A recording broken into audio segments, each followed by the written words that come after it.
Ooh, okay, hold on. Let me make sure everything's okay. Testing. Looks good so far. Man, oh man. Alright, we are live, ladies and gentlemen. Today is a controversial day. It's a controversial day today. My guy.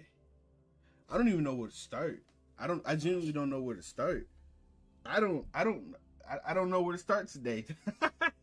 Today's one of them days. It's like, man, Cat Williams was not lying when he said that we now live in the fuck around and find out phase. We're in that part of 2024, guys. We exposing people in 2024. That is what's happening. It is a beautiful day. Oh my God. When I tell you, listen. Okay, listen. I've admit that I'm an asshole. Completely, I'm cool with that. You know, I've admit that I'm an asshole. But to some extent, I feel like people need to realize that there's a difference between having a fantasy and living out a fantasy. Okay, some people need to be stopped. They need to be stopped. Okay, they definitely need to be stopped. Also, welcome Beast and Uday to the stream. Good to see you. What happened to your sub drop? Yeah, it's been dropping for a minute. I think it's because I slowly slipped away from anime content, so that's why my sub drop has been dropping. Because this channel used to be an anime channel. It used to be a hardcore anime channel. The only thing I would ever post was anime. But now that I switched from that, yeah, a lot of people aren't happy with that, which is fine. It'll drop, it'll rise, it'll drop, it'll rise. That's kind of how it goes on YouTube. Completely fine with that. This channel actually used to have almost 10K subs, so that'll tell you how much it's dropped in a while. It's dropped. It's definitely dropped. But I expect it to drop a little bit more before we start gaining traction again. But regardless, today's an interesting day, guys. It's an interesting day. Yesterday, or rather, really early this morning, last night, I dropped a video, and I was mostly talking about a man who, got arrested and changed Japan. What ended up happening is as soon as I posted that video, I logged on to Twitter and got hit with some news about a live streamer named Zherka. And almost immediately I said, okay, I guess I'm not going to sleep tonight. I'm not sleeping tonight. I'm gonna go ahead. I'm gonna look into this, and I'm gonna make another video, which I did. And it took me a good 2 hours to pop out the next video.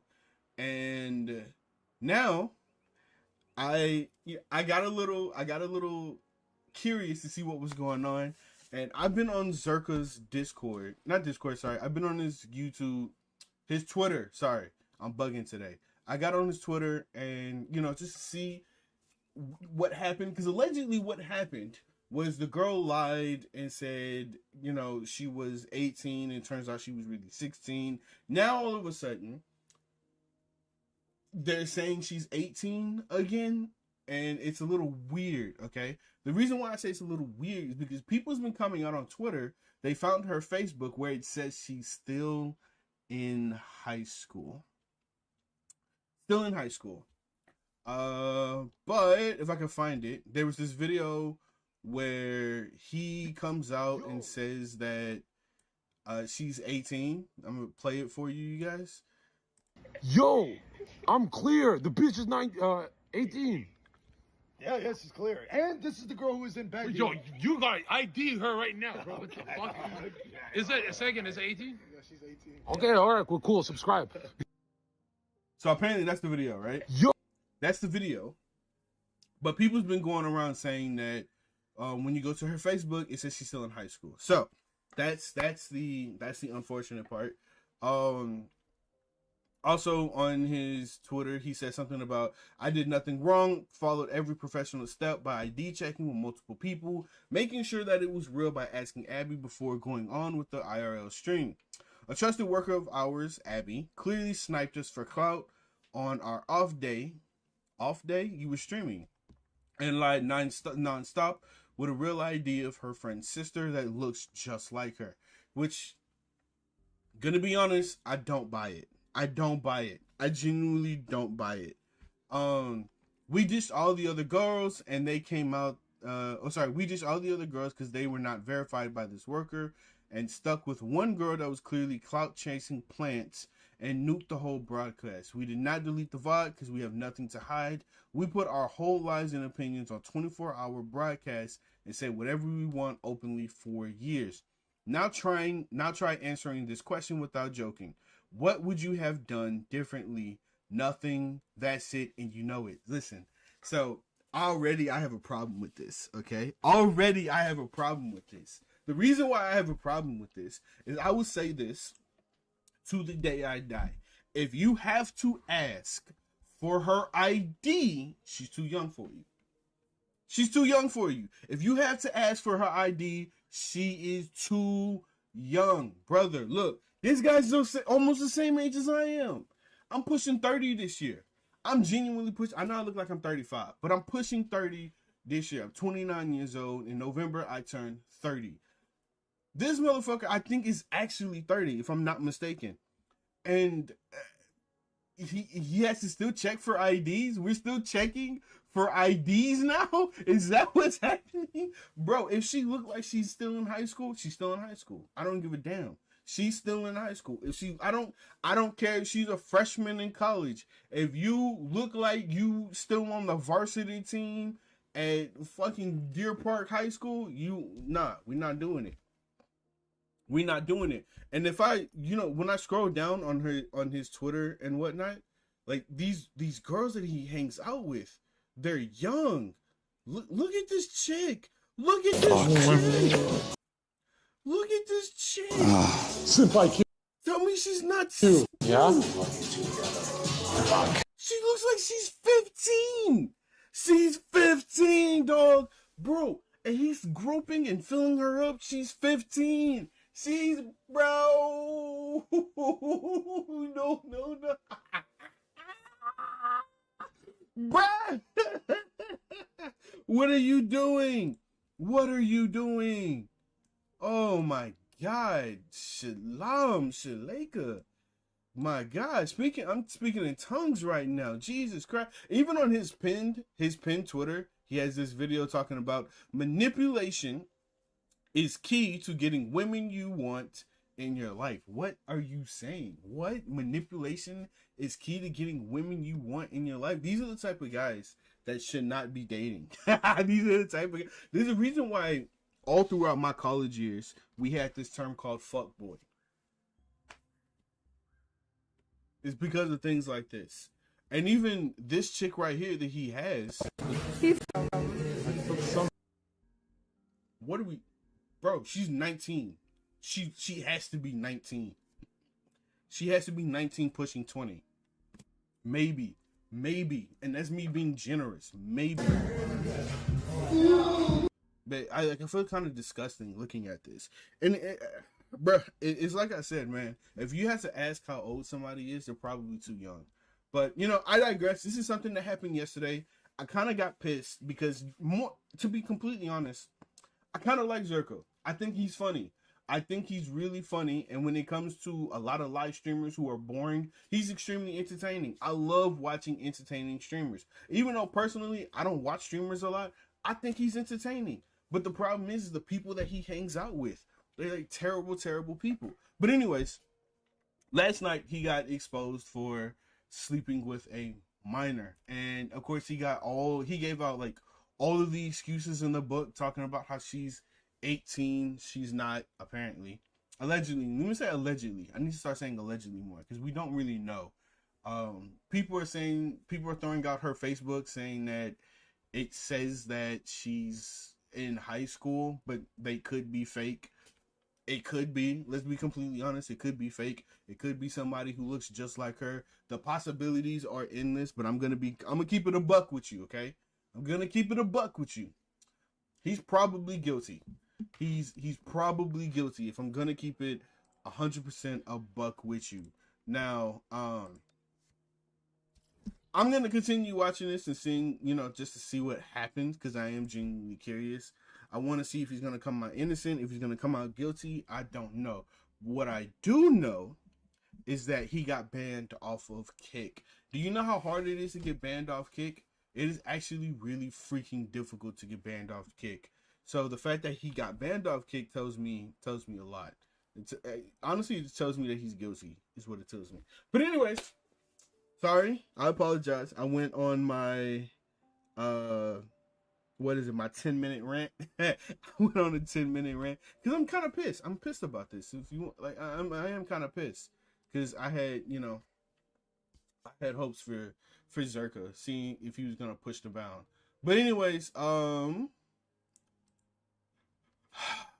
there's a lot of videos I want to cover, a lot of things that I want to talk about today, and we're gonna jump right on in. I don't know what this video is. I haven't pre-watched it. I don't know anything about it, but apparently it says this woke YouTuber needs to be stopped. The thumbnail for this was how do I put it? Was him saying that everyone is gay, so it caught my attention. So I want to watch this. I want to see what's up, and we're gonna move from there. Okay, let us begin. Welcome to the stream, everybody. I am obviously your host, Robbie J. Fox, and we are going places today. Okay, we are going places. This is the year of fuck around and find out. So let us jump right on in. What we also see is the police here violently arresting Shrek, Donkey and Puss. I'm sorry. Wait, wait, whoa, wait, hold on. What did he just say? Wait. I'm missing the context here. I'm already missing the context. What did he say? What we also see is the police here violently arresting Shrek, Donkey and Puss. Oh, he's talking about the Bisexual movie. comrade icon Puss in Boots. Wait, huh? Wait. Did he just say that Puss in Boots is a bisexual icon? Is that true? Is that true? I don't think I've ever seen Puss in Boots is bi. Wait, hold on. Where is he getting that? This clearly represents another vector, yet another vector, of the heteronormative oppression of the social class of queer people. Just straight up. Pride Month is here, and I thought, what better way to celebrate than to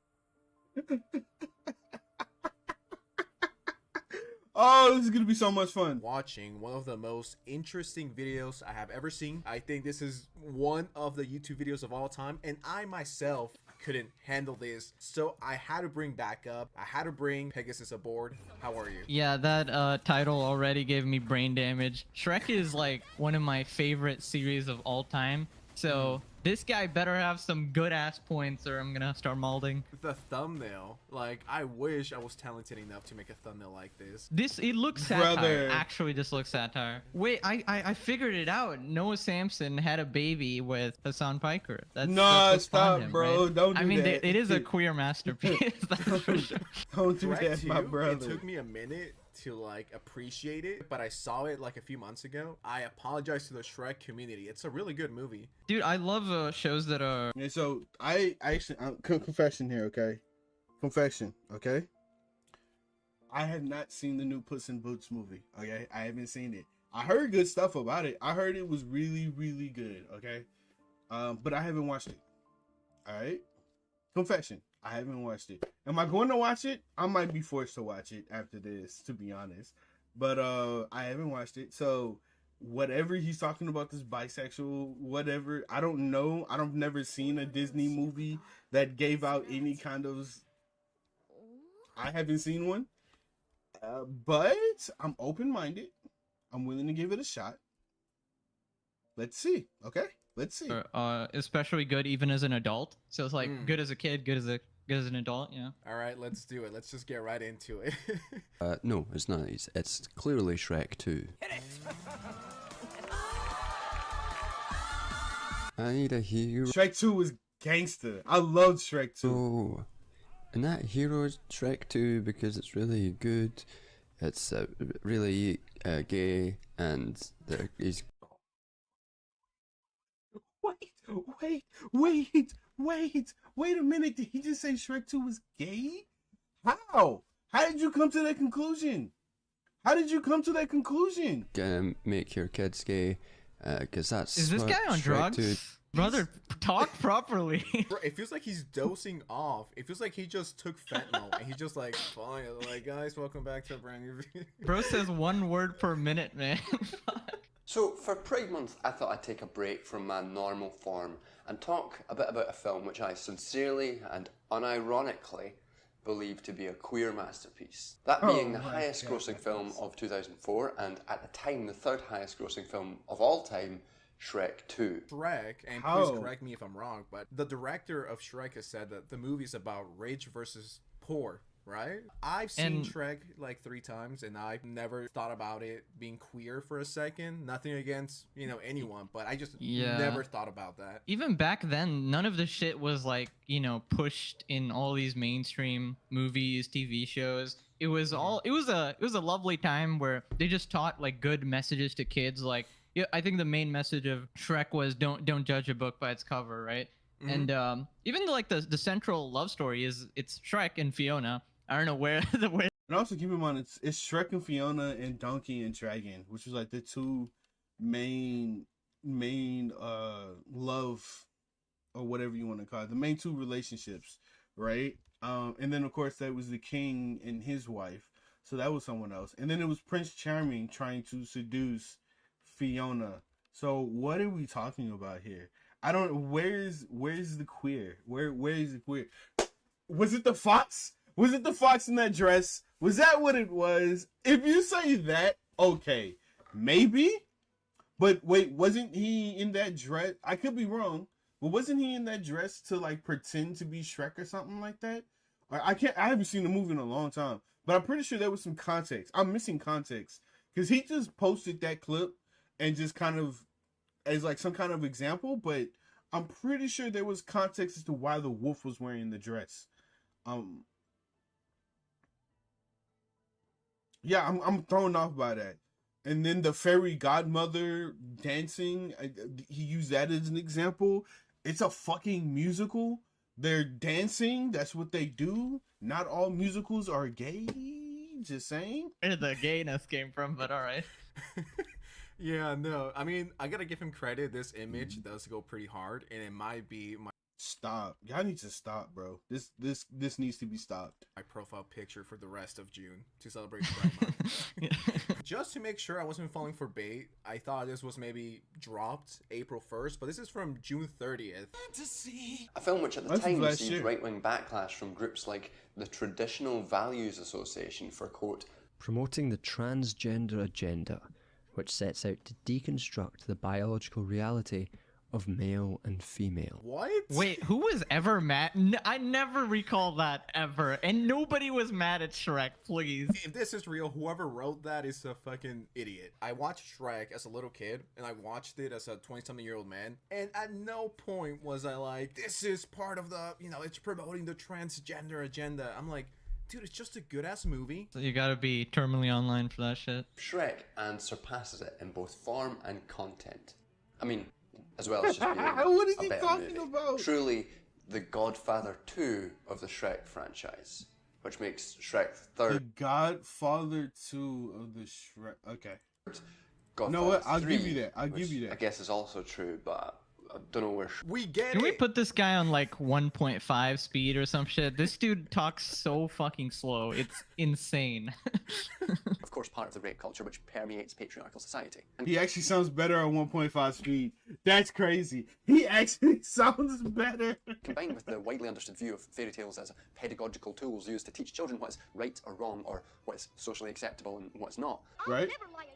The genealogy of the Roman de la Rose through Disneyfied fairy tale stories helps us understand that the world which Shrek is directly satirising is one of heteronormativity, patriarchy, and the sexuality produced by these systems. And with this, we can stop talking about medieval poetry and finally get some fucking Shrek!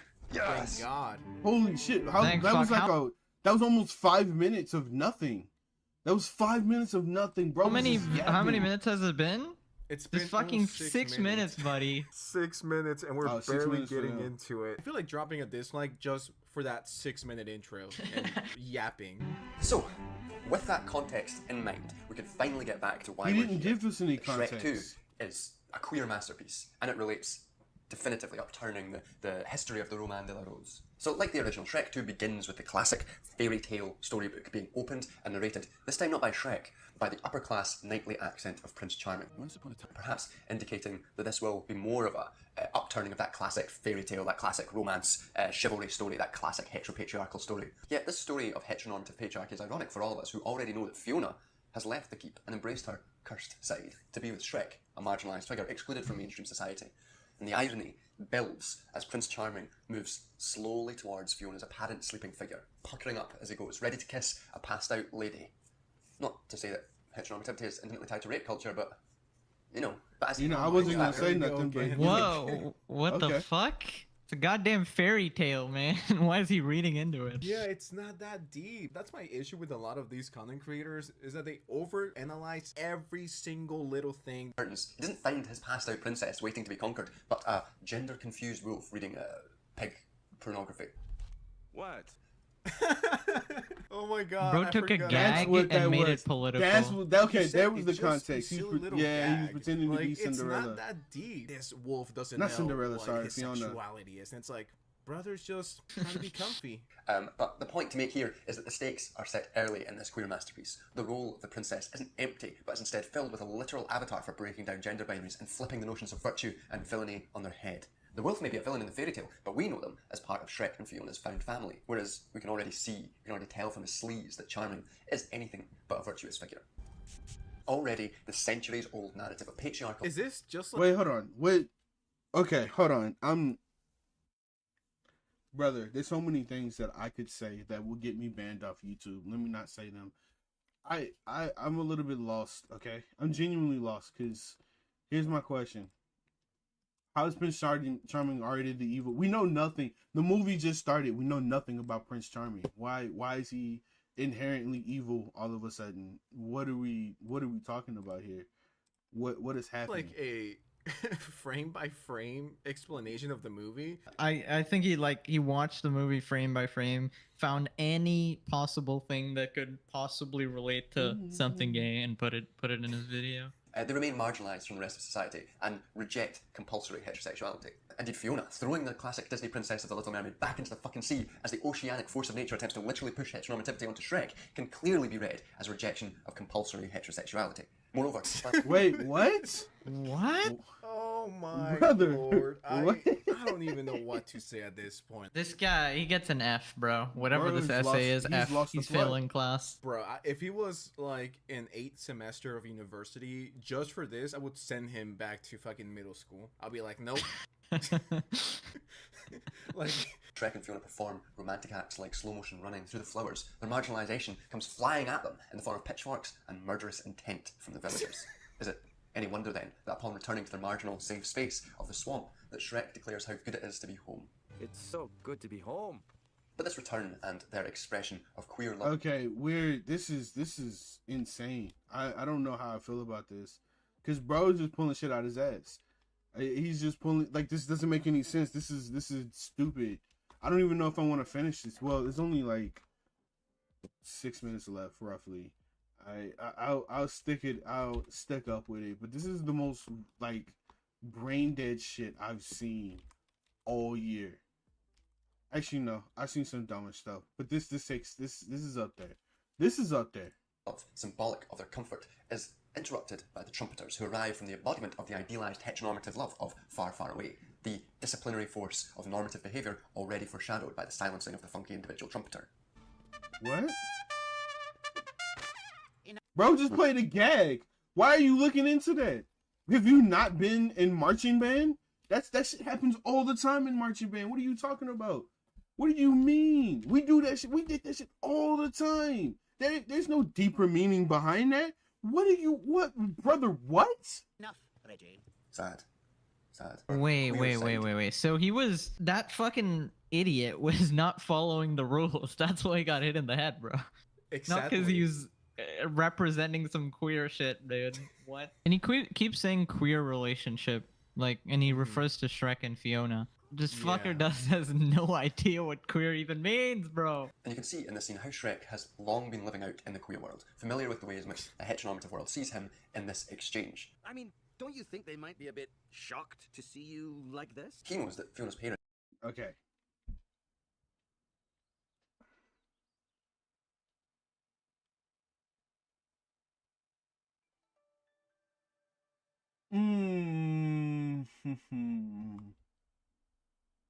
So, if you were gonna use that for anything, okay, if you were going to use this for any kind of context,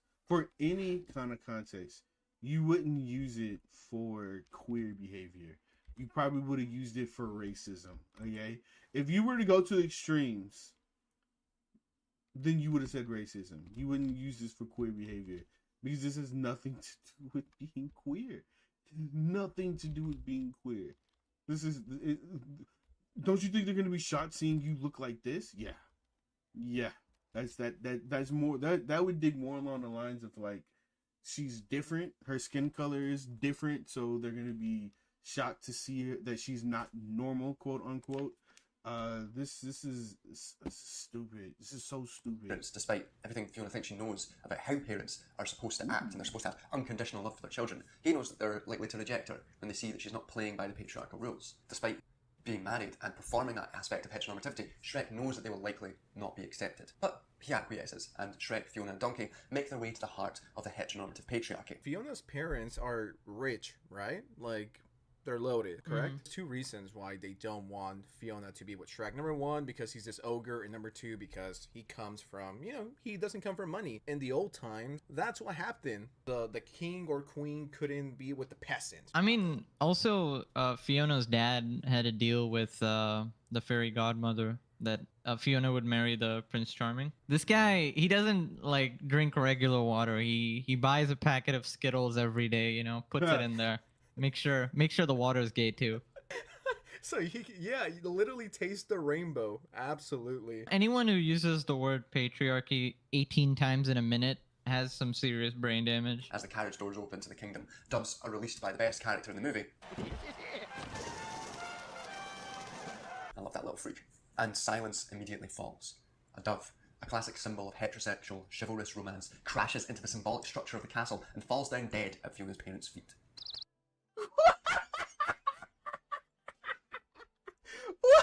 What? Yo, the pigeon died because of shock. Everyone's in shock. It has nothing to do. This is the dumbest shit I've ever seen. What? Oh my god. Was that what it was? Wasn't it just comedy? A dove flying into the wall? That's funny as fuck. It's hard not to read this as the expression of the fear every queer person has in coming out to their parents and to the world, as a symbol. Okay, no. This is not it, Chi. This isn't it. This has nothing to do with coming out. Well, I guess in a way you could say it has something to do with coming out, but not in the way that you're putting it out. This is stupid. Whoa! If this is bait, this is one hell of a bait video. Like, I would personally never spend an hour of my life baiting people. It's not bait because I saw, like, if you look at his channel, just click his channel for a sec. Is it communist? Chicken Run 2. Bro, I love Chicken Run. That was such a good movie. I don't know if it was communist, but alright. It's like the In Praise of Shadows thing where, like, you review shit, pretend it's your side. To kiss Prince Charming and break the spell? Now here's our chance. Let's go back inside and pretend we're not home. We get another invocation of locking Fiona in a tower to fix her. They locked you in a tower. Hey, that was for my own good.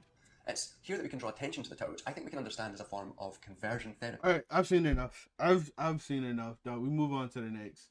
This is bruh. I'm good. There's only so much brain damage I can take. And I think about 3 of my brains already died. Okay. So I'm gonna jump into something else. There was something that I saw recently. Okay. Our favorite antagonist, that vegan teacher. I don't know if the video is still here. Or maybe she took it down. She took it down. I think she took it down. That's unfortunate. She took it down. No, she didn't. It's still here. It's still here. That vegan teacher made a video not too long ago, and she said something that I ignored. I completely ignored it because it was too shocking for me to actually. I do plan on making a separate video about this. I do want to make a separate video. But you guys, Imagine if you guys that have this seen is your the, baby. if you guys have seen like the TikToks and Instagram reels, there's a baby, as you can see here. There's a baby that got fed a rib. Now, obviously, this is satire. This is funny. This is something that people are entertained by.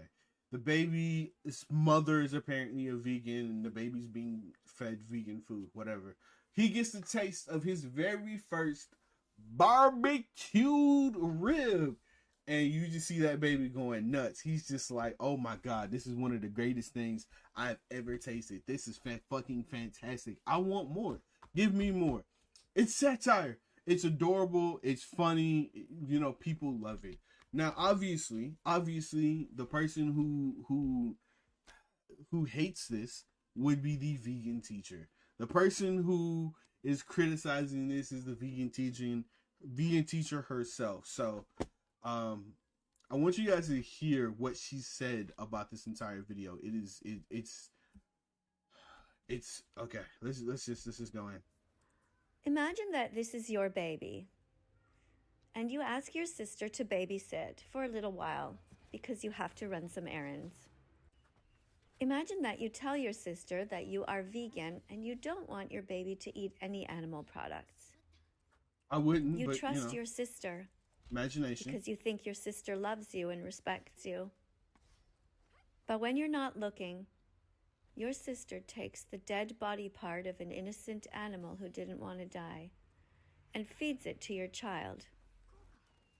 Then she makes a video and she posts it for everyone to see. Yeah, okay. But the feedback she gets isn't of people scolding her for being cruel and betraying her sisters. Are the vegans still relevant? Apparently vegans is still a thing. Which, you know, there's nothing wrong with the vegan lifestyle, okay? I've been vegan before. One of my ex-girlfriends is also vegan. There's nothing wrong with the vegan lifestyle at all. It's only people like this that make vegans look absolutely horrible. And that's where the problem comes in, right? Because it's one thing to want to, to protect the earth. It's one thing to have a love for animals. I respect that. I can actually respect that pretty heavy. But it's another thing to try to force everyone to live your lifestyle or call people pieces of shit because they don't conform to your ideals. That's something different, okay? That's what kills me inside. Like, I don't care, okay? I don't care what you eat. I genuinely do not care. I live in Texas. We eat some wild shit over here too, and most of us are fat motherfuckers, okay? I live in the state of barbecue, all right? You're not gonna tell me not to eat no barbecue. I'm gonna eat barbecue. That's just what it is. So, I you know, it is what it is. I can see her point of her sister betraying the trust of the vegan, sister by giving the baby meat. Yeah, see, sure, okay, sure.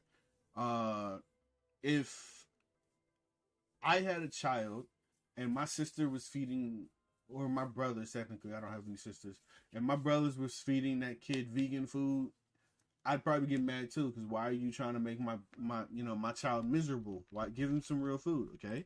I can kind of understand. I think I would be more mad about the fact that my brother would have posted it on social media, because I wouldn't want my kid on social media that early. Not as a baby, bro. I wouldn't want my kid on social media. So I'd be mad about that. But even then, she's not complaining about that. She's complaining about something else. She's mad about the fact that it's a rib and it's the baby's being fed the carcass of a dead animal. And the way she's phrasing it is making the sister out to be like some kind of super villain, some kind of anime villain. That's what I have a problem with. Because anyone who eats meat, keep in mind, from this person, from that vegan teacher, anyone who eats meat is a villain, is the scorn of the earth. Trust. The feedback she gets is praise. Because it's funny. The video is funny. This Look at the baby's, just real quick, look at the baby's face and tell me that that's not funny. is the kind of vegan-phobic world we live in, He's like, where a vegan mother cannot even trust her own family ribs. to follow her Ribs. instructions and not betray her. Millions of people have seen this video and have commented that they think it is funny, and funny. they Look somehow at it. think that this Look is at him. proof that the baby wants the meat. But look closely. So, just as a heads up, okay? I want you to be prepared for this. Because what she says next is some psychotic shit, okay? This is some psychotic shit. I want you to pay really close attention. This part of the video is, man. This meat is covered in barbecue sauce, which is made of salt, sugar, and spices. The baby is enjoying the barbecue sauce, which is vegan. If this had been a lollipop, the child would have had the same reaction. If this had been somebody's penis covered in sauce, the child would have had the same reaction.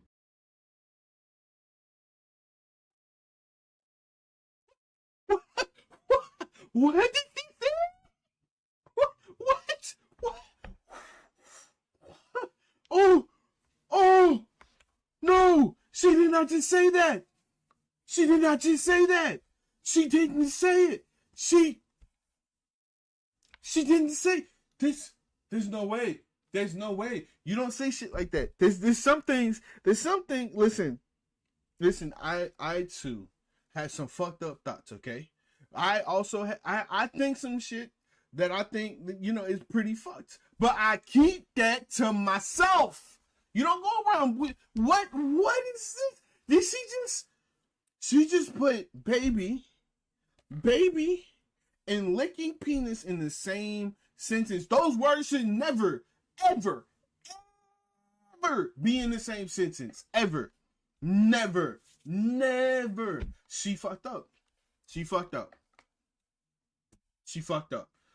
just compared eating a barbecued rib to sucking a dick. That's what she did. That's what. No! Oh no! Oh no! Oh, this is some psychotic shit. She needs to be yeeted. She needs to be yeeted off of YouTube. She should not be on YouTube. How does something like this not get you banned? How do you not get banned for this? There's no way. This has to be a YouTube's a guidelines violation. This has to be a community guidelines strike. That's what needs to happen. There's no way she just said that. Let that sink in for a minute. I don't want to let it sink in. Ponder that. No. Picture that. No. Picture that. She wants me to picture that. Bro, where's Vosh? Where's Vosh? Where is Vosh? Where is he? He's the only person who would enjoy this. Where's he at? Oh no. She did not just say. Yo, brother. Okay. Listen.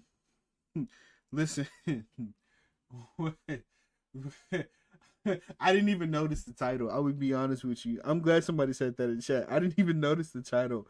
Psychotic aunt robs baby of her vegan Oh no, this is the type of stuff that makes me want to jump off the internet. This is the type of shit that makes me want to quit. I see shit like this and I genuinely want to quit. I want to quit. I want to give up. I just want to go touch grass. This type of shit makes me want to touch grass forever. Never come back. Okay? This is wild. This is insane. This is batshit crazy. This is foul. That's what this is. This is foul. This is not okay. She just told you to picture a baby licking a okay? That's what she just said. And she didn't see anything wrong with that? Feel that in your gut. Phrasing. She did that on purpose. Word choice. Her word choices here is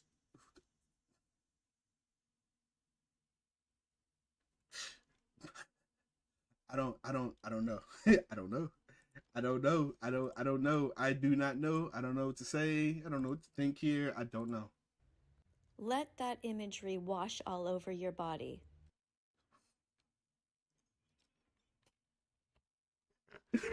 No! Oh my god! Fuck! And before you can scream and yell and say that there is a big difference between the two, I invite you right now to try to articulate that. Because, in fact, there is no difference. If a mother tells you not to put something in her child's mouth, and you do it, you have essentially raped that child's palate.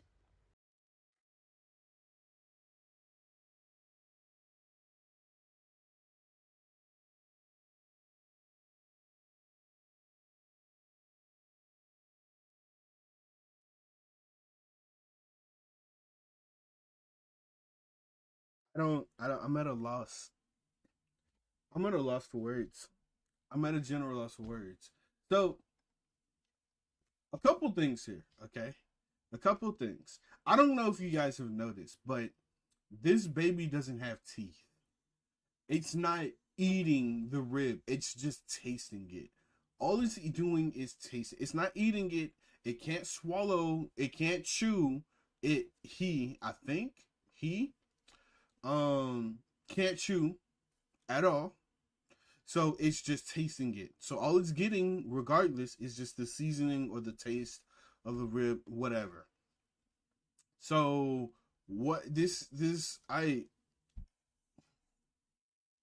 I'm pretty sure if you take something and you put it in your mouth and you spit it out, that doesn't equal consumption, okay? That doesn't equal consumption.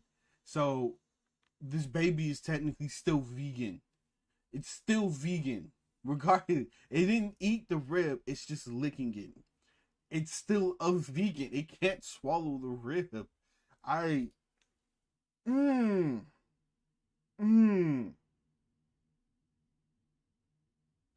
feel like common sense. We're getting further and further away from God. This baby had a right to maintain her vegan virginity. What the fuck is this vegan? Mother did not. What is vegan virginity? What is vegan virginity? Please tell me what that means. Please tell me what that means.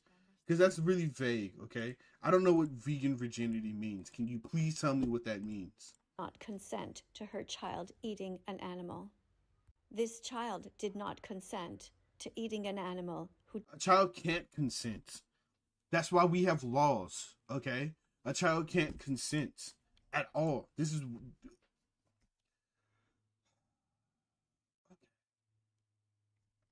I'm calm. Didn't want to die. I'm on behalf of all good people who live on this planet and are able to see right from wrong, I apologize to this child. I am deeply sorry that your aunt felt the need to do this to you. To all mothers and fathers who are striving to be vegan in this... Which is like no one, okay? No one. No one in her...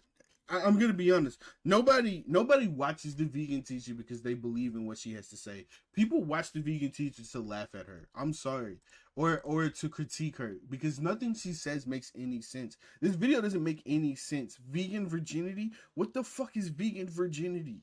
What is that? What is that? What does that mean? All baby. She said something like all babies are born vegan or some shit like that. That's not true. That's not true at all. A baby can't choose what they want to eat. That's up to the parent. It's not the same. It's not the same. Vegan-phobic world, I salute you. To the millions of people who have commented on this post and laughed about it, try for a moment to put yourself in the position of the animal. This animal did not want to die. Okay, nothing wants to die. This is somebody's rib. Somebody's rib. It is somebody's body part. Somebody or the animal something? Wanted to be with his or her family.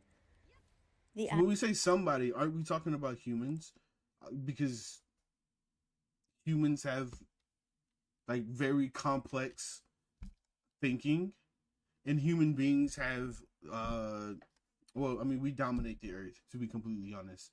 Or rather, should I say we dominate land? Because we do not dominate the seas. No human dominates the seas, unfortunately. There is no way. Good luck convincing the world of that. But regardless, when we say somebody, we're talking about humans specifically, okay? So when you say that's somebody's rib, it's like, no, it's not somebody's rib. That's something's rib. That's a creature's rib. Look, Peter might get mad at me. That's fine. But humans and animals are not on the same level. I'm sorry. Even though humans are animals, technically speaking, scientifically speaking, we're not on the same level. A human being is not on the same level as a dog. There's not a single creature in the world that can do the amount of things that a human can be.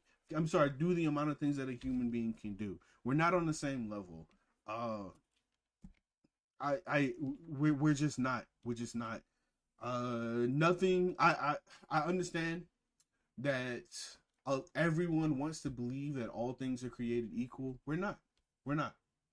All things are not created equal. If all things were created equal, I could get pregnant. I could have a baby if all things were created equal. But we're not, okay? I can't have kids, thank God. I don't want to. Childbirth looks like it's very painful. Animal had a right to live. All animals have a right to be free, to live their lives without being commodified, tortured, raped, killed. What the fuck? And dismembered. All babies have a right to maintain their vegan virginity. What is that? Explain Babies it to do me. not consent to having body parts put into their mouth. Yes, they do. Whether it's a penis or a rib or anything else. The only body part that should ever have come into contact with this baby is his own mother's arms and her breast milk. She's wilding. She's wilding. This doesn't make any sense. Ranging VTuber. Hello. Good to see you. I don't know what she's talking about. This doesn't make any sense. Nothing she said makes any sense. Babies can't consent. They don't have a choice. They can't say, most of the time, I'm pretty sure they don't even know what they like or dislike yet. They still figuring it out. And the only way to figure that out is by feeding them things so they can figure it out. Because I'm pretty sure my mother told me whenever I was a baby, I loved carrots. I like to eat carrots, and I hated peas when I was a baby. You know, the little baby mush food that they had, the vegetables. I didn't like the pea one, but I loved the carrot one. So obviously, we have a preference. The only way to find out what that preference is you have to try it. How do you know what the baby likes and what the baby doesn't like if you're not feeding it to them? You stupid fuck. What the fuck does that mean? What is vegan virginity? Makes no sense to me. We live in a twisted world. Yeah, we do. I'm glad you realize it. We can change. No, we can't. Let's do that. Nope. When you look at the comments below, try to imagine the kind of person who is writing them. Why? Try to imagine their face, what they look like, the kind of circumstances they're living in, how deranged they are, how psychotic they are. If there are good people, I'm gonna be honest. I think I'm pretty psychotic. If you want my honest opinion, I think I'm pretty psychotic. I would be completely. The things that go on in my head, the things that I think about, it can be pretty fucked up sometimes. Would I ever do them? Absolutely not. But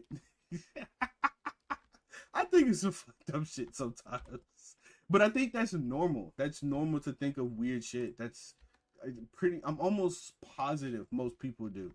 I'm almost positive that most people do. But like, I'm gonna be honest. This is psychotic. What she's saying is psychotic. Vegan virginity, the whole idea, the whole concept of vegan virginity is psychotic. That's some psychotic shit. What she's saying is psychotic. Imagine if this rib was a penis covered in barbecue sauce. That's some psychotic shit. Nobody says that. That's psychotic. That is psychotic. She's lost the plot. She's lost it. What is she talking about? What are we doing here? Imagine how this animal feels. How would I imagine that? I'm not the animal. I'm not a pig. I don't know what it's like to roll around in mud, and I don't want to find out. And I'm pretty sure the pig doesn't know what it's like to be a human. This is not comparable at all.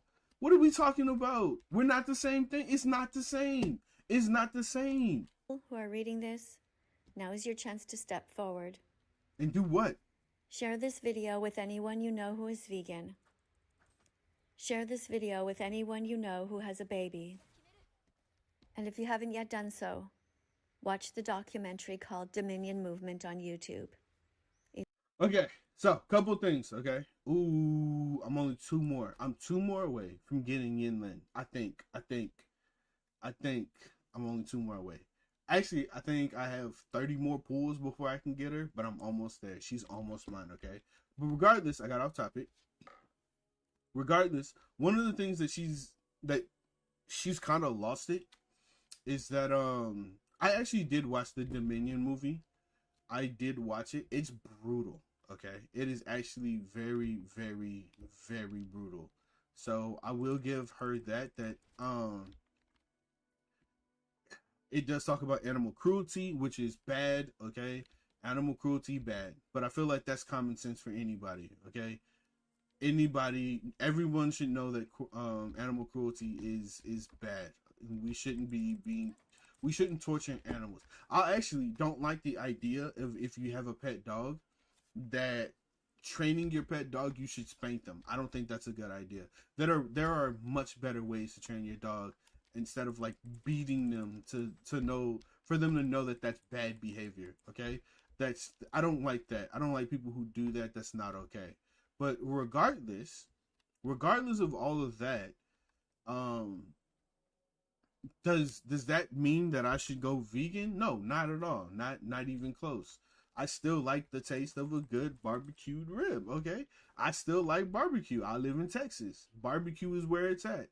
So, I think she's taking one extreme and trying to apply her extreme vision of what veganism or what the world should be, and trying to spread that out to the world, which is, I mean, is that not comparable to Hitler? Is she not being Hitler right now? It's free. Then share that too. Thank you to all kind people who are here today with me. If you find value in my work, I don't. I'm sorry. I don't. I plan on making a video talking about this whenever I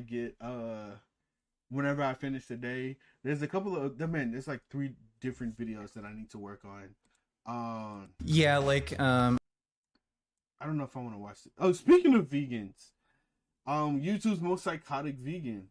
I don't know if he beats that vegan teacher. I don't know. There's another video about Caitlyn. That's such a long topic. I'll jump into that later. But right now, let's talk about YouTube's most psychotic vegan. my name is Richard, last name Burgess. I'm a sadist. I enjoy hurting people. A YouTube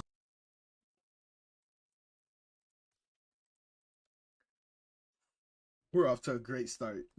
We're out to a great Channel's Vegan Gains. I'm a vegan animal rights activist. The only use I can see getting out of you is cutting your fucking skin off and turning you into my new fucking wall. And that's what most of my content centers around, but I also do health and fitness and political stuff and social issues. I just want to put my foot through the fucking thing. I'm sorry, what was that? Did he just hump a tree? Okay. And step on it until it's nothing but blood and pulp on the fucking pavement. Got a sack of potatoes here. Do potatoes contain corn? You would make me fucking feel a hell of a lot better, you piece of shit. Yeah, but that doesn't. Glad the guy's dead. One less animal Oh my abuser God. left alive. Tell me where the fucking corn is. It's hard to find. Man, that's some Call of Duty type shit. Yo, that is Call of Duty lobbies back in 2015. Holy Find a shit. group more universally mocked than vegans. If you look almost anywhere on social media, you'll probably come across some sort of meme or video poking fun at them. And for good reason, because a lot of these dudes are pretty funny. Ain't nothing like a good salad. I said, ain't nothing like a good salad.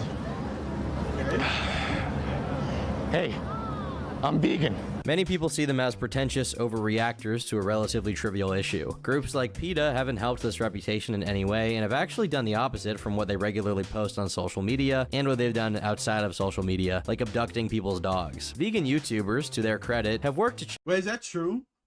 Is that true? Did PETA actually abduct or kidnap people's dogs? I didn't know about that. challenge and dismantle the prevailing narrative that's built up that vegans are annoying over the years. One man trying to spread the vegan lifestyle is Richard Burgess, also known online as Vegan Gains. Richard has gained quite a reputation over the years for his unwavering dedication to promoting a vegan lifestyle. His journey into the world of veganism began back in 2015, and since then, he's gone to great lengths to showcase the advantages of this dietary choice, albeit sometimes employing rather unconventional methods. I fucking hate children. They literally make me sick. When I see babies in a commercial, I start to gag and almost throw up, and I have to look away and mute it. From laughing at his grandfather.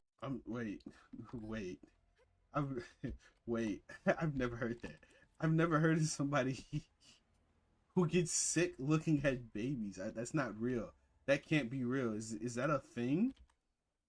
There's no way that's real. What? Father dying of a heart attack, to getting into actual real-life confrontations with other vegan YouTubers, supposedly making fun of a kid who was dying of cancer, and even having short feuds with massive creators like Leafy, Grade A Under A, Onision, and Moist Critical. It's fair to say he's an abrasive personality. Did you see Andrew Tate is claiming to have lung cancer now? Hopefully. As a result of this, many have called Vegan Gains a clout chaser, someone who starts drama with larger creators with the sole purpose of getting attention for his own selfish gain. They say he makes. Is that what I do? Because I typically talk about larger creators than myself. Does that make me a clout chaser? Does that make me a clout chaser, guys? Because I talk bad about larger creators than myself. I genuinely wonder. Vegans look bad as a whole. They say his crude, distasteful humor, even going to the point of mocking the recently deceased because they ate meat, is bad. But I've always found Vegan Gains fascinating despite the outrage. Thankfully, Richard himself agreed to meet up with me and answer any questions I may have about his controversies and his life. So today, join me as I take a never-before-seen look at his past to see how he may have ended up the way he is today. We're going to take a deep dive inside the mind of the internet's most psychotic vegan. So, how you feeling? Good. It's 11 a.m. in the morning. We're currently on our way to Best Buy to pick up some stuff because today we are meeting with psychotic vegan YouTuber Vegan Gains. Probably like the most infamous vegan on the internet. I can't really think of anyone who comes close. Honestly, I can't even think of any other vegans online. That vegan teacher, we just watched her. She just compared eating ribs. I don't even want to finish that sentence. So disgusting. He's really just him. And I'm honestly kind of nervous to hang out with him today because he said he was down for a video and like that's all good. Like he's down for collabs and stuff. Apparently he hasn't done very many of them. But he says crazy stuff. I asked him about meat eaters and like what he would do if it was legal to kill them, and he was like, yeah, I mean, if it was legal, I would probably kill meat eaters, to be honest with you. Like there'd just be nothing stopping me from bashing their fucking heads in. And I was like, so that's another reason why vegans is so, because when you ask a normal person, okay, a normal person who eats a normal diet, what they think about vegans, the most extreme is that they're annoying. Okay, that's the most extreme I've ever heard. Is that they're really annoying.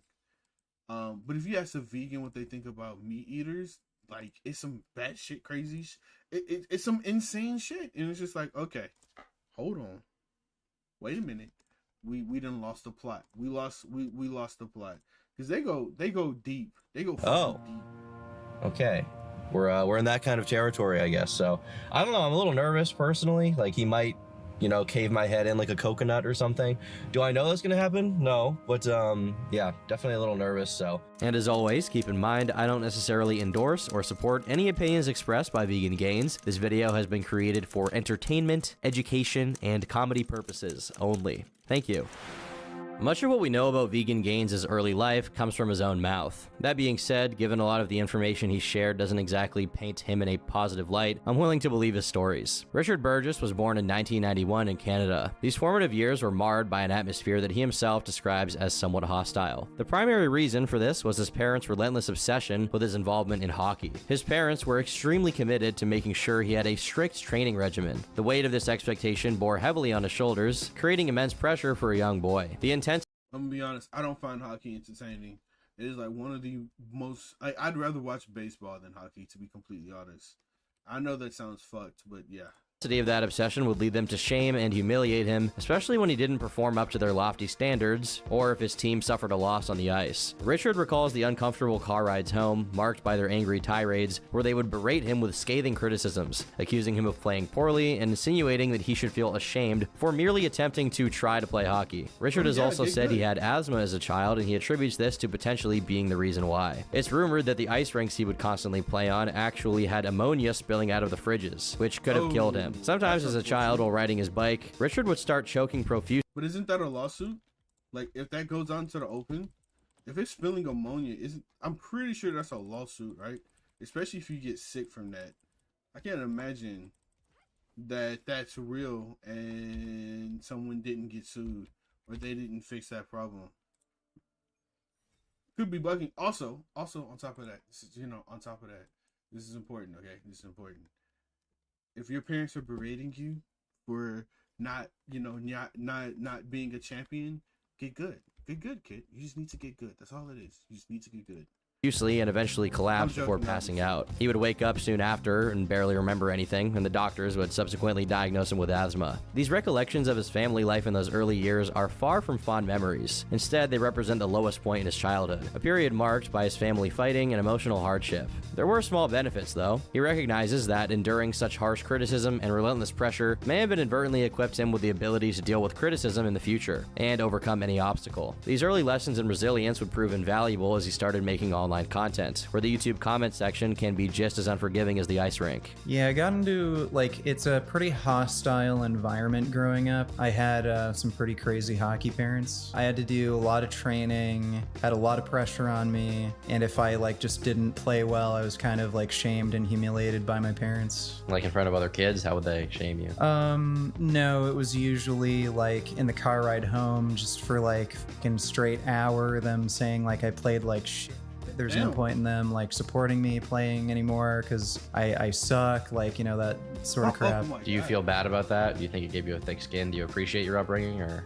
No, that was definitely not a good thing. Not a good thing. Do you think it shaped how you are now? I'm sure to some degree. I think I tolerate a lot of things pretty well because of my upbringing. Like talk online. Yeah, that's another. So, man, this is controversial. To a certain extent, is that. To be completely honest, one of the reasons why it doesn't bother me when people talk shit has to do with the fact that when I was a kid, I got bullied. I want to say through 4th grade to 7th grade. It's 4th grade through 8th grade. I got bullied. And then when I got to high school, it was completely different. I went from getting bullied to the point to where nobody fucked with me in high school. You didn't want to. I was one of the biggest people in almost all of my classes. I was really strong. I worked out a lot throughout high school and middle school. I was very athletic. You didn't want to fuck with me, and like I had a lot of anger issues. So because of the fact that I got bullied a lot, that contributed to the point of me having what you would call thick skin. So now when somebody says something fucked up, I might cuss them out a little bit, but it's not like I'm going full on rage, right? Unlike when I look at people now who they get the tiniest amount of criticism on fucking Discord, and it's like the world is ending. And I do feel like for some people, this is not all people, but for some people, they do need that little bit of extra push in order to build that thick skin. Does it have to come in the form of bullying? Probably not. But I'm assuming for some people, it's probably, it works for some people.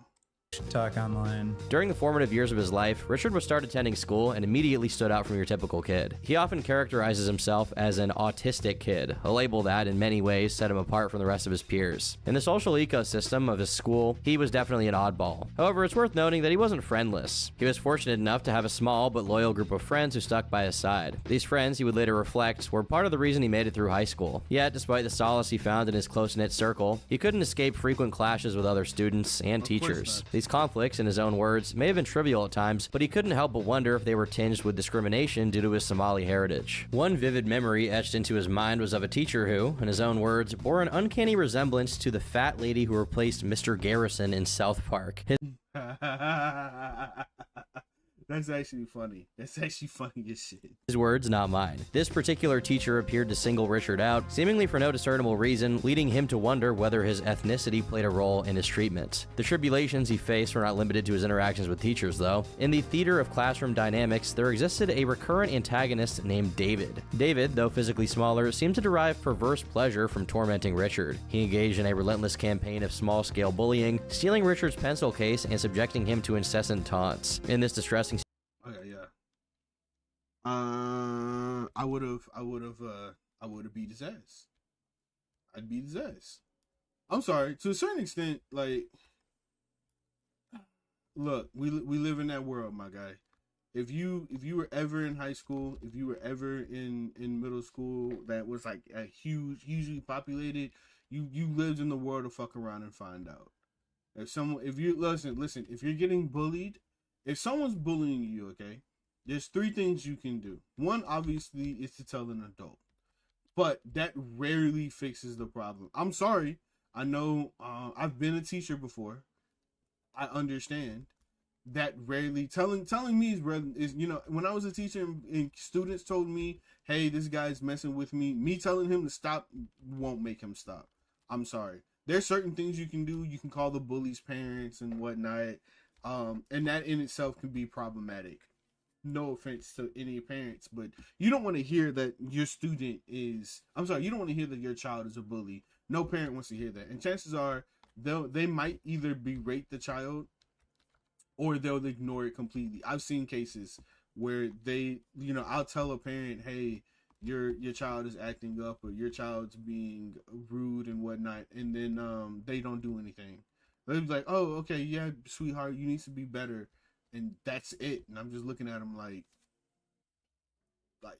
can you beat his ass real quick? Can you get, what he needs is a whooping is what he needs. But like, they won't do anything. And it's pretty frustrating. So one thing you can do is tell a teacher or a parent or whatever. That doesn't always work. Second thing you can do is deal with it. And try to show that it's not bothering you. You can kind of just ignore it if they're picking on you and whatnot. Third thing you can do is beat that ass. The third thing you can do is whoop their ass. They ain't gonna fuck with you again. Listen, if you are a female, if you're a woman, and you're getting picked on by some dude, one, he has a crush on you. That's what that means. If he's insistently picking on you, he probably has a crush on you. But kick him in the balls. Just kick him in the balls one good time. He ain't gonna fuck with you ever again. Guys, if you're getting picked on by another guy, listen. I'm gonna be honest with you. Kick him in the balls. Kick him in the balls. Oh, kick him in the balls. He ain't gonna fuck with you no more. I promise you, he not gonna fuck with you no more. I feel like people need to learn. Y'all need to learn how to deal with your bullies. You got to learn how to deal with your bullies. When I got bullied, what made that dude stop fucking with me is I punched him in the throat. He couldn't talk for a couple hours. I punched him in the fucking throat. He couldn't talk for a couple hours. Now guess what? He never fucked with me again. So sometimes I want to be. I really wish I could be the guy to tell you that violence is not the answer. I really wish I can tell you that. But if you run out of options, violence is your answer.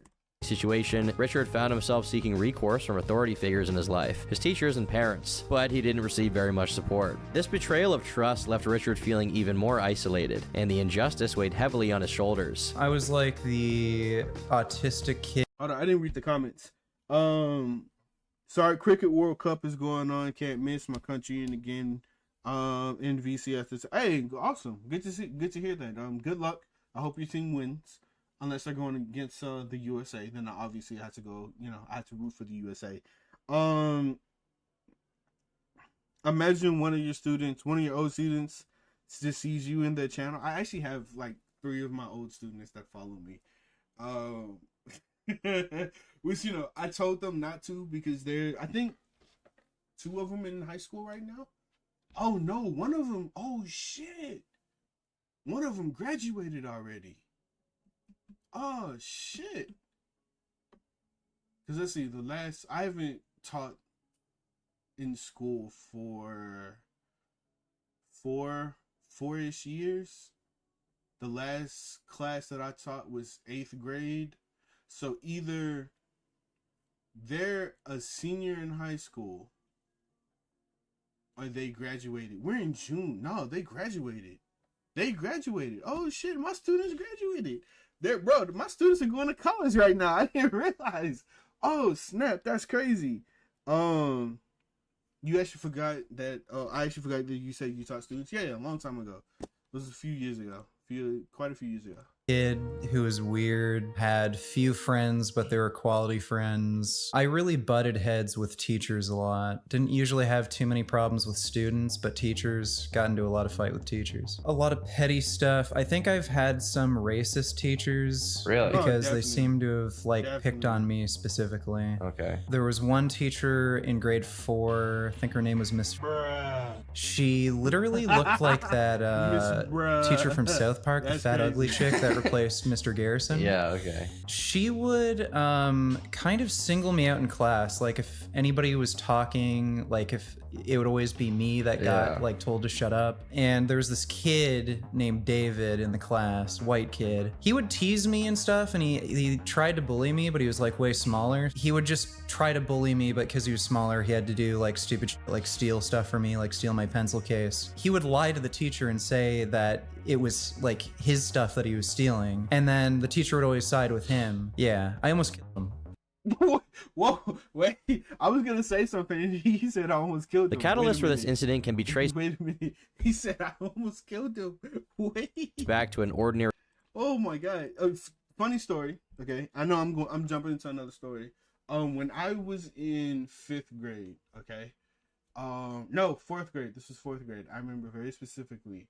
There were these 2 guys who used to bully me all the time. One was named London, and I can't remember the other guy's name. I remember London specifically. But it was these 2 guys, they would always try to fuck with me. And whenever I told the teacher, they would have like some kind of like big brained excuse, right? Like I remember I was in the restroom and they kept like pushing me and whatnot. And I went and told the teacher, and they were like, oh, well, we had to push him out the way because he almost stepped in piss. And my teacher would be like, oh, well, you should thank them. I'm like, what? Nigga, what? What? Who's pissing by the sink? Yo, who's pissing by the sink? What piss? And it was just like, in my head, it was just common sense stuff. It's common sense stuff that never made sense, but obviously they would twist the story to match their narrative. And to some extent, it went from me telling the teacher like, hey, they're bothering me, to them starting to tell the teacher that I'm bothering them.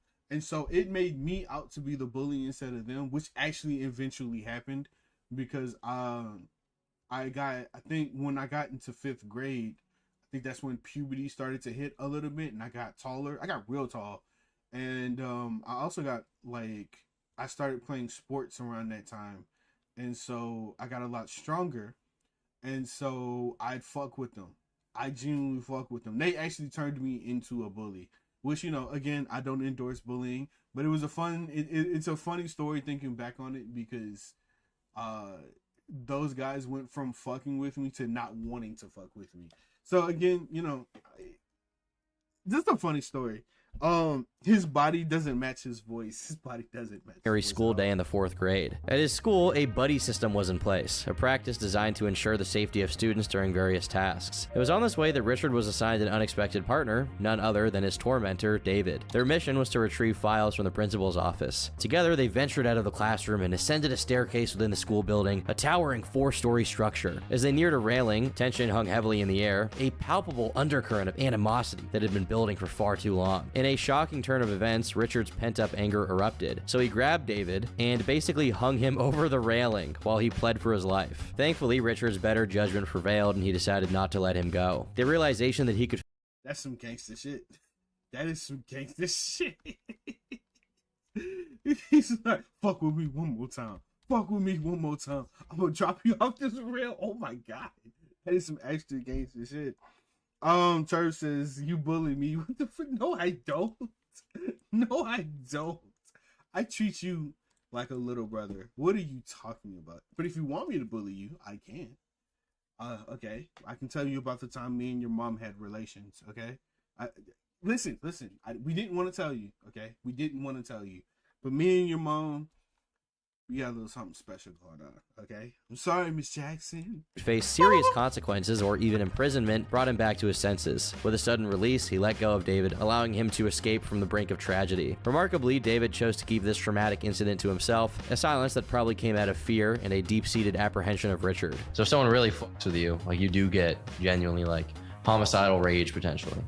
Yeah, like, I think I had a lot less control over my anger when I was a kid, so yeah, when I was like really young, and again, your frontal lobe isn't like developed when you're that age, so I could really easily just go off on people. And this wasn't even the only incident like this. In another instance, Richard almost killed him again. The backdrop for this particular encounter was supposedly a school project about Native Americans, a topic that piqued Richard's curiosity at the age of 6. His fascination with archery, an art he had recently begun to explore, became a pivotal factor in this unfolding drama. When this event actually occurred, he was 9 years old. In a decision that would prove to be very ill-fated, Richard decided to bring his bow and arrow to school for the Native American project. Little did he know that this prop would become a symbol of his escalating anger and frustration. It was during a moment of pure rage that he... Let's see. Bro was serious when he said he almost killed him. Yeah, I believe it, though. I believe it, because, bruh, I'm gonna be honest. Unless you see it or you experience it, y'all don't know how serious bullying can like drive somebody against the wall. You have no clue. I only know because I've experienced it myself. It was one of the reasons why I was so heavy into reading, because it was like an escape from the world. And so I spent a lot of time reading, and I would even get bullied for that. But what's really funny is that the people that would bully me would be my own people, would be like black people. I didn't get bullied by white kids. There's no way they wouldn't try to risk it, right? But it was always the black kids that I would get bullied by, and oftentimes it was because I was either smarter or I was stronger, or something like that. Growing up with a little brother, it was like always difficult because anytime I'd fight my little brother, I'd hurt him in some capacity. So I didn't like fighting, because I always felt like if I went all out on somebody, I would genuinely hurt them, which happened on a few occasions.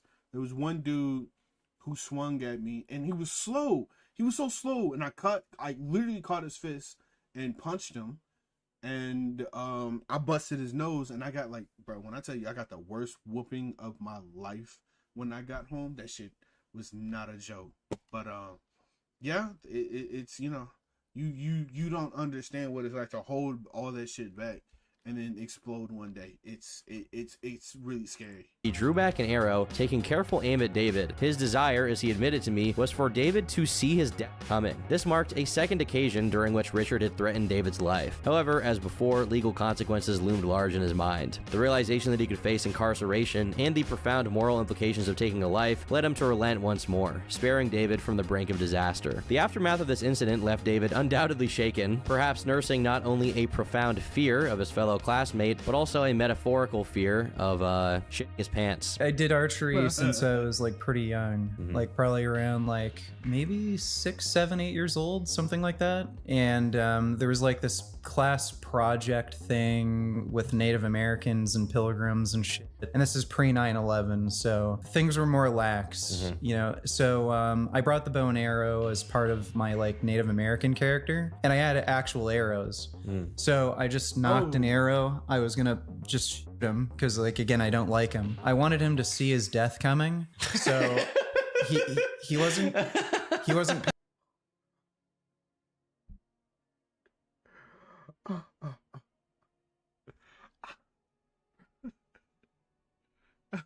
Wait.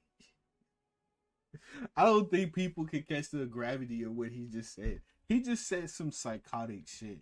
He just said some actual psychotic shit. He wanted him to see his death coming. That is some real life supervillain shit right there. Bro was a whole anime antagonist right there. I went to school with a bow, but instead of grabbing fake arrows, I grabbed real arrows. And then when I went in front of the class had no idea that they were real arrows. So when the teacher said, show off your skills, I put a real arrow in the bow, cocked it back, and I pointed at my bully. At this moment, he realized that the arrow was real and that his life was in my hands. If I had released the bow, it would end it all. That's some psychotic shit. That's some real psychotic. Bro is a whole anime antagonist. What the fuck? Oh, man. Here where I live. Hold on. Here where I live, bullying doesn't exist. But if it's about a girl, then sheesh. Interesting. I wasn't in school enough to be bullied. Fair enough. Paying attention. So you didn't do it for that reason. Well, he wasn't paying attention, so I said, "Hey, David." So he looked over. He freaked out and like he was like, "Oh my God, help!" And I just like again, just synapses in my child brain started going, and I'm like, probably go to jail for this or something. Despite the unsettling events and instances of explosive anger that peppered his life, those around him apparently didn't readily brand him as a psychotic individual. Instead, Richard managed to foster positive relationships with some of his peers, even if he remained, in his own words, a bit weird. Did people in your school see you as like psychotic or dangerous or anything?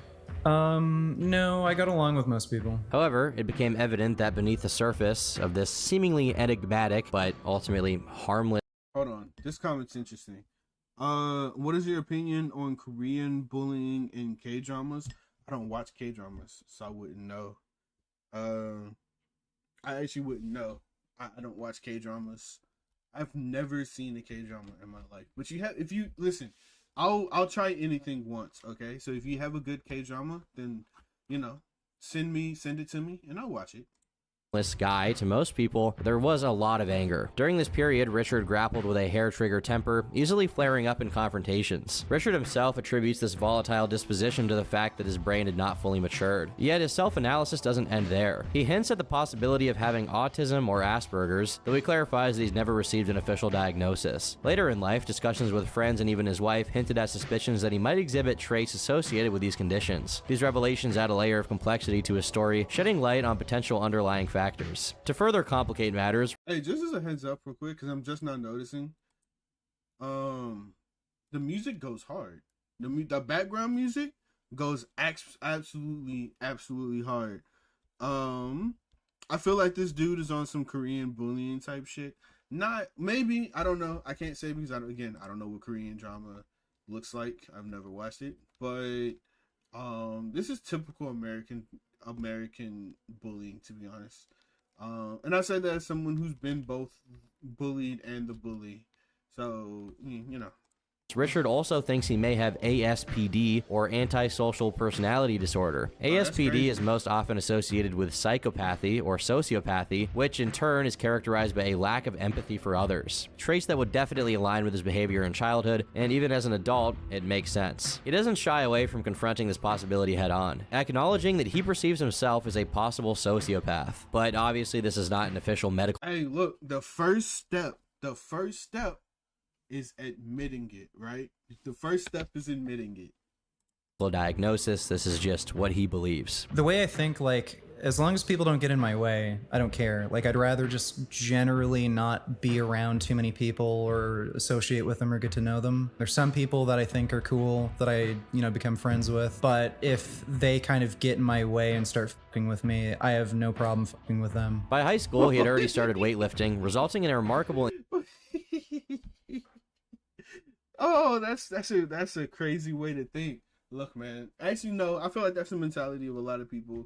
As long as you don't fuck with me, we're good. We're good. Just don't fuck with me. But the minute you fuck with me, that's your ass. That's your ass, Mr. Postman. The minute you fuck with me. Increase in muscle mass and physical stature. But this weightlifting did little to blow off steam. During this time, Richard forged a friendship with an individual he likens to the Eric Cartman of their group, a comparison that effectively described his friend as pretty much being an asshole. And I guess it's also worth noting, I think he probably likes South Park. At one point, this friend borrowed video games from Richard only to never return them, a breach of trust that left him disillusioned and feeling betrayed. Even more, this friend displayed a callousness that extended to the mistreatment of dogs, kicking them off it. In a perplexing turn of events, Richard found himself engaged in a brutal physical confrontation with this friend. The story goes he was walking past his friend's house one day, and he spotted his friend outside, or now former friend, enjoying a cigarette near the high school. So Richard then approached him and unleashed a vicious beating. His explanation for this act of aggression was devoid of a specific provocation. It seemed to be a culmination of past incidents and the need to assert dominance over someone who had repeated.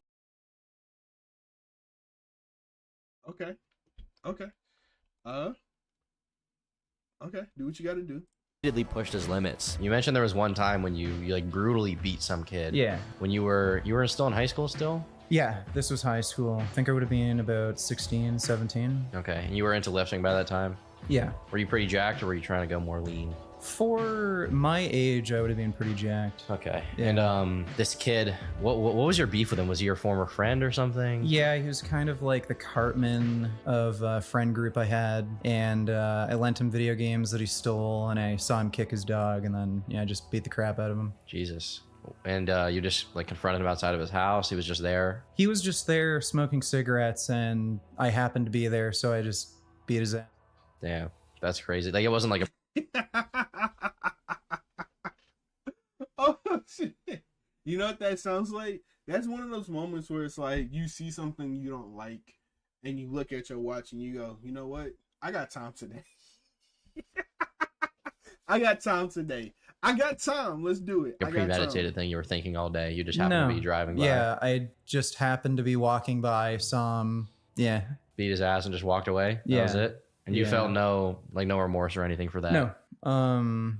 Think he got what he deserved. Rich didn't try very much in high school and didn't do very well when it came to grades, but that didn't stop him from making a significant change right before his 19th birthday that would go on to pretty much define his life from there on out, going vegan. This decision to fully go vegan, he claims, was because of two main events. One of them was a near-death experience, which came from an E. coli infection that put him in the hospital due to an infection in his knee. Richard was in extreme amounts of pain from this, so the doctors gave him a large dose of morphine, along with a mix of oxycodone and Percocets. Rich thinks that he took so many of these painkillers that it almost killed him. So much so that he could hear his heart stop, at which point he claims to have had an out-of-body experience where he realized the preciousness and value of life, therefore becoming extremely sensitive to animals. Despite this, one of the most interesting things about Vegan Gains is while he has a relatively high amount of empathy for animals, he has a very low amount of empathy for humans, especially those who are hypocrites. The second incident that influenced his decision to go vegan was when his friend showed him a speech called "The Most Important Speech You Will Ever Hear" by Gary Yourofsky, an animal rights activist. In this speech, Gary discusses the cruelty and suffering that animals endure in the meat, dairy, and egg industries, highlighting the horrors of factory farming and animal exploitation. He argues that it is morally wrong to harm animals for human consumption when there are viable alternatives available. Gary also addresses the environmental impact of animal agriculture, emphasizing the role it plays in deforestation, greenhouse gas emissions, and resource depletion. He asserts that, which is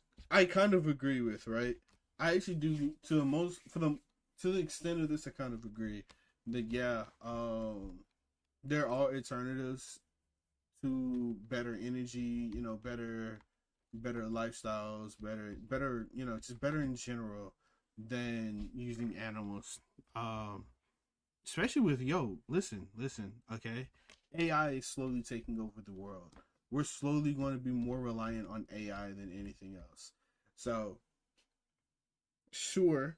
And I'm also against animal violence. I'm genuinely against animal violence. So, that's another thing. But, yeah, you know. That adopting a vegan diet can significantly reduce our ecological footprint. Furthermore, Yurovsky claims that there are... Which is also true. If a lot of more people went vegans, we genuinely would decrease the footprint that we leave on the planet. That is 100% true. That is genuinely true.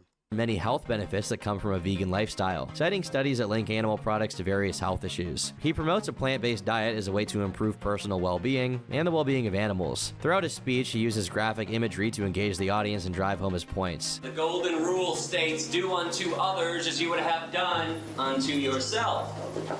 Animals qualify as others, and thou shalt not kill. The four most important yet most ignored words in all religious teachings. After seeing his speech right on the spot, Rich was convinced enough to go fully vegan, and ever since then, he's not had any meat since the age of 18. You ate meat till you were like 20? Well, no. Again, I turned vegan just before my 19th birthday. Okay. So you were 18. Yeah. So I think there were two things that really led to it. One was a near-death experience that I had when I had an E. coli infection in the hospital. I think I overdosed on opiates, so I had multiple surgeries to try to flush out the infection in my knee. So I was put under. I was on the highest dose of morphine they could give me, and the nurses gave me OxyContin and Percocets. This is all in one day. Oh, so you must have been in like an extreme pain. Yeah, I was in insane pain, and I think I took so many opiates, I had a near-death experience, and I remember actually feeling my heart slow down, and then leaving my body, and then I like became the universe. It was like this really weird out-of-body. So you were high. You experienced getting high for the first time. This is what it sounds like. That's exactly what that sounds like. You got high. You got high as fuck.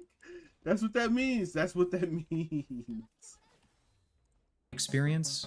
I think that made me just a little more empathic because I felt like I just became everything. With this new perspective on life, Richard found himself drawn into the world of YouTube. He noticed a significant gap in the platform's content offerings, particularly in the realm of vegan health and fitness. According to him, there was an overwhelming lack of vegans in the weightlifting community, and among those that were weightlifting, Richard didn't really like them. So on December 12th, 2014, he created his own YouTube channel titled Vegan Gains. I was vegan for a few years before my YouTube channel. Yeah. I was really into like health and fitness. There wasn't really many vegan health and fitness channels. So I would just get content from like normal fitness channels, and just every so often they'd make stupid videos about how like red meat is fine, like saturated fat isn't something that's too big of a deal, and they'd like promote animal products as if there's like no ethical issue. So yeah, I just got... Well, how's that, bruh? Well, okay, yes and no. Damn, this is really difficult because eating meat is not, there's nothing wrong with eating beef, okay? There really isn't. I don't care what any vegetarian, any vegan says, there's nothing wrong with eating beef, okay? But too much of a good thing is a problem. That's where I can kind of connect with the vegan lifestyle just a little bit, is that eating too much meat is detrimental. It's detrimental to your health, detrimental to the environment, detrimental to a lot of things, okay? That doesn't make it... You're not a bad person for eating meat, bro. That's something I don't like about the vegan teacher, vegan gains, or any of that. You're not a bad person because you like meat. I am not dodging properly, and it's killing me. Come on, heals. But yeah, that's something I don't like. I kind of fed up that there's no one fighting back against it, so decided to start my own channel. As Rich started uploading YouTube videos, his abrasive personality immediately got people's attention. He was basically willing to talk anyone, regardless. Let's see. Hi, just what's going on? I'm reacting to some content. That's all it is. Welcome to the chat, by the way. Just reacting to some content. Which, by the way, guys, if you have not subscribed to the channel, please subscribe to the channel. I got 2 more videos coming out later today and tomorrow that I'm looking forward to making. I need to find an editor. The editing process is crazy for some of these videos.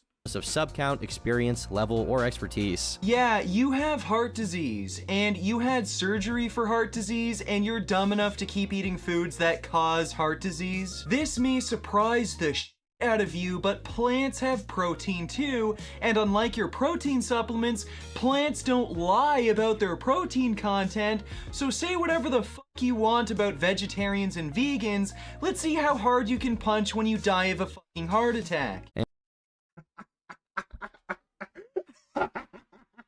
That's, bro, as much as I think vegan gains is insane. That's valid. That's valid. That's actually fucking valid. That makes sense. That makes sense. Oh my god. Oh, he almost convinced me. He almost convinced me of the vegan lifestyle, because that was valid. That was a good explanation. Why would you keep, if you almost died for something, why would you keep overeating on what you died from? I'm sorry, what you almost died from. Real question. It's true, plants is more healthier, but that doesn't mean that, you know, keep in mind, over consumption of something is bad. It doesn't matter what it is. Even the problem with vegans is that even though it's a healthy diet, an extremely healthy diet, it's being vegan for too long is not good for you. There becomes a point where overconsumption of vegan food actually hurts you more than it helps you. So, holy shit! But that was good. He got me. And as did everyone in 2014, he made sure to include some Smosh style skits. Just hold the line. We can do this. What button is for shoot again? One series in particular proved to be the catalyst for channel growth and solidified his presence on YouTube. Worst of the fitness industry. This series was a scathing critique of fellow fitness YouTubers, whom Rich perceived as not only promoting an ethically questionable diet, but also embodying what he considered to be more unsavory aspects of the fitness genre as a whole. Not long after launching Worst of the Fitness Industry, his channel experienced a meteoric rise, accumulating 55,000 subscribers within a mere 6 months. Viewers were drawn to his unapologetic approach in dismantling larger fitness channels. His skits served as the icing on the cake, adding an element of comedy and entertainment that most others just weren't doing. Figures like Ben Pekulski, Furious Pete, and most notably Lex Fitness. Elijah says, "You are my sunshine." That's so sweet of you. I appreciate that. A lot of love. Found themselves under a scrutiny. However, it was the latter, Lex, who managed to irk Rich to a considerable degree. Rich's video targeting Lex Fitness wasn't just a critique of his dietary choices, it was a scathing indictment of what Rich perceived as a profit-driven approach. He openly accused Lex of peddling subpar fitness supplements to his dedicated fanbase solely for financial gain, rather than a genuine commitment to their well-being. Rich didn't stop at critiquing Lex's professional decisions, he also took jabs at Lex's girlfriend, insinuating that Lex was depriving her for the sake of maintaining. That's right, ladies and gentlemen. Listen, if you want to get back at somebody, if you really want to attack someone, don't just attack them, okay? You gotta attack their loved ones too, all right? Obviously, I'm joking. Don't do that. I'm clearly joking. Don't do that. Please don't do that. Maintaining an image online. It's not like having a functioning penis will help you win any bodybuilding shows or become a fitness model. Pause. And when your girlfriend looks like this, erections become pretty overrated anyway. Like, oh,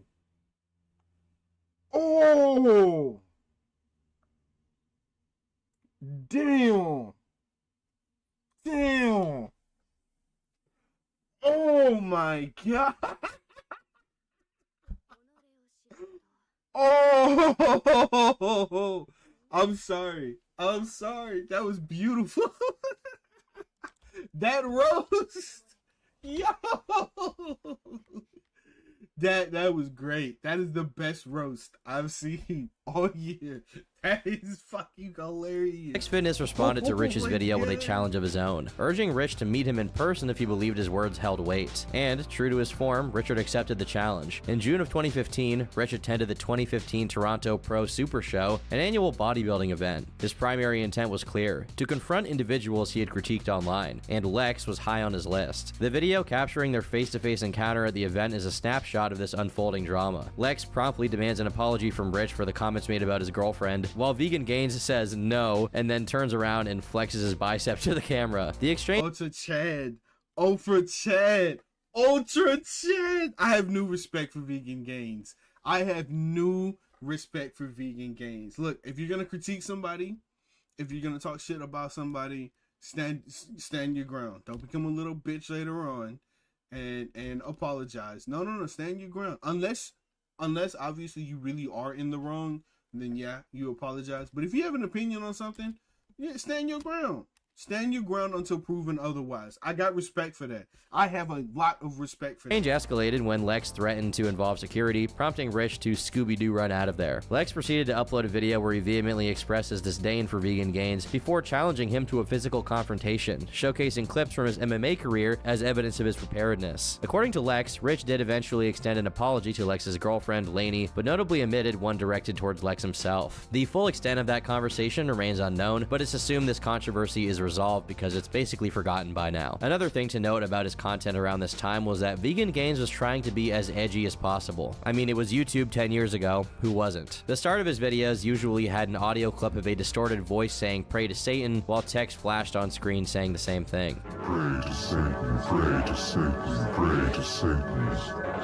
So bodybuilding has a really big niche fan base, sort of like Miss America. He appeared to be basically doing anything to piss people off. But it wasn't all edge. There was a genuine point to Rich's sword. In his own words, the reason why he was exposing so many fitness industry YouTubers: "I just want people to realize that just because these people look good and they seem nice, they're not really trying to help you out. They want to sell supplements. They want to sell their lifestyle. They want to get money from sponsors. All of this is just completely unrealistic. I think people should just focus on health, and if you want to be athletic and go after some real athletic goals, then you shouldn't really be focusing on these bodybuilders because they're not really athletic. They're really out of shape, really. If you take a look, especially leading up to the show, a lot of people say that it's about jealousy or it's about hating on people, and it's not jealousy." Also, this is true. This is true, by the way. Just because you see somebody who's super jacked or whatever, that doesn't mean they're in shape. Okay, it does not mean that they're in shape. I've seen a lot of people who have like these insanely jacked bodies, but their diet, when you take a look at their diet, they're eating fucking McDonald's every day, and they're on steroids. Like that's what they do. So don't judge a book by its cover. So he's not wrong about that. And in when you go to a lot of fitness YouTubers, a lot of fitness models and whatnot, they're promoting something. They're always promoting some kind of like fucked up supplement or whatever, or supplements that's like a typical vitamin supplement. It's nothing even worth looking at. So you gotta be careful. You gotta be genuinely careful. Jealous, or I don't really even necessarily hate any of these people. Some of them, I think they really do believe what they're saying, and people just need some perspective. Just look at the videos objectively. I want people to open their eyes and just see the other side of things and see what's really going on behind the scenes. By this point, Vegan Gains had undeniably carved out a reputation for himself in the YouTube landscape. He'd become notorious for taking every opportunity, or perhaps even inventing opportunities, to bring veganism into the limelight. His unorthodox and extreme methods of confronting and calling out people on various topics, especially when they related to veganism, were nothing short of attention grabbing. People may have had mixed feelings about him, but there was no denying that he was an eccentric individual who, for better or worse, had a very felt presence in the fitness community. But Gaines' appeal was relatively niche. He wasn't known outside of bodybuilders. This would all change when an up-and-coming channel called Grade A Under A cast his eye upon Vegan Gains. On the 28th of June 2015, he uploaded a video titled "Proof that Vegan Gains is a Liar." The majority of this video was dedicated to Grade dissecting and exposing the contradictions within Richard's statements about why he adopted a vegan lifestyle. lifestyle. The implication was clear. Richard might have been bending the truth or even fabricating stories to garner sympathy, respect, and of course, more views. A central point of contention in Grade's video was Richard's habit of publicly calling out fellow bodybuilders for their alleged use of steroids. What Grade found odd is that some of the individuals whom Richard had personally endorsed in the past had their own history with steroids, thereby pointing out a glaring inconsistency. Interestingly, at the end of the video, Grade issued a challenge. He essentially dared Richard to respond, stating that if Richard chose not to react, he would release 2 groundbreaking videos. Clearly, this was a tactic aimed at prodding Vegan Gains into a response, potentially sparking a heated feud and generating even more buzz. Now, hopefully, I don't. Which is smart. I think that's pretty smart. If I actually cared about getting, you know, massive on YouTube, I'd probably start a fight with the vegan teacher because I genuinely don't like her. I would make a good 10 to 20 videos on her per week, and just to spark some controversy, and eventually, it would spark some kind of following of like-minded people, and she would have to respond because I'm using her likeness to gain views. It's a smart tactic. I believe that's something that a lot of people do. I think that's how Sneeko got the attention of Moist Critical. So, I mean, it's not, it happens. It definitely happens, but, I mean, don't have to make any more videos about you. I've already made 2 other videos that are ready to be uploaded in like a second's notice, right? One of the videos that I have is one of his worst of the YouTube fitness industry videos that I stole when I hacked into Vegan Gains' computer. Because I'm a hacker, me, right? And it's one he didn't upload for very good reason. It's not one he would want you seeing, trust me. And as if that wasn't saucy enough, the other video that I've got is a personal video message to Vegan Gains from a very fucking surprising source. What was surprising was that Richard chose to remain silent in the face of provocation. At that point, it was widely acknowledged that he had a knack for engaging in verbal battles and creating controversy, yet he inexplicably turned his back on this opportunity to fire back. Hold on. Did he really hack into the Vegan Gains laptop? Because I find like difficult to believe. Remind me of when she and Sniper Wolf went back. Oh, when Vegan Teacher and Sniper Wolf went like head to head. Wait, did Sniper Wolf actually reply to the Vegan Teacher? I'm almost positive she didn't. I'm pretty sure the Vegan Teacher attacked Sniper Wolf and Sniper Wolf ignored like most of it. I could be wrong, and if I am wrong, I kind of want to do research into that because, you know, I like drama like everyone else. I just don't like drama when it happens around me because then it's like it's annoying, right? But I want to know. Back at Grade. As Grade promised, just 5 days later, he uploaded another video urging people who dislike Vegan Gains to tweet at him if they wanted to see the new video on Saturday. Oh, that's smart. That's smart. That's how you get. Hey, listen. That's how you get those views, ladies and gentlemen.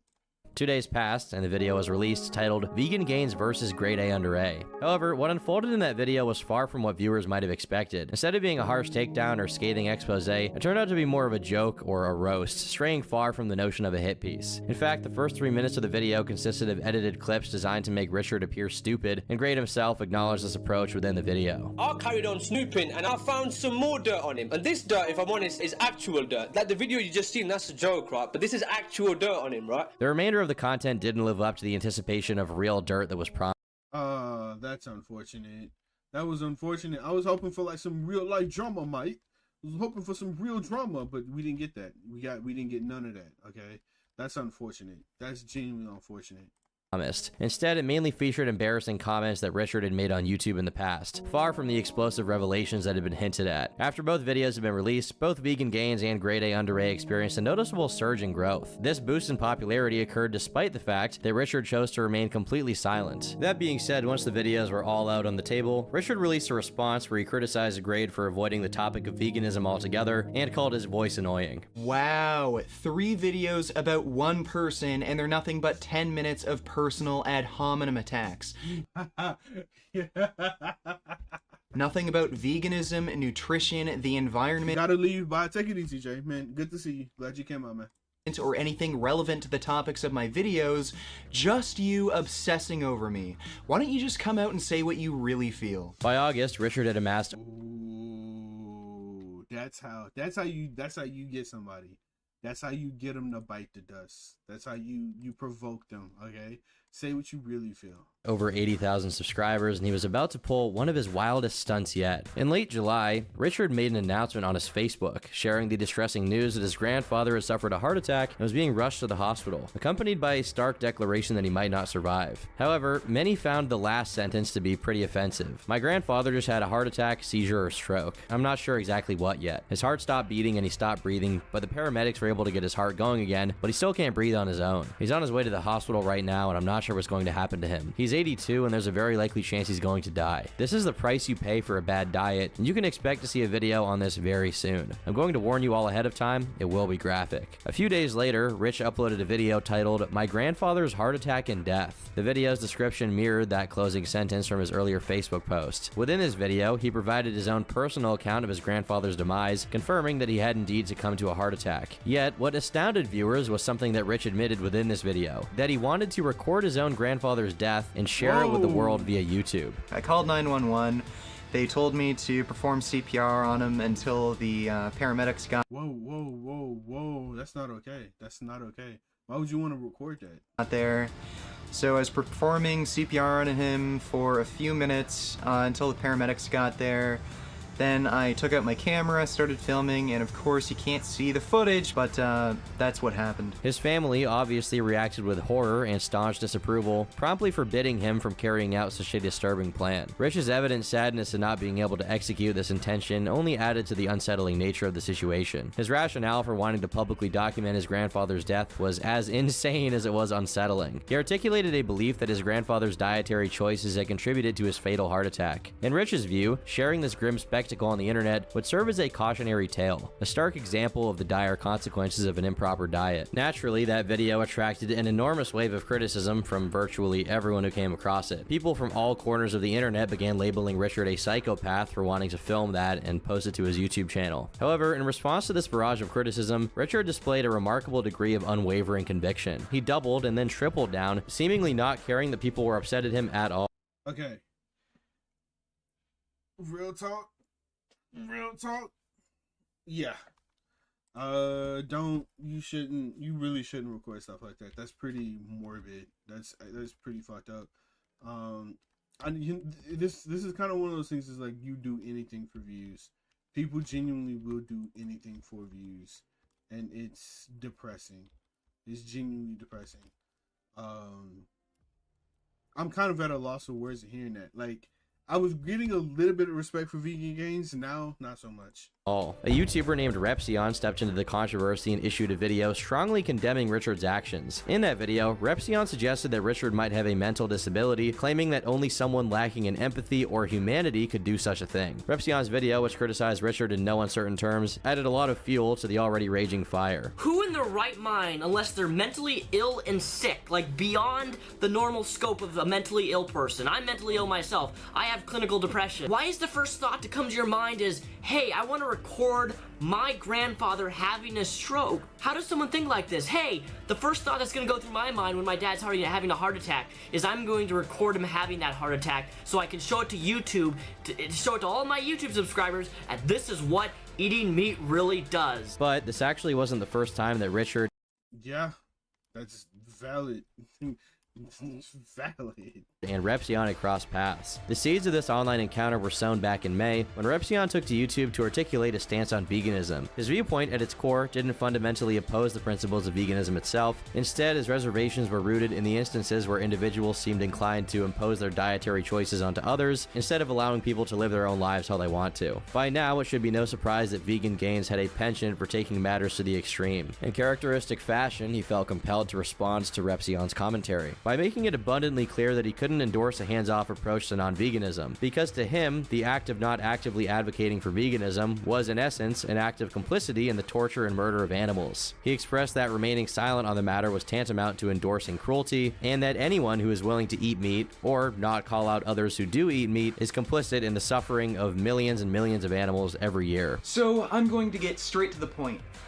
Mr. Repsion. Yes, Mr. Repsion thinks that unless it's affecting you directly, you have no right to protest. So let's just let people torture, murder, do whatever sick fucking horrible acts they want to animals, because unless it's affecting you directly, it doesn't matter, because We're all just selfish little children who feel no responsibility to help others. Repzion, in turn, issued a follow-up video reiterating his initial points. He contended that Richard had misconstrued and taken his comments out of context, thus setting the stage for a rebuttal. The drama that ensued followed a pretty predictable trajectory, gradually fizzling out and fading into the background, until Richard's grandfather passed and he wanted to film it and post it to YouTube, at which point Repzion got involved again. Of course, Vegan Gains saw Repzion's video about his grandfather, and in typical fashion, he responded by launching into a heated rant while playing Call of Duty during a live stream. He did not hold back. Alright, I'm getting like massively fucked up in this fight. I'm already 2 fighters down. What happened? Yo, what? What is with this? Calling Repzion a little bitch and even making death threats, which, I mean, while he is kind of joking about it, I think he does feel that way a little bit. Repzion's a little fucking bitch. Like, I usually don't have a huge issue with people I make videos about, but yeah, if I had the opportunity, I'd kill him. He even goes, Jesus, we going straight to death threats. Oh, okay. But you gotta keep in mind, I'm pretty sure this video was made back when that was actually acceptable. It used to be acceptable that you can make threats like that, and get away with it. Now, not so much. Not so much now. But back then, yeah, absolutely. Because I'm looking at it now. Ain't this Call of Duty? Yeah, back in the Call of Duty days, yes, sir. Goes as far as to display a knife on camera as part of his rant. Witnessing this, Repzion felt compelled to create another response. He expressed his concern that Rich had gone way overboard by making explicit threats, and that he was documenting this for the future in case something happened. Repzion held his firm belief that Rich exhibited psychopathic tendencies, reiterating his initial assessment of the situation. But as Vegan Gains looks back on this situation, he acknowledges that he would have handled it much differently. His initial impulse to record his grandfather's passing for public consumption stemmed more from emotional trauma that had occurred to him as a result of his grandfather, which also extended to the rest of his family. The reasons he had given previously, such as wanting to showcase his grandfather's dietary choices and how they led to his death to his audience, served more as excuses for his actions rather than representing the actual motivation behind them. I didn't post it to YouTube. Okay. My family stopped me from doing that. But you would have, I guess. Yeah, I would have. So the real reason I've had years to think about it. I've had a lot of issues with my grandfather. He was pretty abusive to me. A little bit physically, like he's hit me a few times, but a lot like mentally. Okay, hold on. To a certain extent, I do understand why Vegan Gains is like this, but I'm a little confused why he's getting abused so much. Every time he talks, he's saying, oh, this person was abusive, or was abusive, and it's just like, wait a minute. No, not everybody was abusive to you, my guy. What did you do? You can't keep blaming everything on somebody else. What did you do? What was your role in this? Bro, I have like 6 grandparents, okay? Because my grandparents divorced and got remarried, so I have more grandparents than the average person. My grandparents are old, dog. I can't imagine them being abusive whatsoever. So immediately upon hearing that, I'm just looking at it kind of like, I'm not so sure about that, Chief. Mentally and emotionally. Okay. And he was a scary guy. Even like my mom and my uncles, so his kids, they would talk about having like nightmares about him throwing like explosive glass at them and shit. Oh, so what? like he was kind of a scary, intense dude. It's a bit of a love-hate relationship though. He's kind of like the nicest asshole you could ever meet. I think he was mistreated a lot as a kid, and he would do things to kind of like make up for that, like make sure you get every Christmas present you want. That being said, this wouldn't even be close to the last time that Richard managed to piss off the audience and attract the ire of commentary channels who sought to profit off of criticizing him. Furious Pete, another bodybuilding YouTuber from Canada, was on a steady climb in terms of subscribers during the same time period as Richard. Like Rich, he had an interesting story that set him apart. At the age of 17, Pete battled and overcame an ED, which was a significant turning point in his life. He then shifted his focus to fitness and even started competitive eating as a sort of personal rehabilitation, which is an interesting story to say the least. Over the past decade, Pete has managed to garner an impressive following of over 2.5 million subscribers, and his channel features some truly mind-boggling content, including videos where he devours insane quantities of food in record time, from eating 2 pounds of butter a day to taking on the challenge of Did you just say 2 pounds of butter a day, bro? How? Who? What? How? How'd you manage that? I want to know. I genuinely want to know. Not because I want to try it. I don't like butter like that. But How? Consuming 150 warheads in one go. Pete used his YouTube platform not only for showcasing his eating feats, but also for documenting his workouts and trying to incorporate workout content along with his eating challenges. One of the most memorable moments that added to his fame was when he consumed over 7 pounds of pulled pork in just 6 minutes. In October 2014, he broke from his usual content style to upload a video on his channel, and this time, the tone was pretty sad. Within the upload, he told his fans that at age 30, he had received a diagnosis of testicular cancer and had to undergo surgery to remove one of his testicles. Despite the gravity of the situation, Pete reassured his friends and fans that he intended to continue living life much as he always had. However, some viewers believed that he needed to make substantial changes to his lifestyle, particularly when it came to his diet. The prevailing sentiment among some was that he needed to significantly reduce his meat consumption to improve his chances of defeating cancer. He was literally eating pounds of meat a day, so it's not unfair to make an assessment like that. These discussions around Pete's diet were not new. They had existed as a part of an ongoing dialogue among his viewers. Some vegans asserted that his non-vegan diet was a contributing factor to his illness, a claim that Pete vehemently challenged. He defended his position, asserting, "I've gotten a lot of hate from vegans stating I got cancer because I'm not vegan. I will simply state that anyone can get cancer." And he urged those commenting to just let go of the topic. In one of his videos, Pete revealed that he had received numerous messages, including lengthy emails. Hold on. I'm almost pretty sure overconsumption of meat can lead to some kind of cancer, right? I'm pretty sure that actually is true. So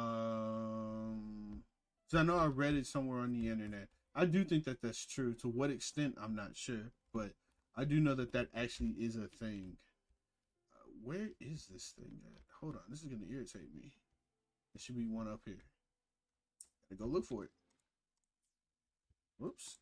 Emails, DMs, and even handwritten letters from strangers. These comments, especially those regarding his diet, infuriated him, a sentiment he openly expressed in this video. It was hardly a surprise when Rich decided to feature Furious Pete in one of his scathing, worst of the fitness industry videos, published on April 5th, 2015. The video's description alone hinted at the crux of Richard's criticism. What makes Furious Pete the worst of the fitness industry? Well, for one thing, he eats a lot of fucking meat. Richard dissected Pete's diet, which included excessive consumption of olive oil and butter, while Pete unabashedly claimed to have a healthy diet. Beyond dietary differences, Richard took offense. Wait, hold on. Isn't olive oil healthy? Am I bugging on something? To the seemingly innocuous choice of clothing by Pete, a shirt depicting a cow with a fork stuck in it. For someone like Richard, who passionately advocated for veganism and animal rights, this symbol made him furious. One of Richard's most controversial accusations echoed what some commenters had already suggested, that Pete's dietary habits, marked by excess and indulgence, might have contributed to his diagnosis of testicular cancer. However, it's worth noting that after the video's release, it didn't stir up as much controversy as one might expect. Pete chose not to respond to Richard's initial video, and the matter appeared to rest there.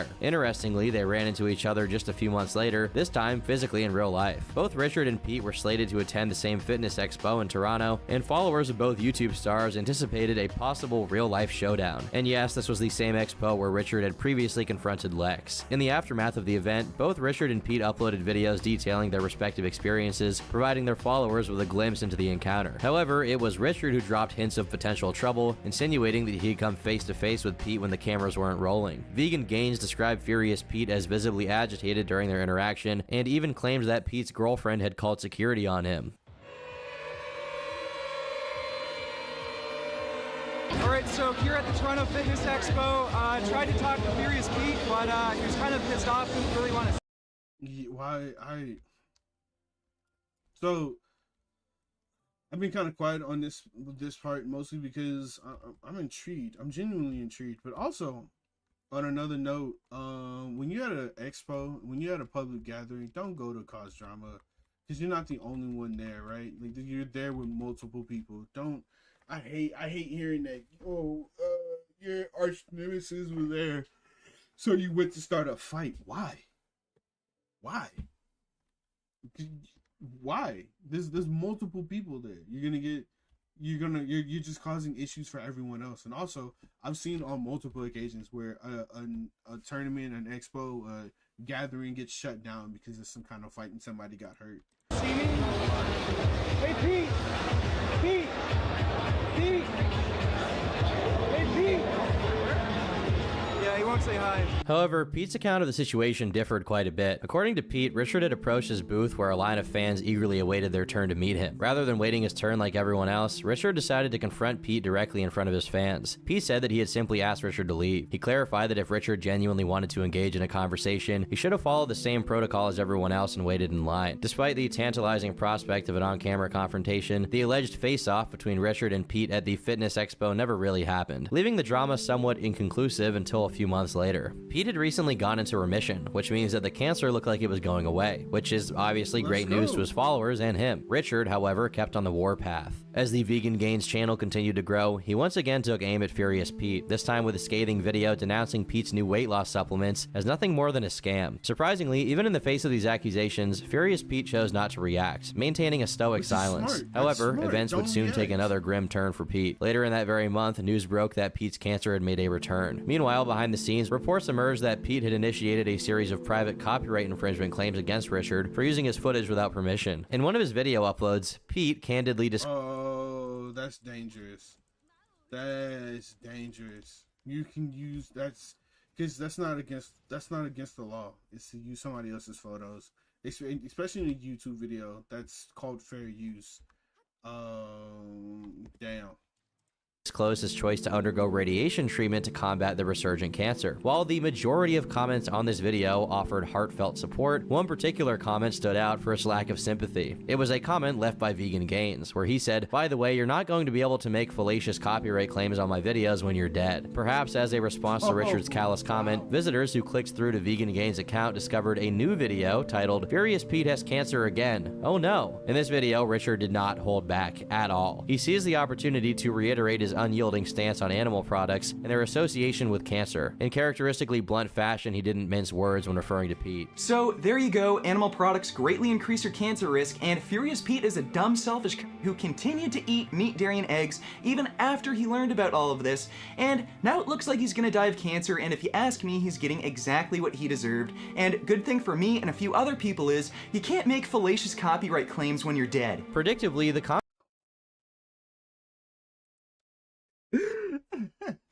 I mean, yes, he's not wrong. Can't make copyright claims, but I'm pretty sure your family can make copyright claims on his behalf, right?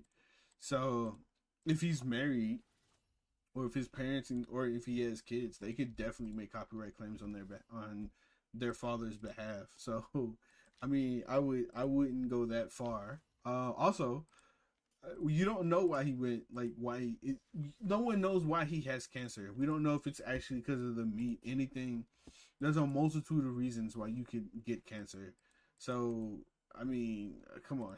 comment section of Richard's video quickly descended into pure rage. Supporters of Pete unleashed a barrage of vitriolic insults, accompanied by spiteful comments detailing their intentions to consume extra meat in his honor. Some even expressed a desire to see someone physically confront Richard in response to his harsh words. Notably, even self-identified vegans who had initially aligned themselves with Richard's viewpoints voiced their disapproval, believing that he had crossed the line. However, Pete continued his deliberate avoidance of directly addressing Richard on his YouTube channel. Instead, Pete's vlog updates began featuring glimpses of his daily progress during the arduous 20 days of radiation treatment. His followers, however, continued to beseech him to finally confront Richard and to stop avoiding the subject. When Pete engaged in an AMA session on the r/fitness subreddit, he pretty much sidestepped any question pertaining to Richard, despite the evident curiosity of those eager to glean some insight into their ongoing feud. In response to inquiries about this long-standing conflict, he chose a rather diplomatic stance, saying, "Personally, I like some of his videos, they're funny, I just wasn't a fan of someone being overly excited that I got cancer." By November 2015, Pete received the news that he was officially declared cancer-free. Subsequently, the animosity surrounding the feud, largely created by Richard, seemed to subside. However, Pete's period of silence proved to be a transient one. In a January 4th upload titled "The Problem with Vegan Gains, The Cult," Pete decided to break his silence on the topic of the vegan movement. In this video, he expressed his views, stating, "Vegans are so damn aggressive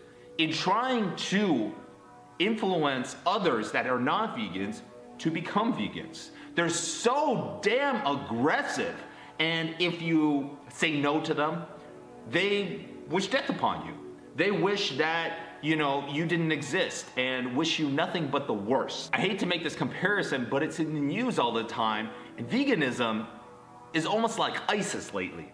Pete's analogy immediately provoked an angry reaction. In response to the backlash, Pete promptly replaced the video with an edited version that— But it's true. It's true though. Well, not the ISIS part. I wouldn't go that far. But it's true that they're super aggressive, and it does more harm than good. Like we just watched earlier, the vegan teacher, right? We just watched her, and she said some insane shit. She said some insane shit. Nobody says stuff like that. It's just her and Vegan Gains. And they're not the only ones. I've seen a lot of people saying crazy shit like animals, you shouldn't eat meat because it kills you, blah, blah, blah. Or you don't take the vegan virginity. It's like, bro, what are we talking about? What do you mean? And now it seems like this guy is taking the same extreme from media's point of view. Honestly, he didn't even have to say all that, because he made himself look pretty bad. He didn't have to say all that. He could have just said, I don't agree with Vegan Gains. I think he's a bad person, or, he's still harassing me, etc., etc. Like, I just want to get along. Like, a lot of people would have appreciated that. They would have honestly appreciated that. But this man jumped off the deep end. He jumped off the deep end. He said, I got something to say, and I'm gonna say it. that omitted the reference to ISIS. Nevertheless, he defended his initial comparison in the comment section, explaining, "Let's set something straight, especially the ISIS comment I made. When some vegans make videos wishing death upon you and wanting you to be killed if you don't do what they preach, I believe it is a very fair comparison." With Pete finally having broken his silence and igniting a fresh wave of controversy, Richard wasted no time in issuing a scathing response. On January 5th, he uploaded a video wherein he accused Pete's followers of systematically hitting the dislike button on his videos en masse, and that because of that, Pete deserved to suffer from a terminal illness, which would lead to his demise. I don't know what I can say on YouTube for this, but you can probably imagine what Vegan Gains said. Since your followers have a tendency to dislike my videos before they even watch them, I think it's only fair that you die. Once again, we don't endorse any opinions expressed by Vegan Gains. This is what he said in his video. In fact, I vehemently disagree with that opinion, of course. Within a matter of days, Richard's response video amassed a staggering 21,000 dislikes compared to 15,000 likes. The comment section became a battleground for supporters of both parties, with impassioned individuals voicing their thoughts. Some commenters expressed their desire to see Richard confront his critics in person, with one individual writing, "Man, I just want Vegan Gains to talk crap to all these people face to face and get his ass kicked."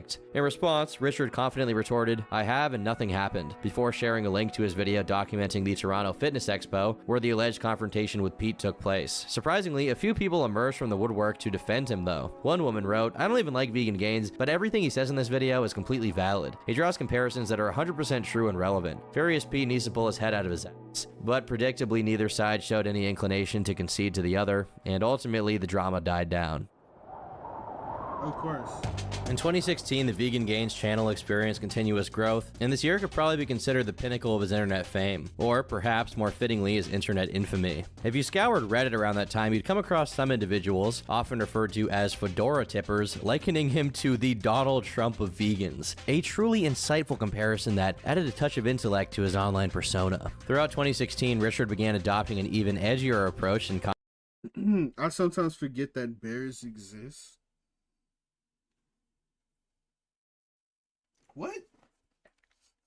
What are you saying? content creation, aligning with the prevailing trend of commentary videos and scathing critiques of fellow creators. This period witnessed the creation of some of his most infamous videos, such as How I Humanely Kill People. In this video, Richard sat in a dimly lit room. I'm sorry. Wait. Hold on. What? How you? Wait.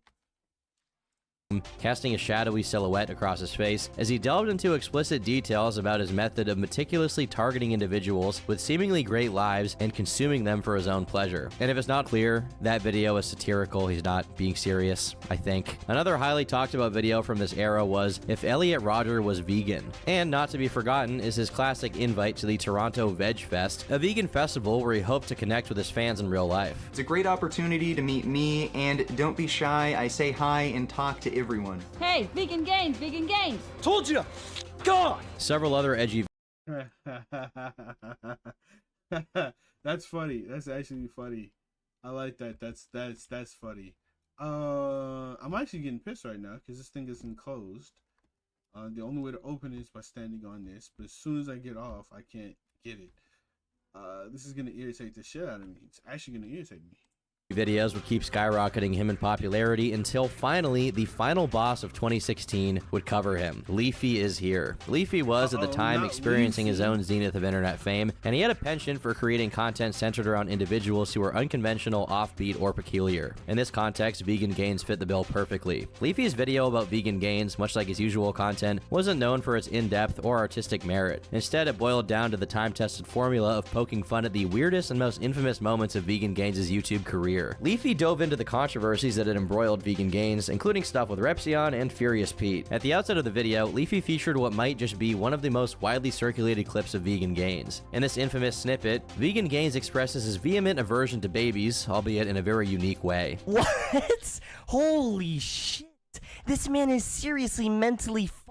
This dude needs to straight up be locked up, and I'm not talking about jail, I'm not talking about prison. I feel like the US government needs to drop some budget and redo Alcatraz, and then put this man in a helicopter, fly over to Alcatraz. Once the helicopter and this man-child are about 100 feet above Alcatraz, toss him out of the fucking helicopter like a horseshoe, and also with no parachute. Trust me, he'll be fine. The shock value was undeniable. However, it's worth noting that Vegan Gains later revealed that his revulsion towards babies wasn't just a persona he put on for the internet. He claims to have harbored a deep-seated and irrational fear of babies since childhood. He finds their— Yeah, but he said he wanted to do self-delete. No, not self-delete. He wanted to murder babies. Those were like his actual his words. So I'm not sure if you can really defend that. I'm at a loss with this fucking box here. I'm genuinely at a loss. I don't see one of those boxes either that I can put on top of it, so that irritates me even more. Their appearance unsettling, and even underwent a vasectomy, a drastic step that he attributed to his discomfort around babies. This vasectomy was the original inspiration behind the controversial video, which features his tirade about infants. They're not cute. They have like these weird bald heads, bulging eyes, creepy little toes and fingers. Yeah, they just creep me out, and they make really annoying sounds. So you would never want to have kids? Nope. I have a vasectomy, and my wife has a hysterectomy, so it would be literally Oh, he's married. I didn't know that. Oh. impossible for us to have kids. Do you think if you had a kid, you would come to love it? No. No. I don't think I have any paternal instincts. That's crazy. I thought everyone kind of had that. That's interesting. Yeah, Has it always been the case, like since you were young? Yeah, even when I was like when I was old enough to be lucid, so probably like around 3-4, when your memories start to form. Yeah. Really creeped out by babies. While many of the clips, including the baby segment, were clearly exaggerated for comedic effect, Leafy didn't seem to interpret them as such, despite likely understanding the satirical nature of Vegan Gains' content. This discrepancy in perception prompted Vegan Gains to respond. In his rebuttal, Vegan Gains accused Leafy of being a bully who targeted mentally disabled individuals. He argued that Leafy took his blatantly exaggerated jokes as serious statements, equating it to slander and libel. Vegan Gains didn't mince words in defending his content and his intent. Interestingly, despite any negative sentiments Vegan Gains may have held towards Leafy, the fallout from this exchange was undeniable. The video Leafy created catapulted Vegan Gains to even greater heights of online recognition. In the wake of Leafy's video, Vegan Gains saw a surge in subscribers, with his sub count soaring beyond the 200,000 mark. The views on his channel— I'll get there one day. One day I'll get to that 200,000 subscriber count, okay? Have faith in me, all right? I'll get there. I'll get there one day. were also skyrocketing, regularly raking in millions of views each month. The year 2016 wasn't just a pivotal moment in Richard's online career, it also marked significant personal milestones and improvements in his life. On November 1st, he shared a video with his audience, revealing that he was about to get married with his longtime girlfriend, Jasmine. For those who followed Richard's vlogs, Jasmine wasn't an unfamiliar face. She had made appearances in his real-life segments even before this announcement, blending into the fabric of his channel. Familiarity had already bred comfort for fans, as they often spotted her popping in and out of the vlogs. Before Jasmine came into his life, during his teenage years, Richard harbored vivid fantasies about engaging in casual relationships with many women, believing it to be the epitome of coolness. However, he claimed— I'm laughing at that because, bro, I can't tell you how many times I hear people talk about, how many men, I should say, talk about how they want to have multiple wives, or their biggest goal in life is to be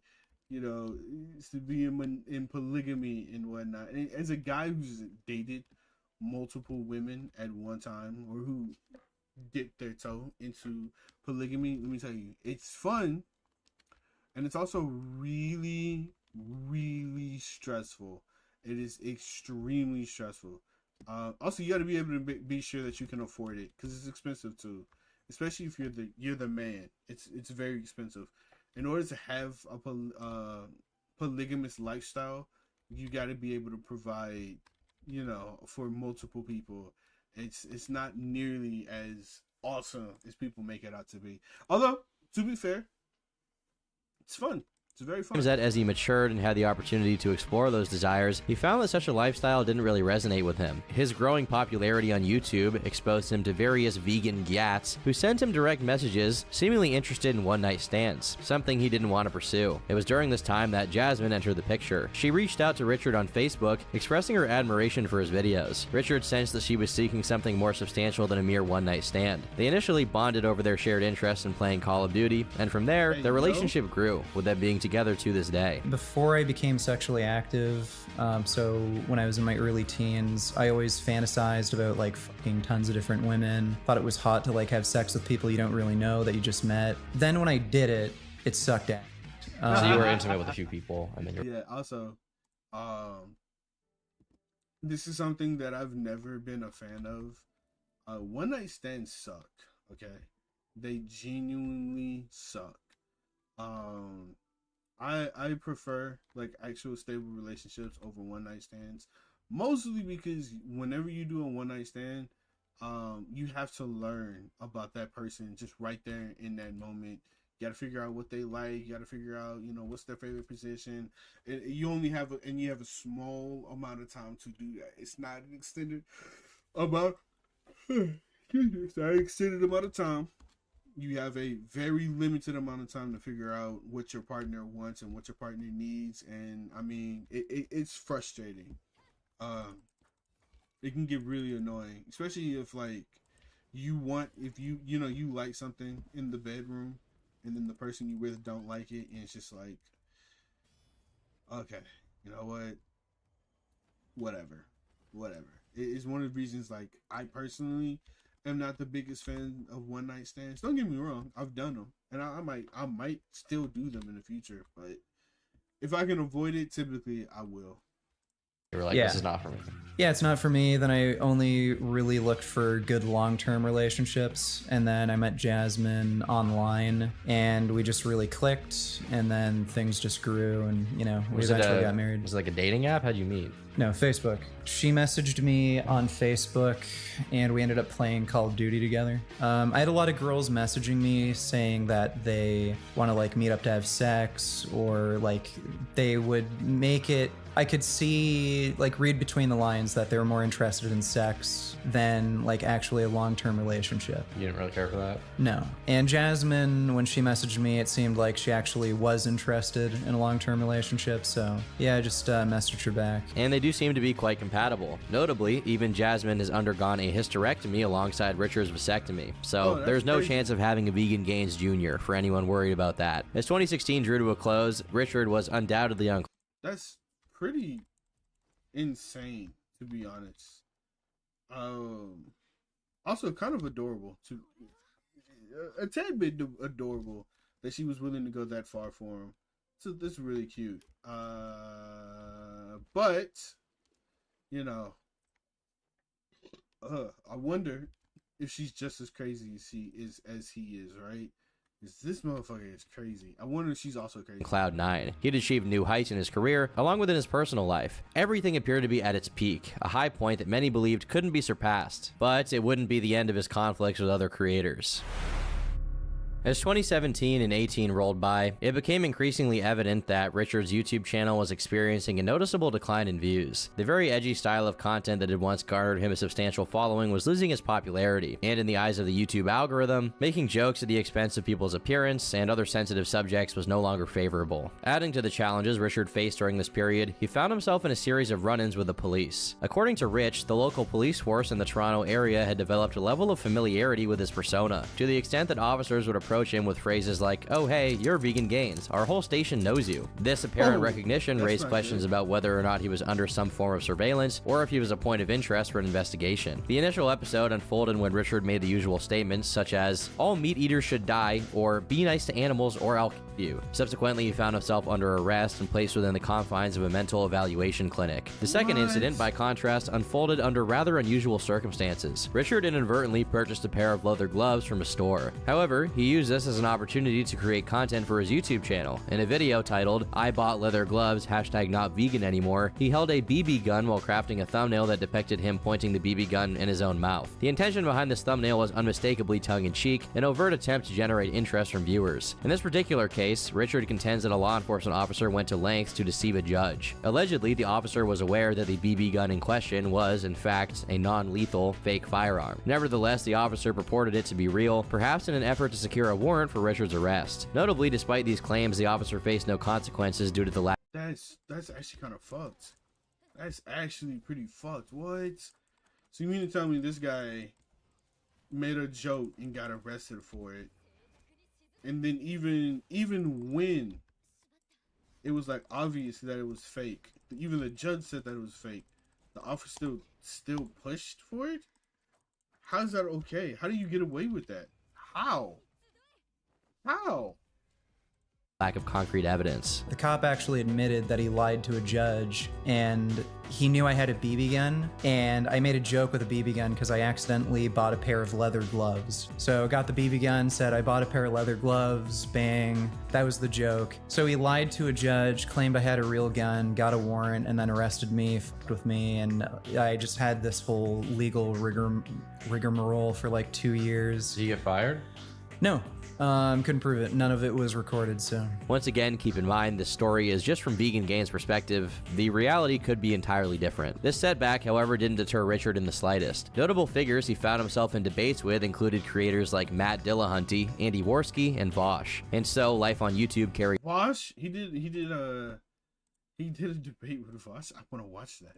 On, with his debates and edgy content sparking both intrigue and controversy. It seemed like he was navigating this much as he always had, but then in January of 2019, his YouTube channel was hit with not one, not two, but 3 strikes, leading to its complete termination from the platform. One of these strikes, Richard explained, stemmed from a video in which he poked fun at another creator, targeting their hairy chests and even talking about possible interest in female domination. These comments were clearly in jest, intended solely for comedic effect, but YouTube's automated systems failed to see the humor, resulting in a strike. The other strikes were even more concerning. Richard found himself accused of promoting animal cruelty, an accusation that was pretty obviously the opposite of his MO. In reality, he had included footage from slaughterhouses in his video content, not to endorse cruelty, but to shed light on the realities of the meat industry. Unfortunately, the automated bots who assessed his videos seemed to misinterpret his intent, leading to the termination of his channel. Fortunately, he would find a multi-channel network, a conglomerate that comes to the aid of creators facing strikes and channel terminations. Typically, the way these networks work is that in exchange for a percentage of your YouTube revenue, they give you a bunch of promises and typically don't deliver very much. But in this case, Richard managed to find one that provided him essential support. This network that he joined not only helped reinstate his channel within just 1 month, but also supposedly boosted his content in the algorithm. Just a month after his termination, Richard found himself back in the game, with his monthly ad revenue remaining steady and no significant sacrifices made to reclaim his channel. In April of 2019, a somewhat smaller controversy involving Richard emerged, this time involving fellow YouTuber Onision. To provide some context, Richard and Onision had a brief feud earlier.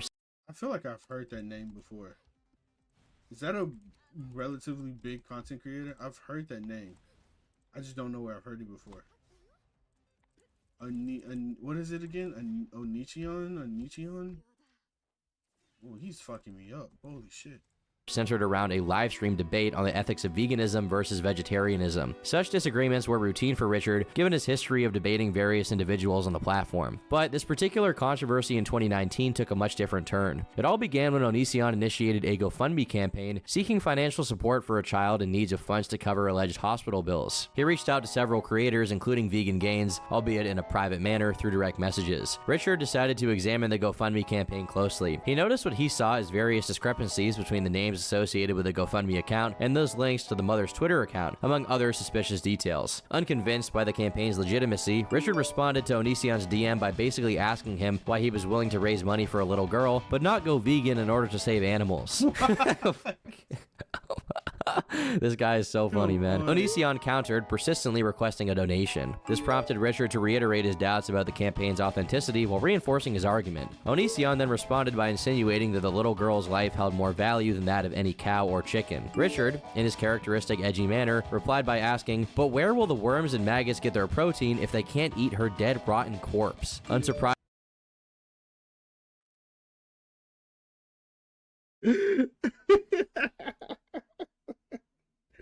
Okay, I'm sorry. It's fucked. It's fucked. But that is peak comedy. It's fucked up, but that is peak comedy.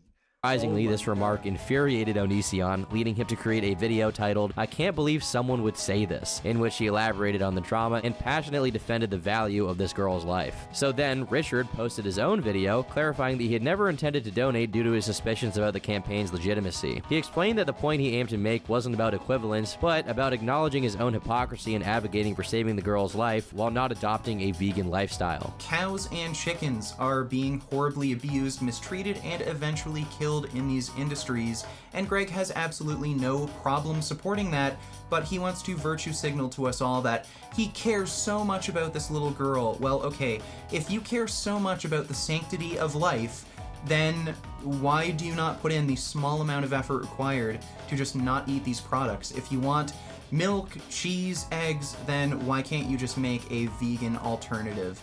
It's because you're a selfish, lying sack of shit. And the only reason you shared this GoFundMe campaign, the only reason you're trying to slander me in this video is because you only care about yourself and you're coming up with any lies and bullshit that just pops into your head so that you can maybe stop losing subs so quickly. And to be honest, I don't even know what to say to this. Like, I've almost never heard someone say something so wild on YouTube. Vegan Gains is one of the most entertaining people of all time. As for any subsequent response videos, if they exist, they seem to have disappeared into the annals of internet history, implying that the controversy likely concluded. It's important to note that any traces of edginess associated with Richard were confined to Twitter and not present in his YouTube response video. The shift in demeanor was likely influenced by the recent termination of his channel, leading him to really tone down everything. Even though Richard has started to veer away from his edgy persona, he wasn't entirely done with it. In the early months of 2020, he released a video titled Eddie Hall vs. Vegan Gains. In this video, he adhered to his well-established routine of critiquing bodybuilders for their dietary choices, the supplements they endorsed, and various other aspects of their lifestyles. However, it was during this video that he did something that would incite a significant amount of anger and backlash from viewers. About halfway through the video, Richard stumbled upon a Facebook post made by Eddie Hall, in which he shared his experience visiting a child with cancer. Richard Today I attended the funeral of my little pal Lewis. It was a tough one. He left us at the tender age of 7. I went to the wrong church at first, so I was late, but in doing so, I ended up following the hearse into the church, which was a blessing. They passed Lewis's primary school where he attended. There were hundreds of children at the fence waving and crying as they drove by. It was very touching to see how many people will miss Lewis. Cancer is an almighty killer.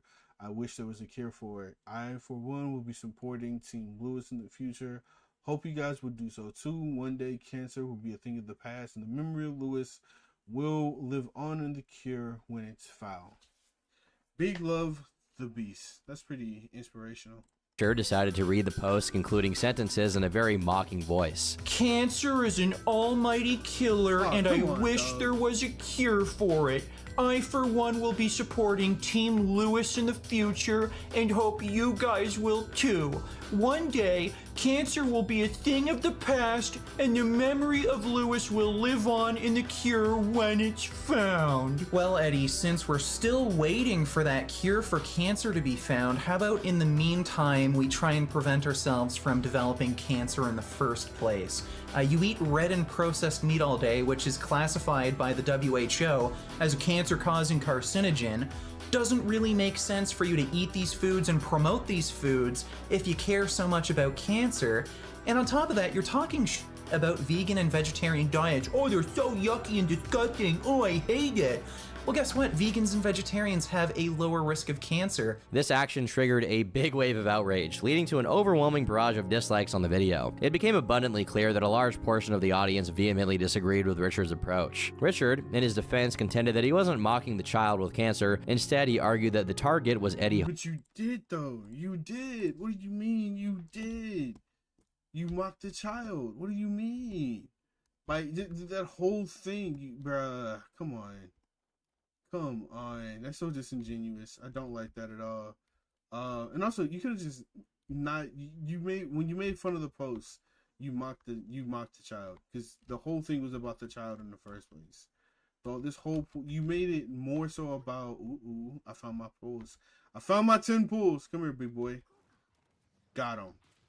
The whole post was about the cancer, and it was focused on the child, and you focused it on Richard. That's where you're fucking up, my guy. That's where the whole problem kind of lies in. Jesus Christ. Himself, who he accused of exploiting the child's illness for views and attention, despite Eddie's charitable contributions to cancer foundations. On his professional Facebook page, he was promoting this fundraiser for a child who has cancer. Now, to me, it seemed as though he was exploiting the situation and this kid so that he could make himself look better, and he didn't really care about this kid with cancer. That was just what I thought. I could have been wrong, not saying I'm right, but that's what I thought. I guess a lot of people would say, like, well, even if he is exploiting him, I mean, the kid still gets benefit, you know, if he raises money for him, right? Yeah, but that wasn't really my area of concern. My concern was this guy is exploiting somebody who is going through something bad for his own benefit, even if it benefits the person ultimately. And people turned that into, oh, you're making fun of a kid with cancer. No, I was criticizing somebody who I thought was taking advantage of a kid with cancer. While Vegan Gains maintained that he was critiquing Eddie Hall's intentions rather than the kid, the video's execution didn't sit well with many viewers, ultimately resulting in this incident going down in history as one of the most infamous moments in Vegan Gains' online reputation. During this period, the Vegan Gains channel was continuing to experience a decline in terms of views and subscribers. However, it wasn't long before one incident would send him right back to the spotlight of mainstream controversy. On March 26, 2020, a YouTuber known as Penguin Zero, or Charlie, took center stage by posting a commentary video criticizing the mukbang YouTuber So Young for a disturbing practice. So Young had gained notoriety for consuming animals while they were still alive. Charlie's video, in essence, served as a scathing critique of her actions and the ethical concerns they raised. Charlie's main arguments in the video were quite straightforward, but very impactful. He decried the act of consuming animals while they were alive, highlighting the cruelty and inhumanity of such a practice. What added a layer of concern to this controversy was So Young's choice of octopuses as her subjects. These creatures were well documented as very intelligent beings, capable of intricate behaviors. Yet they were subjected to this horrifying consumption on camera, struggling desperately to escape her mouth. The creatures she chooses to eat alive are the ones that are well documented in being very much aware and alive. For example, the octopus. Octopus are among the most intelligent creatures we have on the planet. They're up there with dolphins. They have a fully complex nervous system, brain. They have as many neurons as dogs do, and they process pain and information in much the same way a dog does. They're able to remember that kind of information as well. So how does she treat an octopus?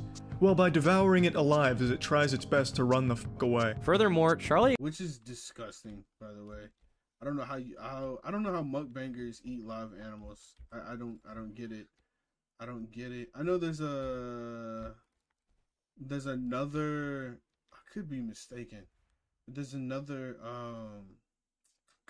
what's it called? There's another creature that is like well known for being eaten alive. Can't remember for the life of me what it's called or what it is, but there's something else that people tend to eat alive.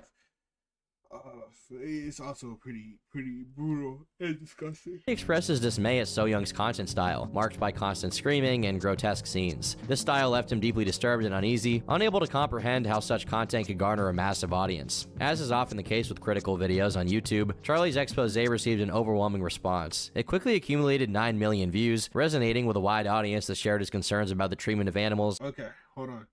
I'm about to do a 10 pull. Maybe I get her. Let's see. Maybe. Do I get her?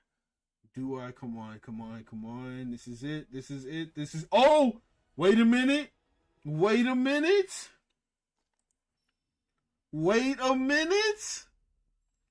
Oh, we're cooked. We cooked. Hey! We cooked. Let's go. Oh, finally, 140, or I think it was like 150 pools, and I finally got her. My God.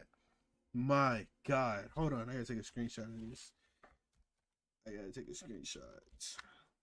Send it to my homies. Finally, my Jesus. And the Christ. ethics of creating content around such practices. Now, if you've been paying attention at all, I don't think it needs to be said what Richard's reaction to this video was, so let's get into his response, which he published on April 16th, 2020, about 1 month later, titled Penguin Zero the Arch Hypocrite. Surprisingly, instead of launching into his typical fiery tirade, Richard actually extends a fair amount of credit to Charlie. He acknowledges Charlie's commendable act of calling out a content creator who was clearly in the wrong. Good on Penguin Zero for, making a video like this. I'm really glad to see big YouTubers, people with a lot of reach and influence, make videos about animal cruelty, but I was really sad to see that only a few weeks after Penguin made this video, he uploaded a video where he supported animal cruelty. He made a sausage making video. It actually wasn't Charlie's initial video that got Richard all riled up. It's what came afterward that truly angered him. Charlie, in a subsequent video, decides to embark on a culinary adventure involving sausage making. Now, here's where Richard takes issue. In this sausage making endeavor, Charlie employs using sausage casings, which are traditionally crafted from animal intestines. That's where Richard calls him out, saying that he's a hypocrite. He argues that Charlie's use of sausage casings contradicts his earlier stance on animal welfare. While Charlie had rightfully criticized So Young for her treatment of octopuses, Richard contends that Charlie, in using animal-derived casings, as well as eating meat in general, indirectly supports the suffering of pigs through the meat industry. Richard...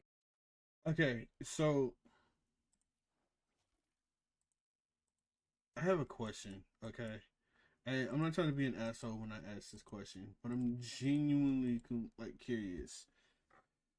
And that question is... If I do know there's a lot of cruelty in the anime, my bad, and a lot of the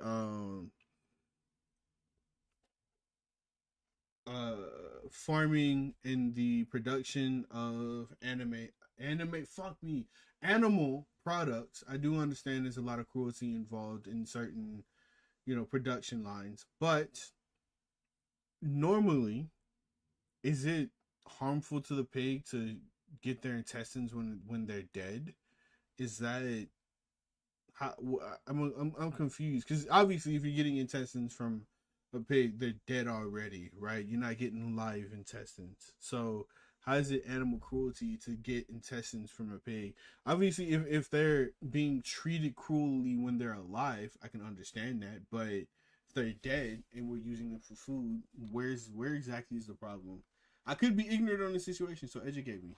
I'm curious. Goes on to underline the intelligence of pigs, asserting that they're on par with, if not more intelligent than, dogs, a point which is supported by scientific studies. He firmly believes that Charlie could have explored alternatives. According to Richard, there are numerous plant-based sausage casings available, and Charlie could have even tried his hand at crafting them at home by following online tutorials. The same logic applies to the chicken that made its appearance in Charlie's video. Vegan Gains' response to Charlie's video undoubtedly stirred the pot, and the dislike bombing that ensued was, in all likelihood, a result of Charlie's significantly larger audience. This sparked a controversy that Critical himself couldn't resist addressing, and he promptly released a video just a day later. In it, he began by expressing his genuine surprise at how Richard had mellowed out over the years. He recalled his more aggressive approach back in 2016 and contrasted it with the comparatively subdued tone of his recent response. Charlie found this shift quite refreshing and welcomed the fact that Richard was now delivering his criticism in a much tamer manner. That said, Charlie did not let Richard off the hook. He acknowledged that everyone is entitled to their own opinions, and he considered Richard's perspective a valid one. However, he still had some issues. His first point of contention was that despite Richard's improved demeanor, he still believed that Vegan Gains represented some of the less favorable aspects of the veganism community. This opinion stemmed from the way Richard often employed insults when addressing others. Charlie then delved into the core of the matter, the comparison between him and So Young. He asserted that the comparison wasn't fair, as his primary concern was the way animals were killed. If, for instance, the place Charlie sources chicken from was engaged in the inhumane treatment of chickens when they were still alive, as opposed to employing the most humane slaughter methods, he would have a significant issue with it. But obviously such practices were not the case in his video. video. Charlie also made it clear that he had no qualms with meat substitutes like Beyond Meat and similar products. In fact, he shared Richard's view that these alternatives represented the future of food. At the end, Charlie emphasized that if Richard genuinely wanted to encourage more people to adopt a vegan lifestyle, he needed to adopt a less condescending and more understanding approach towards those who consume meat. A lot of people in that community go out of their way to try and lecture people or guilt them into joining, which is the worst possible approach to take and only holds it back. The public perception of meat substitutes could be huge right now if the community as a whole didn't keep vilifying them for it. Because meat substitutes taste better. I think objectively, anyone that has had like Impossible or Beyond can say with certainty it really does just outright taste better. Later on that very same day, Vegan Gains released a response video, and this time around, he seemed noticeably more upset than in his previous. I don't think so. I don't think meat substitutes taste better. I'm sorry. I've had Beyond Burgers. I've had fake burgers, and I still prefer the real thing. I genuinely still prefer the real thing over these Beyond Burgers, these fake burgers, or whatever. Don't get me wrong. I've had vegan sausage before, and it was delicious. It was actually really good. But was it better than the real sausage? It depends. It depends on what sausage. Like, to this day, my favorite kind of sausage is deer sausage. I love deer sausage. I don't think anything tops deer sausage. But pork sausage, not so much. I'm not the biggest fan of pork sausage, but I love deer sausage. So if you tell me, is vegan sausage better than like actual pork sausage? Yeah, 100%. Depends on where you get it, and depends on who makes it. I really genuinely think it really depends. Like, if you get a Beyond Burger from Burger King, that shit is disgusting. It's nasty. But if you get a Beyond Burger from like an actual vegan restaurant, it's good. It's really good. They make it incredibly well.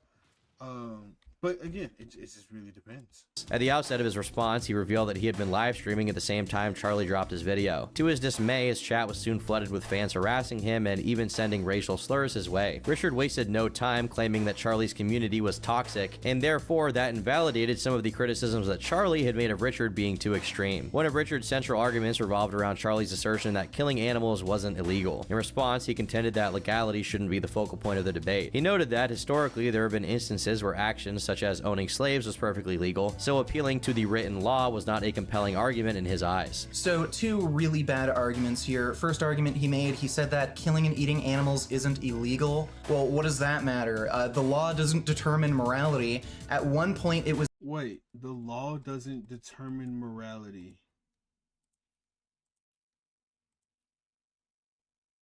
I'm sorry, did I hear that right? The law doesn't determine morality.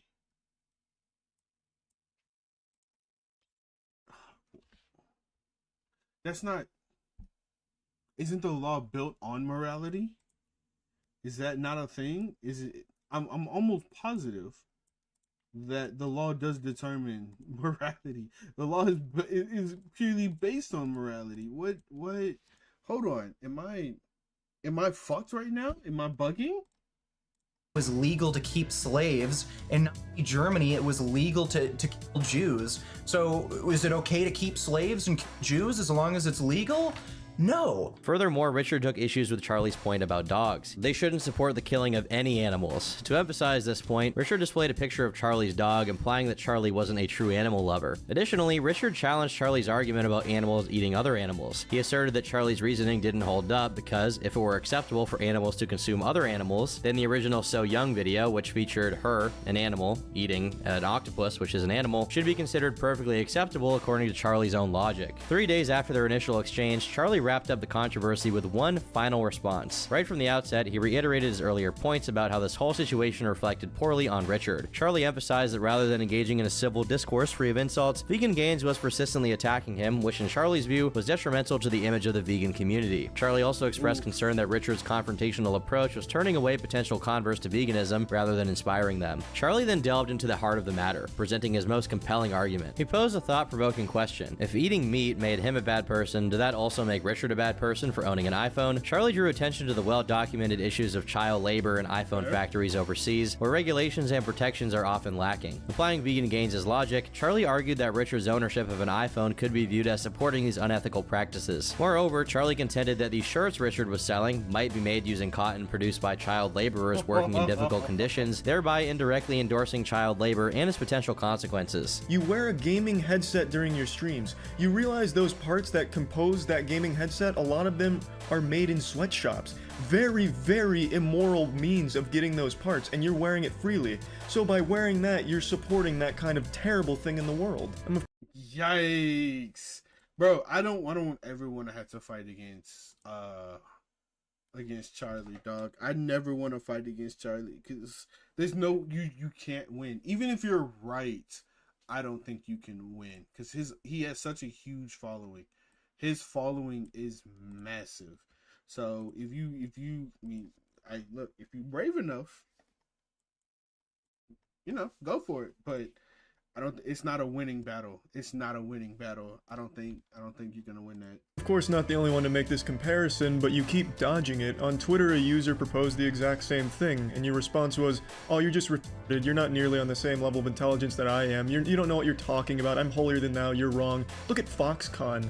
I don't know if you're joking or if you're actually dumb, but Foxconn actually does use minors at their factories in China. They're being investigated for it. It's pretty well documented. And Foxconn's an extremely terrible place to work that's well known for workers committing suicide.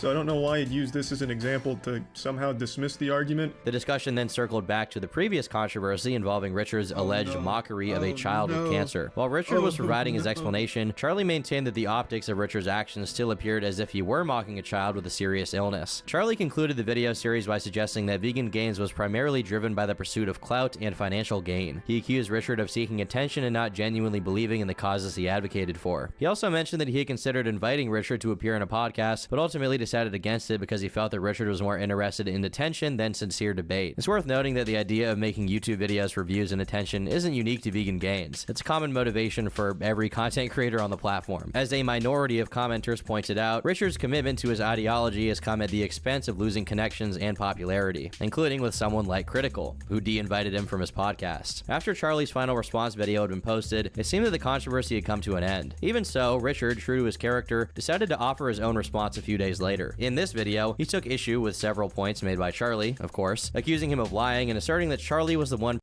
Again, and so fighting Charlie is not a win-win situation. You're not winning that. And this irritates me, dog. You had a chance to get on the podcast.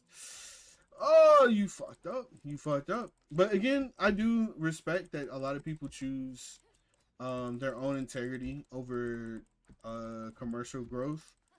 He chose to stick with his values versus, the potential growth of his channel, which, hey, more power to you. Primarily motivated by financial gain, not him. One of the central themes of this video was Richard's disagreement with Charlie's argument regarding his t-shirts and their connection to the cotton industry. Richard contended that he didn't approach this issue from a consequentialist moral framework and suggested that Charlie's point was flawed or irrelevant to his view. Alright, so first of all, again, this is a tu quo qui fallacy. Charlie is trying to suggest that because it's wrong to farm cotton and because I support the cotton industry, therefore it's okay for him to do something else that's wrong, like eat meat. Again, this sort of reasoning can lead to justifying anything. It could justify the Holocaust. It could justify eating animals alive. So again, why would you end up criticizing So Young when you're going to rely on this sort of logical fallacy as the basis of your argument against me? It doesn't make any sense. Despite Richard's attempts to defend his stance, it seemed that the video was destined for a negative reception, much like many of the previous videos in this controversy. True to form, it received over 22,000 dislikes and was inundated with comments, most likely from Charlie's fans who disagreed with Richard's position and the way that he expressed that position. So far, we've explored various individuals critiquing Richard's views and making claims about him, but we haven't really delved into what Richard's own beliefs actually are regarding veganism. After all the criticism and debate, it's only fair to hear directly from him himself what he truly believes and why he's so passionate. Why do you feel this way about animals? Why do you feel like they deserve so much empathy or shouldn't be killed or we shouldn't eat them when,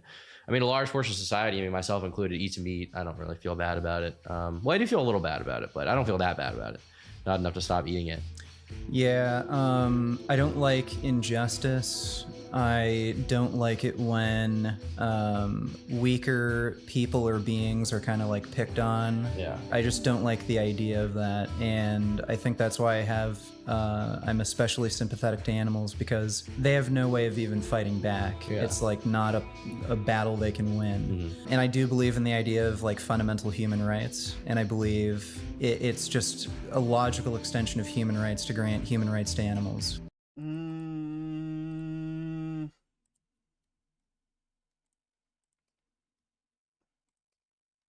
Do we grant human rights to animals? Because wouldn't that be a contradiction? Because don't human rights apply only to humans, or am I bugging? I could be ignorant on the situation, but do we grant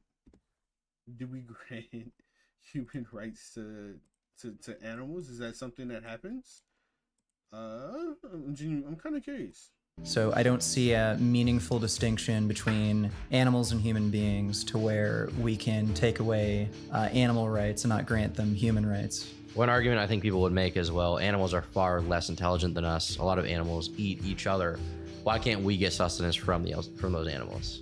Yeah, so I don't think there's any way of making a differentiation that justifies taking away animal rights without also taking away human rights. So if you're going to say intelligence is the defining factor, because animals are so much less intelligent, we can kill and eat them. Well, there are human beings that have comparable levels of intelligence to, say, a pig or dog, a cat, or... Wait, no, I don't think so. I guess if you have like a mental illness, probably. If you have the intelligence of a dog, where you only act on instinct, I guess.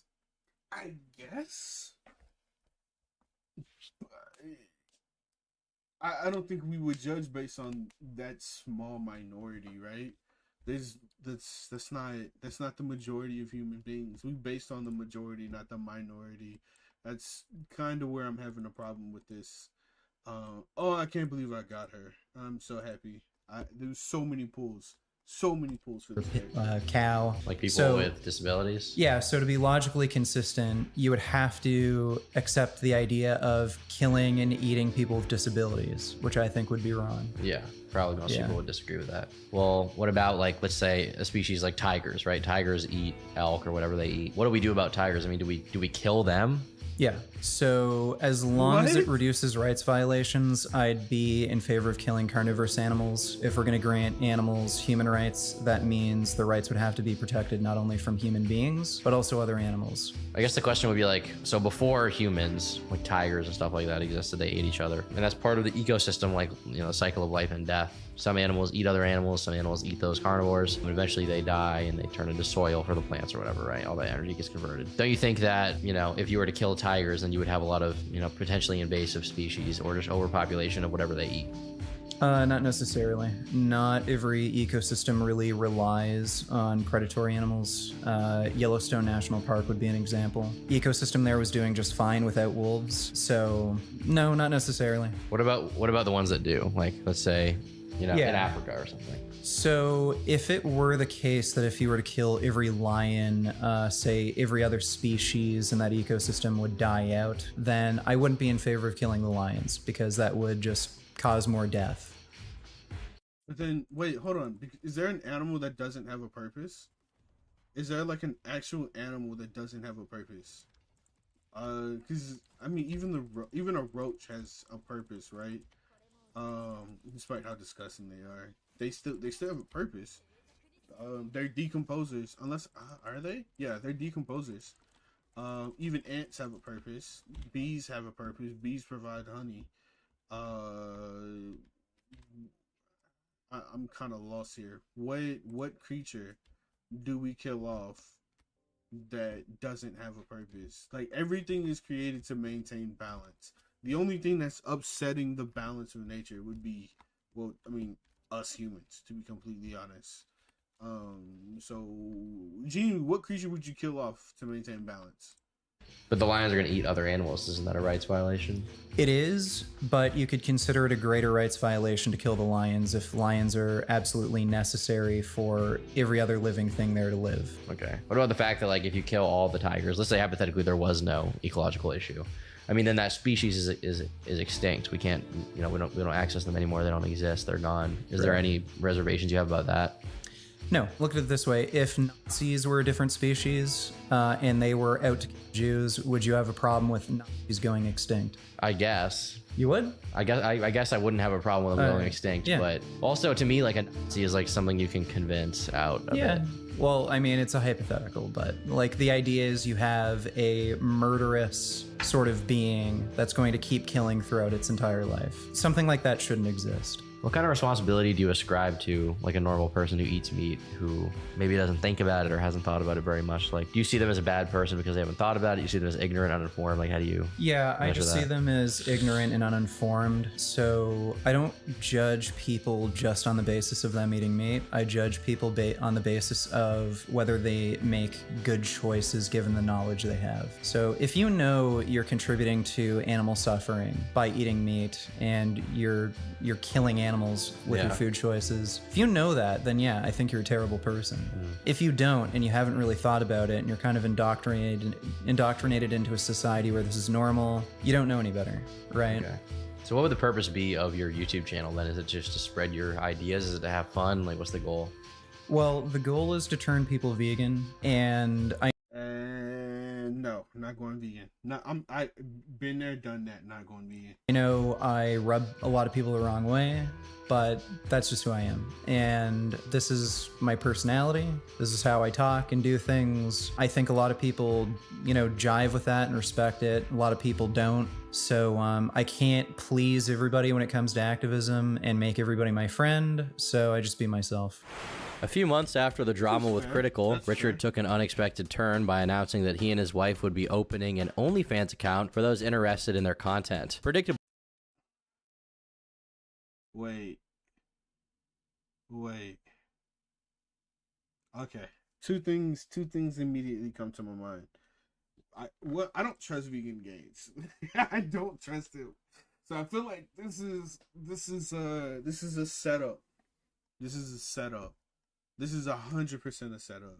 That's what I feel like. If it's real, then they're a lot braver than I gave them credit for. But I feel like this is a setup. This move was seized upon by their detractors, who promptly created various forms of content to poke fun at him. As we transitioned into the year 2021, it marked the beginning of one of Richard's most recent and substantial controversies. During a live stream, he learned about the passing of another bodybuilder, John Meadows, who had tragically died of a heart attack. Richard reacted to this news by laughing, making disparaging comments about John's child, and even expressing his desire for the child to suffer the same fate. Well, your son's a piece of fucking shit, just like you, asshole. Yeah, there he is, fucking torturing animals. Yeah, putting a hook through a fish's mouth. Yeah, hopefully he dies of a heart attack soon, too. His rationale for this was rooted in his disagreement with John Meadows' views on saturated fat being good for health, and he remarked that John died as he lived. Another factor fueling Richard's animosity toward John was the discovery of videos in which John expressed some level of agreement with veganism and remorse for consuming meat, yet did not make any significant changes to his diet. To Richard, this made John a hypocrite, justifying his mockery of his death. There was someone...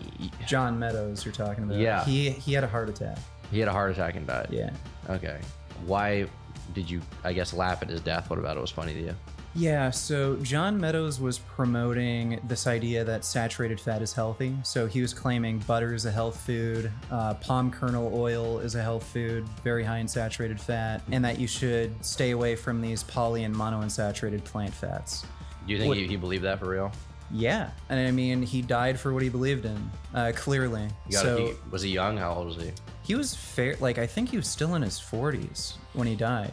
So he wasn't that old. He was on steroids. I'm sure that might have contributed to it. This was also during COVID, so COVID might have also contributed to it. But he ate like shit. He ate a diet very high in saturated fat. He was also on cholesterol-lowering medication, so his doctors, they knew his cholesterol was way too high. And I just thought it was funny that this guy who was promoting eating shitty foods died of of, you know, the result of eating those shitty foods. On top of that, he actually agreed with the ethical principles of veganism. He made a few videos talking about how he doesn't like seeing animals killed and he feels bad about eating meat. So that also kind of pushed me in that direction of like laughing at his death. This is a guy who, even though he recognized what he was doing was wrong, by his own admission, he kept doing it. And it's called addiction, typically speaking.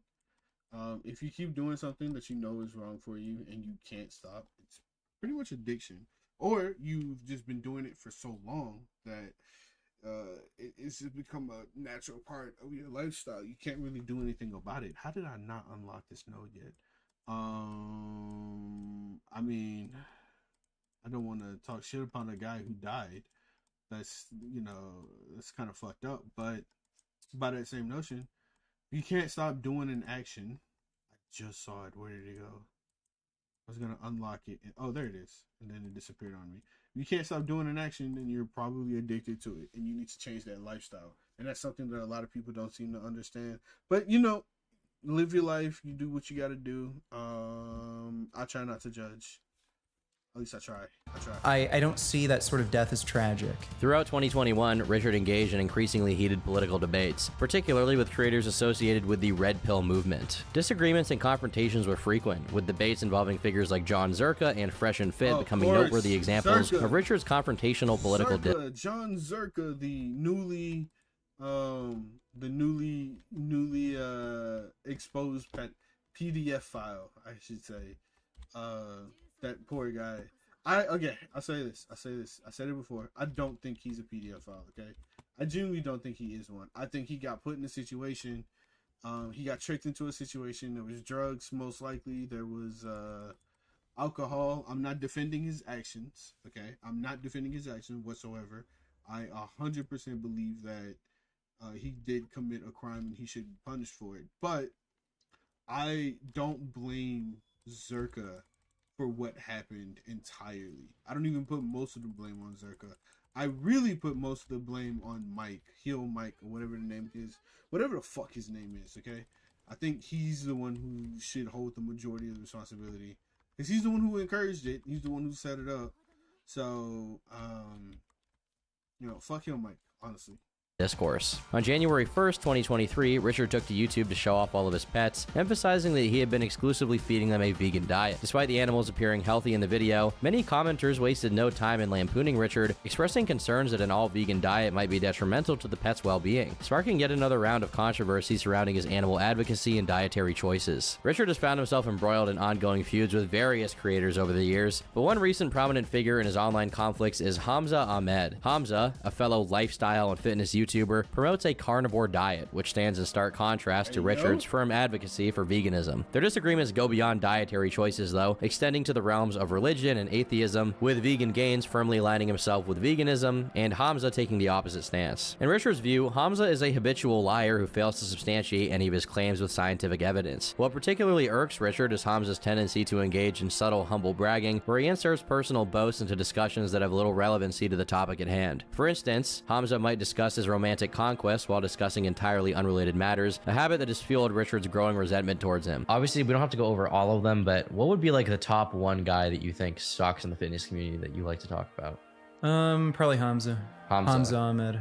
You've been talking about him a lot. He's sort of a red pill, sneako-ish guy. Yeah, he doesn't like calling himself red pill, but he's essentially part of the red pill community, maybe more specifically the Yeah, I'm gonna be completely honest. Listen, Tom, okay? You probably will never see this video, but Tom, listen. One day you gotta share your background music with me, okay? You gotta give me some of this background music. It is absolutely peak background music. Like, part of it is like I forget to comment, like I forget to do my commentary because I'm listening to the music. Like, I'm slowly jamming. I don't know if you guys can hear that, but he's got some dope ass beats playing in the background. Holy shit. Male self-improvement community. What do you see as bad about Hamza? Just about everything. He's incredibly ignorant. A lot of the advice he gives is either dead wrong, misleading, inaccurate. He does not say anything that's remotely close to being supported by science. He's dishonest. He lies a lot. So yeah, there's a number of reasons why I don't like him. Is there like a specific thing that pissed you off about him at first, or something that you could name right now that like would be like, oh, this sucks? Yeah, he makes shit up. He'll make up stupid stories and relate it to, I don't know, some sort of moral that he believes in, but he likes to do things like humble brag and say, you know, I really support marriage and, you know, not being promiscuous, being in a committed relationship, and then he'll say things like, I broke up with this girl and I was so sad, so I like all these women and I had like all these threesomes and oh, I was so degenerate. Like, you didn't do that? No, it's an intentional humble brag to say, oh, I had sex with so many women, but don't do that. That's bad. Recently, Vegan Gains has... Well, yes and no. Yes and no. I kind of disagree with that a little bit. I do think it's a humble brag, sure, but it's kind of the equivalent of like when Destiny says like he lives the lifestyle of having open relationships and polygamy and accept. Wait, is it polygamy? I'm pretty sure open relationships falls under polygamy, but you know, that's the lifestyle he lives, but he doesn't encourage other people to do that, right? He doesn't encourage other people to do what he does, right? Or for me, I'll say I like taking shrooms. I don't do it often, but it is something that I typically like to enjoy. I like smoking weed every now and then, not often, maybe like once every few months. But by that same notion, I don't encourage other people to do it, especially if you live a lifestyle that doesn't allow you to do it. Like if you have a full-time job or you're out with, you know, you got to take drug tests and whatnot, you know, you be careful. Don't go on a drug binge or nothing like that. I got a friend of mine who loves to take drugs, and he loves to get high. I don't like hanging out with him though, because he gets me fucked up. But he encourages me not to do what he does. There's certain shit that he takes that he will not let me take under any circumstances. Not that I would want to, but he's very aware of how addictive they are and how they can fuck somebody up, and he keeps it to himself. He doesn't put anybody else under. He doesn't give those drugs to anybody else. He just keeps them to himself. So it's not necessarily true. It doesn't necessarily make you a hypocrite to tell other people that you do not to do something and do it. Sometimes it's more along the lines of, hey, bro, I know what it's like to go through this. Unless you want to go through the same experience, you please, you know, don't do it. I do it, and I can tell you that it's not good for you. Like, here's a good example. I'm a fat motherfucker. I am. I'm a big dude. I'm a fat dude. I'm trying to do better. Very slowly, I'm trying to do better. I used to be very athletic, but I slipped up in high school. So I'm trying to get better. So with that being said, I don't encourage other people. I don't encourage anyone to be fat. It's not fun. I'm going through issues with my neck right now because I think I'm just sleeping wrong. But I'm also pretty sure it has to do with my weight gain. So, again, I don't encourage people to eat fried food all days, eat out. One of the things I did is I stopped drinking soda. Drinking a lot more water now. And relatively soon, I'm gonna start exercising a lot more because I usually just exercise in my room. So that doesn't make you a hypocrite. I do think that there are cases where you are more or less a hypocrite, but I don't think these are one of those situations.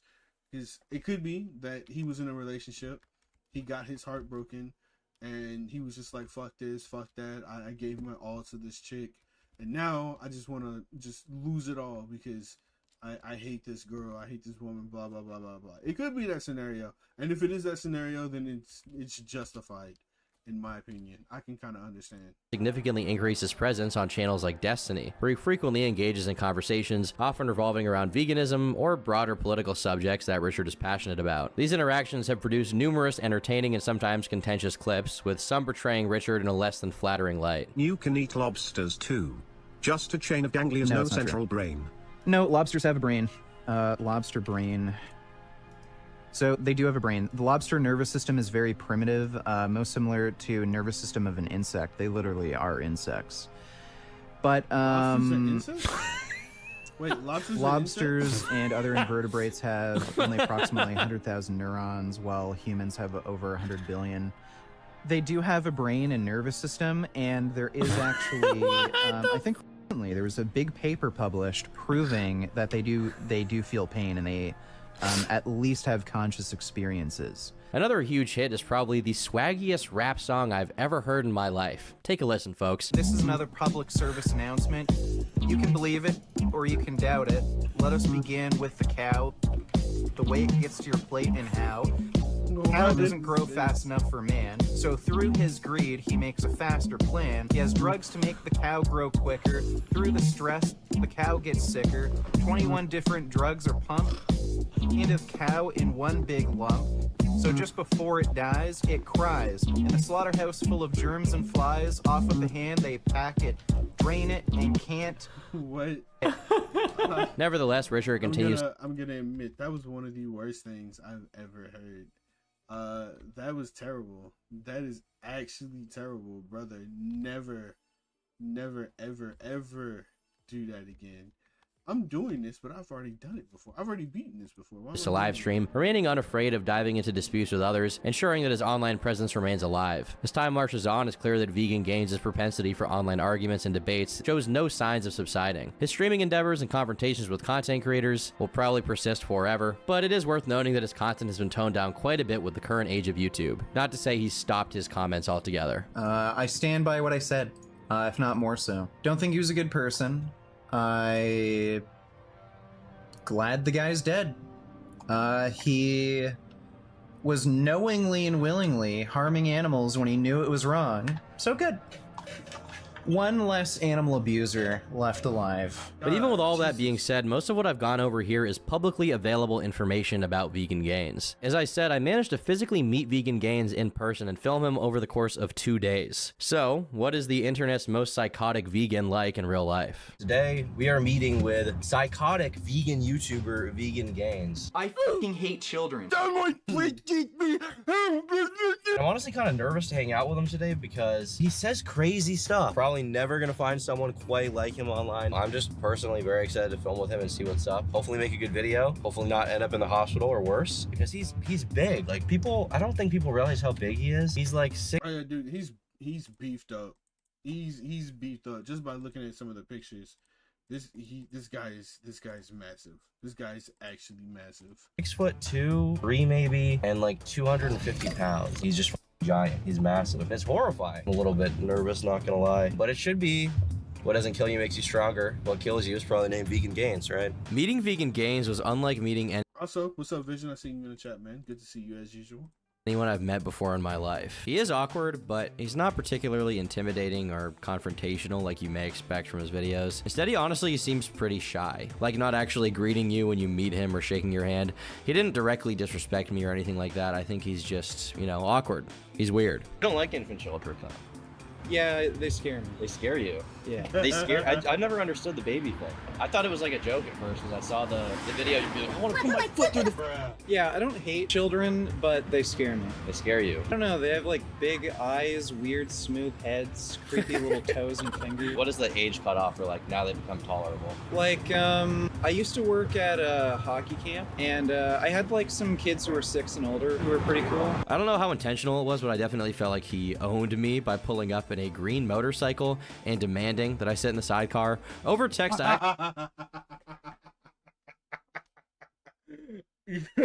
Listen, I don't give a damn how rich you are. I don't give a damn how much money you got. I don't give a damn what you have. You are never putting me in a fucking sidecar. You are never putting me in one of those. Ever. I refuse. I don't know what it is. I just feel like if I was to sit in one of those, I'd be a little bitch. I'd feel like quite literally a bitch sitting in that. You can't. You could never. I'd rather walk. I genuinely would rather walk. Actually suggested that I could drive my car, but he was like, oh, no, Tom, listen, you'll love the sidecar. Anyway, we went to the gym, and that's when I realized how truly big this guy is. It's also probably worth noting that Richard has an OnlyFans. I was a little confused about what he was doing there. Well, thankfully, in the locker room, okay, not like that, he informed me that he just likes playing with his ding-dong on video, not mine.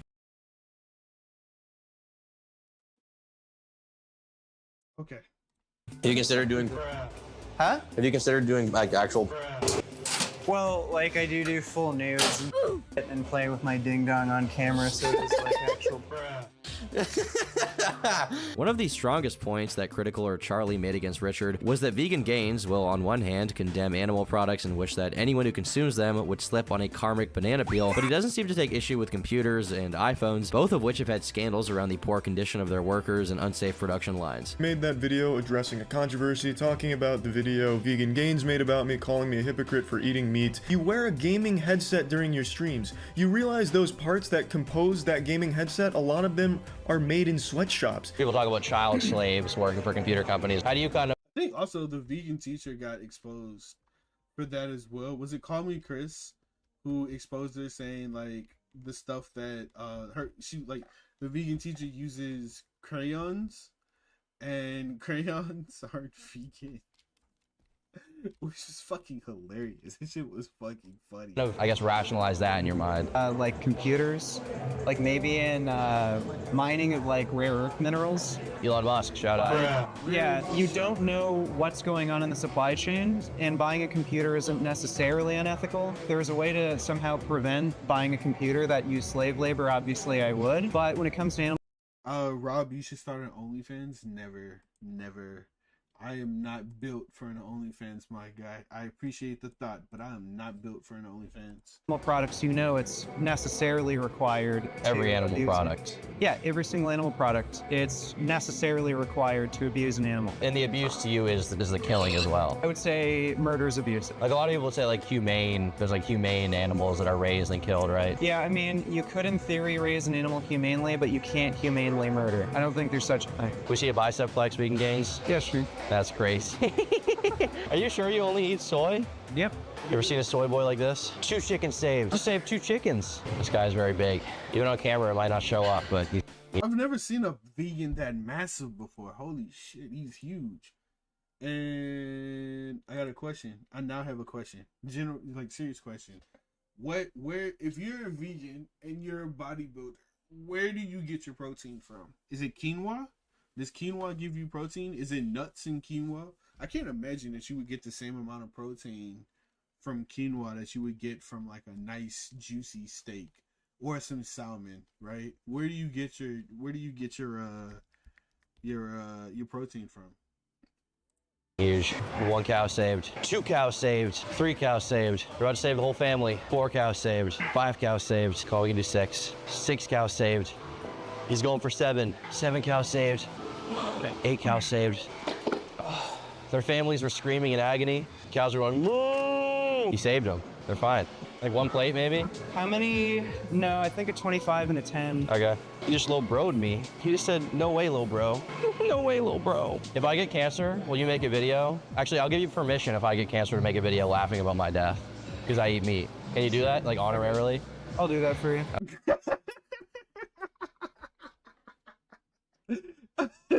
Bro, I think what it is Vegan Gains hates people. Like, he genuinely feels uncomfortable around other people because of the fact that he's so awkward. He's so super awkward around people that he just puts it in the form of like him hating humans or whatever. Because he's hella awkward. I feel like I shouldn't call him a bad person because it's easy to talk shit about people over the internet, but when you really get to meet them and really get to know them, they're like completely different people. Like, I'm an asshole. I'm a genuine asshole. But when you meet me in real life, I'm relatively fun to hang out with, you know, assuming that you can get me to go somewhere, because I always spend so much time editing videos and working on other projects. So If you can convince me to go somewhere, I'm really fun. But it doesn't change the fact I am an asshole. Okay, thank you. I appreciate that. Despite leaning left politically, Vegan Gains stated that he's never voted in a primary election, and personally, he does not put a lot of stock in the Democratic Party. In fact, in the next Canadian election, he apparently plans to vote Conservative. I haven't voted yet in a federal election. I'm probably going to vote Conservative this time, though. So the Liberal Party and the NDPs are just completely and utterly ineffective. The best chance to solve major issues like housing is going to be voting Conservative because the Liberals aren't doing anything, and neither are the NDPs. You can't get anywhere with Liberals and NDPs, so it's like, okay, I'll take a chance with Conservatives, right? Really lifting the door to let the chickens release from the chicken factory. What kind of metal? All sorts of stuff, Rammstein, Metallica, Poopy Doop, a lot of different bands. Poopy Doop? Yeah, a lot of different bands. Wait, you just make that up? Yeah. Is that a joke? Like Death Clock, I like Death Clock. Wait, Poopy Doop's not real, right? No. Oh. Yeah. See, like, he made a joke, but you couldn't even tell it was a joke. He said it with such a straight face. I think he's just naturally awkward like that. It's like Ding Dong. Yeah. You listen to Poopy Poop while playing with your Poopy Doop while playing with your Ding Dong. Yeah. You didn't even laugh at your own joke. It's hard to make me laugh. Is it? Yeah. Can your wife make you laugh? Sometimes, yeah. Poopy Doop. I was on the phone with the Tyson guy before I came to the gym. He said if Vegan Gains can't do 6 on his last set, they're all gonna die. I'll have to kill him. If it was legal, would you? Yes. Like which, would it be like any meat eater or like specific meat eaters? Anybody who'd refuse to stop. So would you like capture them at gunpoint? Yeah. Yeah, try to convince them. If they refuse, then, you know, bang. Like the Punisher. Yeah. What would your superhero name be? Yeah, I don't know. Like vegan. The vegetable. The vegetable. The vegan crusader. Yeah, or Cat Dad. Cat Dad, that's a good one. Yeah. Veggie Boy. How do you feel about pescatarian? That's what I think. Well, they're eating fish, right? And they still eat like dairy and eggs. You told me something to the effect of like having traits of antisocial personality disorder. Yeah. What traits would those be? Sadism. Would you like to be held down and get your head cut off with an Lack of empathy for other people. But you have high empathy for animals and stuff. Yeah, like that. I have high empathy for animals, and I'm also like not manipulative. Like I can just absolutely beat the shit out of somebody, sleep like a baby, not think about it. I grabbed the kid's neck and I was about to try to kill him. Have you beat the shit out of someone? Yeah. You seriously hurt them? Yeah. I lent him some video games and he sold them, and he also kicked his dog. So I saw him outside his apartment smoking, and then I just beat the shit out of him. Punched him in the face, kicked his ribs. Did you like the taste of meat or no? Not really. I always liked vegetables and fruits as a kid. I just ate meat because I thought you needed to for like health and building muscle. And All right, we're gonna get changed. We'll meet you back at the house. yeah, that was a really good workout. You guys know that post-workout feeling? I'm trying to smell the inside of the helmet. No, my nose is congested, so we're trying to breathe through it. What do vegans eat? Like corn and beans? Just about anything that's edible, as long as it's a Oh, it's a plant? Yeah. It's a little rough though, sometimes it doesn't get boring. See how depressing that is? What do vegans eat? Well, anything that's edible. That's so depressing. Oh my god, you ask some like a normal person, hey, what do you eat? Oh man, I love that sausage. I love some hot dogs, some burgers, and you know, I eat hey, look man, some eggs and some potatoes. Like, bruh, yes, yes. What do you eat? Just anything that's edible. You know, I'm not too picky. Just as long as it can provide me with some kind of substance. Right? The diet? No. Not at all? There's just about every option available, especially when we go out to Tenon or VHA. You want to go to one of those places? Yeah. I wouldn't mind going to Tenon, honestly. Yeah, Tenon's great. Vegan Japanese food. Da da da da da da da da. Racist at all. That's a little racist, I guess. Just a little bit. This is Chinese, bro. Yeah. Well, it's like, you know, Well, close, he's not laughing like at location.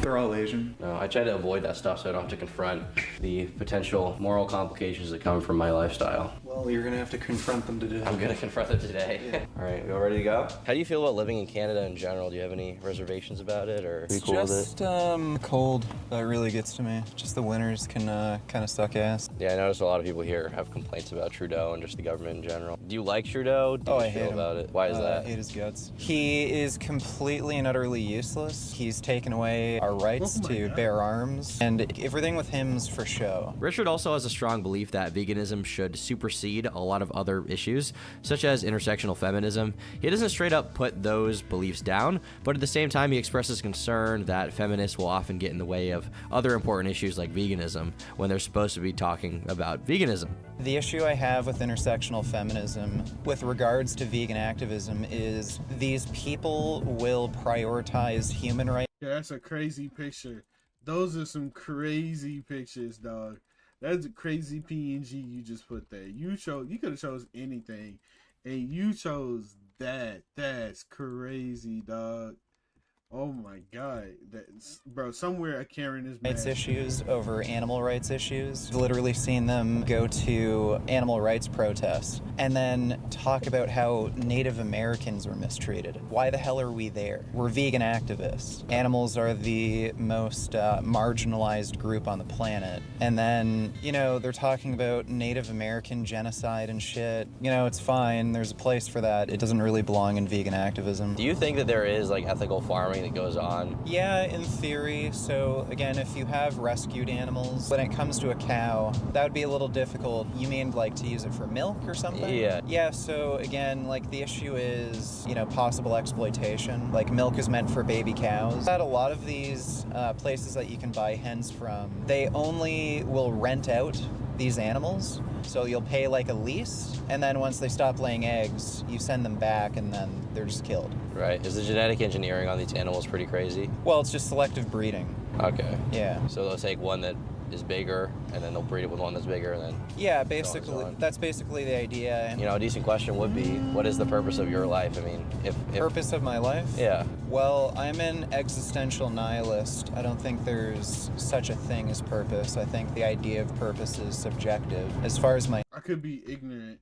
Maybe I am, because I feel like I should Google it. But what is an existential nihilist? What does that mean? What is the what purpose does that serve? Is that somebody who doesn't believe in anything, just lives just to live? Is that what that is? Myself, like my ultimate goal is just to be peaceful and happy. Do you think we'll ever live in a world where we don't eat animals? Yeah, I think so. And I think it's very likely to happen within our lifetime. Interesting. So you think within like 50 years we might be Yeah, there? I think that's quite plausible. Why did you switch that? Because I know videos used to be the bread and butter of your channel. A number of reasons. I have kind of a sick sense of humor, maybe some people would say, or an edgy sense of humor. Hi guys! So a lot of my videos would get demonetized. Some of them would get me like community guideline strikes. More kind of more chilled out, less angry. Because I feel like back like 2016 to 2018, like the clips were crazy. When I see babies in a commercial, These days, like you'll get one once in a while, but it's not so much, you know? Yeah, I have dealt with a lot of my anger issues. I have gotten a lot more calm. That's good. It took a lot of practice, a lot of mindfulness training. My anger was really out of control. But there was one clip where you were challenging someone to meet you, and I think you said you were gonna beat them up at like the veggie club or something. That was a joke too. Okay. Yeah. You weren't gonna beat them up at the veggie club. Is there a veggie club? No, it was a veg fest. Oh, okay. Yeah. Okay, gotcha. Does your online behavior and stuff, like your anger at some of these people, does that carry into your personal life at all? Like, do you have you know, are you staying up late at night thinking about Penguin Zero? No, I have been doxxed once, and I know who did it. It was this. Yeah, getting doxxed is scary, dog. Getting doxxed is scary. I feel like that's something that I'm pretty much afraid of. Is the day that I get doxxed, and then my address and whatnot is just out there. Pretty scary. I feel like the minute I find out that happens, I just immediately move. Immediately. Stupid fat kid who lived across the street from me. Oh, it was like it's someone you knew doxed you. I didn't know him, but I knew who it was. He exposed himself in the comment section. I left a comment saying, "I know who the hell you are. You're that fat kid who lives across the street." And then after that, I didn't see him come outside. I used to see him out front quite a bit, and then I didn't see him come outside after that. Out of all the people you could piss off, why would you want to piss off this guy who shows no remorse in murder whatsoever? Well, he has like an actual disdain for living humans. Why? It's really, I just want to debate people like Penguin Zero. I also feel like there's a lot of potential diversification you could do through Instagram, like posting Sigma vegan edits or something. Oh yeah. I know that stuff's it's kind of cringe, but yeah. All the police in Toronto were watching my videos. Was it like, do they hate you? I think a lot of them liked me. I've had a few cops come up and say that they like my videos, but I'm sure there's some that didn't. Yesterday he told me he likes the band Poopy Doopy. It's crazy. Yeah, they're not a real band. What do you think about vegetarians? They're scum. Why are they scum? Yeah, they still support animal agriculture. So they're the same to you as a meat eater, basically? Yeah, it's pretty much the same. Arguably, dairy in some ways is worse because dairy cows live longer, which means they're abused for longer. And I mean, just up in general happens in dairy farms. So when is that true? Do cows typically live longer? I didn't know that. How long do cows live? cow is producing milk, that means she gave birth. Those kids, like, usually end up either veal, so they're like just chained, like kept in a very small confined space to be used for veal, or they're just killed. Damn. So, yeah. I think of Wagyu, because like they're supposed to be given like these luxurious lives. But in the end, they kill them. Well, but they're getting a life that like. That's bull.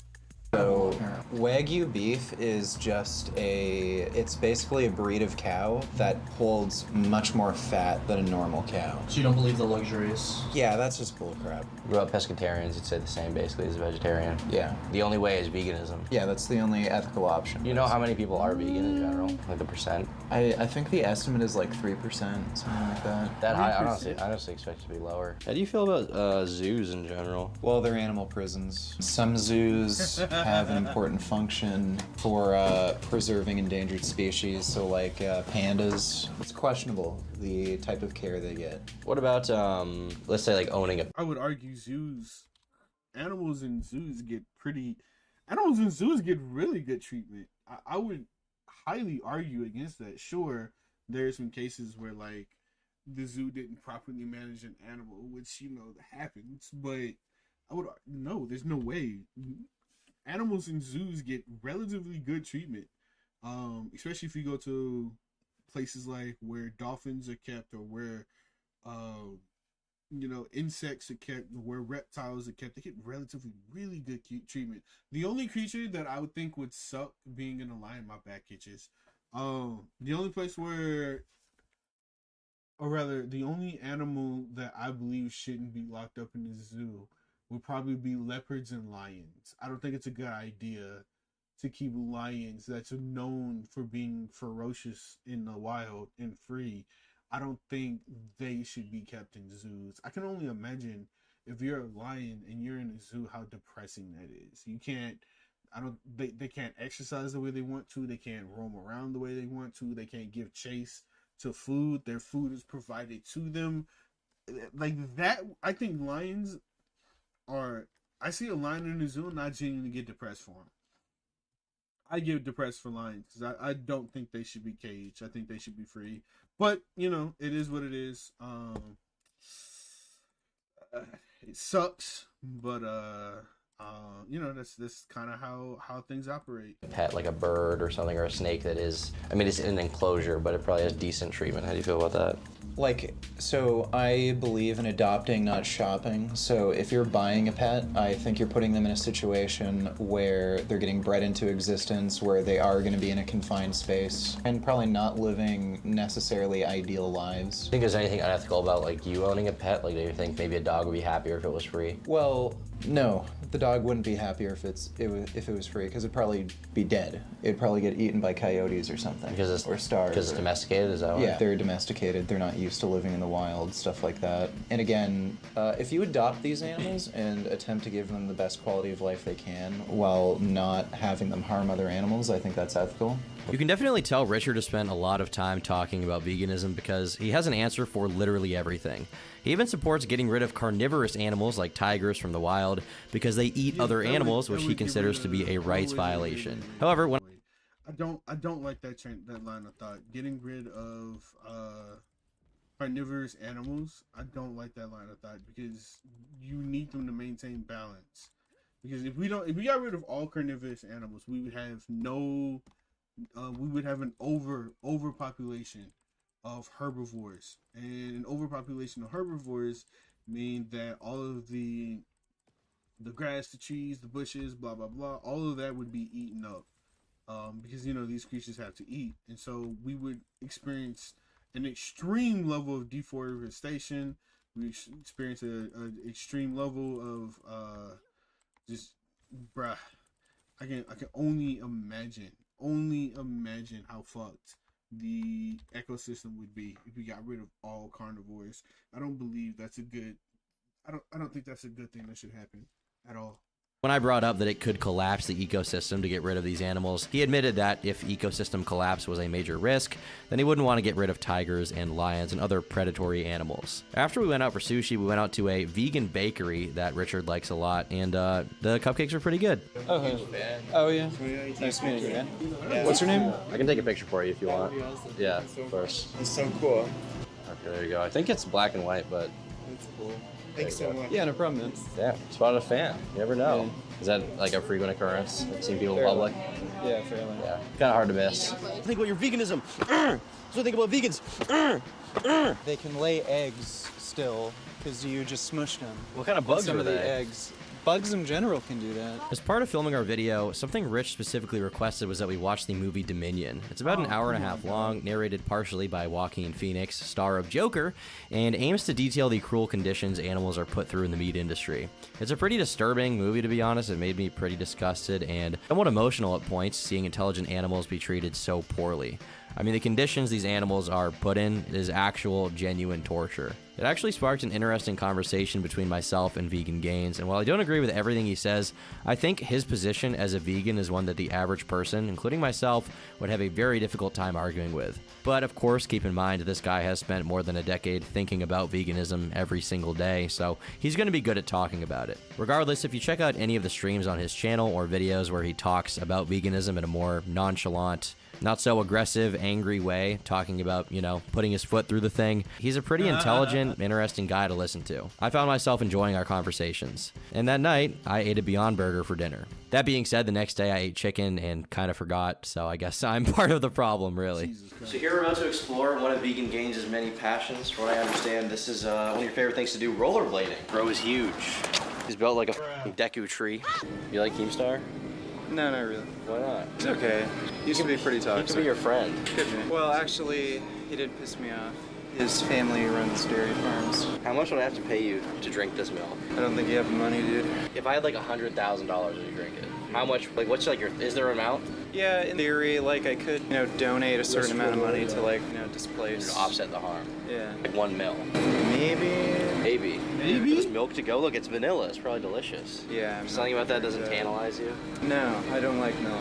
Dairy kind of grosses me out. Bro has an answer for everything. If nothing else, I can definitely say with a clear conscience that Richard is an exceedingly honest person. Whether you think his honest self is a nut job, or he's funny, or you find him completely detestable, or somewhere in between, is up to you. But bottom line, who he is on camera is for the most part who he was off of it. I had a lot of preconceived notions of Vegan Gains when I went into this video. I thought that he was a crazed vegan who said a lot of wild stuff online for attention. And that was somewhat true. But in person, what I found was a calm and collected guy with a genuine passion for what he sees as animal rights. He has some unsavory moments, and I can't defend all of that. He's a very complicated person, as all people are, and even in this video, he said some crazy stuff. But I'd be lying if I said that by the end of my visit, I didn't enjoy my time with him, and honestly, I would consider Richard to be a friend now that it's all said and done. Whether you like him or hate him, I hope this video gave you a better understanding of who he is. Thanks for watching. Thanks so much to everyone who helped with this video, like Gui with research and writing, Lotan with editing. Nice. That was a good video. I enjoyed watching that. Although I didn't know it was like 2 hours long. So holy crap, that was a lot. That was a lot. I got 7 messages on Discord. I'm gonna check. So holy crap, he's still crazy. I'm sorry, he's still insane. He's still batshit crazy. I will not go off on that. He is crazy. I'm not changing my opinion on that. Do I have a better opinion of, or rather, do I think better of him? Yeah, a little bit. But he's still insane. He's still insane. You know, one of the things that happened as of recently, if you haven't heard, you know, because I'm jumping into another topic, there's a streamer who goes by the name Caitybuggz, and what happened was that she went to a party.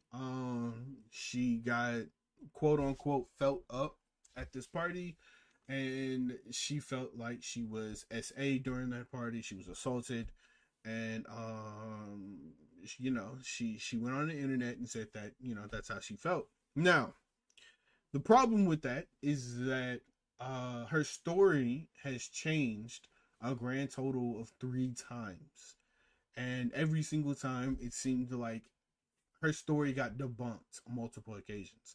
Now, originally in one of her stories, she said that she had got tickled, or like no, she said that they cuddled.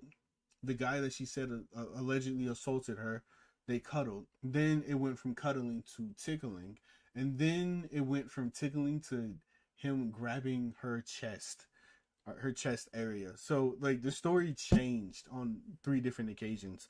So what ended up being a problem is that a lot of people found out about these inconsistencies and they got on her, and she said that she would not apologize for it. She believes what she believes in. She knows what happened. She was assaulted, blah blah blah. Well, apparently she did apologize, and I don't know if she admitted that if she was wrong or not. But I'm genuinely curious as to what's going on, what happened, and we're gonna jump into it. This video is 11 minutes long, so it won't be nearly as long as the vegan games video. Also, I'm gonna switch games because I think I beat. Yeah, I got the character I wanted. I'm so happy. I got Yinlin. I can't tell you how many pulls I did to get this character. It is fucking brutal how many times I pulled for her. I think I pulled for her 140, 150 times roughly, and it was just like man on man. It was a lot. So I'm done with this game for now. Holy shit. Let us jump into, I'm gonna play some Star Rails. I don't want to play Impact. I'm gonna jump to Star Rails. But here we go. We're gonna watch this video and see where it takes us. Yes, it's true. She has come back and posted a response after her hiatus. Caitybuggz has returned. She's apologized to the internet, said that she messed everything up and she completely failed, dropped the ball, all sorts of different stuff in this final statement allegedly final statement that she just put out. She put up this statement on this website. I don't know what this is, card.co, just a bunch of random letters. And in this, she put in 4 different sections in here. She's got her first stream, the clearing things up. Hold on. So she lost her streams. I lost my streams in my absence. So here it all is in text. Oh, that's right. Because when you don't stream for a certain amount of time, the streams disappear. Is that on? That's on Twitch, right? Because I haven't streamed on Kick in a while, and I think my streams are still on Kick. I don't know. Up and then her final stream, it looks like she's just archived these things. On top of in each section, she adds context that was missing in her initial stream allegation against George Not Found. She puts like different things in red when she like missed context or got details wrong in her initial stream allegation. Then what seems to be somewhat of an archive of the responses she posted on Twitter after George Not Found's first stream. And finally, her last stream, except this was just condensed from what she remembers that she said in her last stream, because she claims, "Can't really control my emotions in the stream. My tears were called crocodile tears." They were. But whether I cry or smile, now will be seen as fake, so bear with me. That's true, right?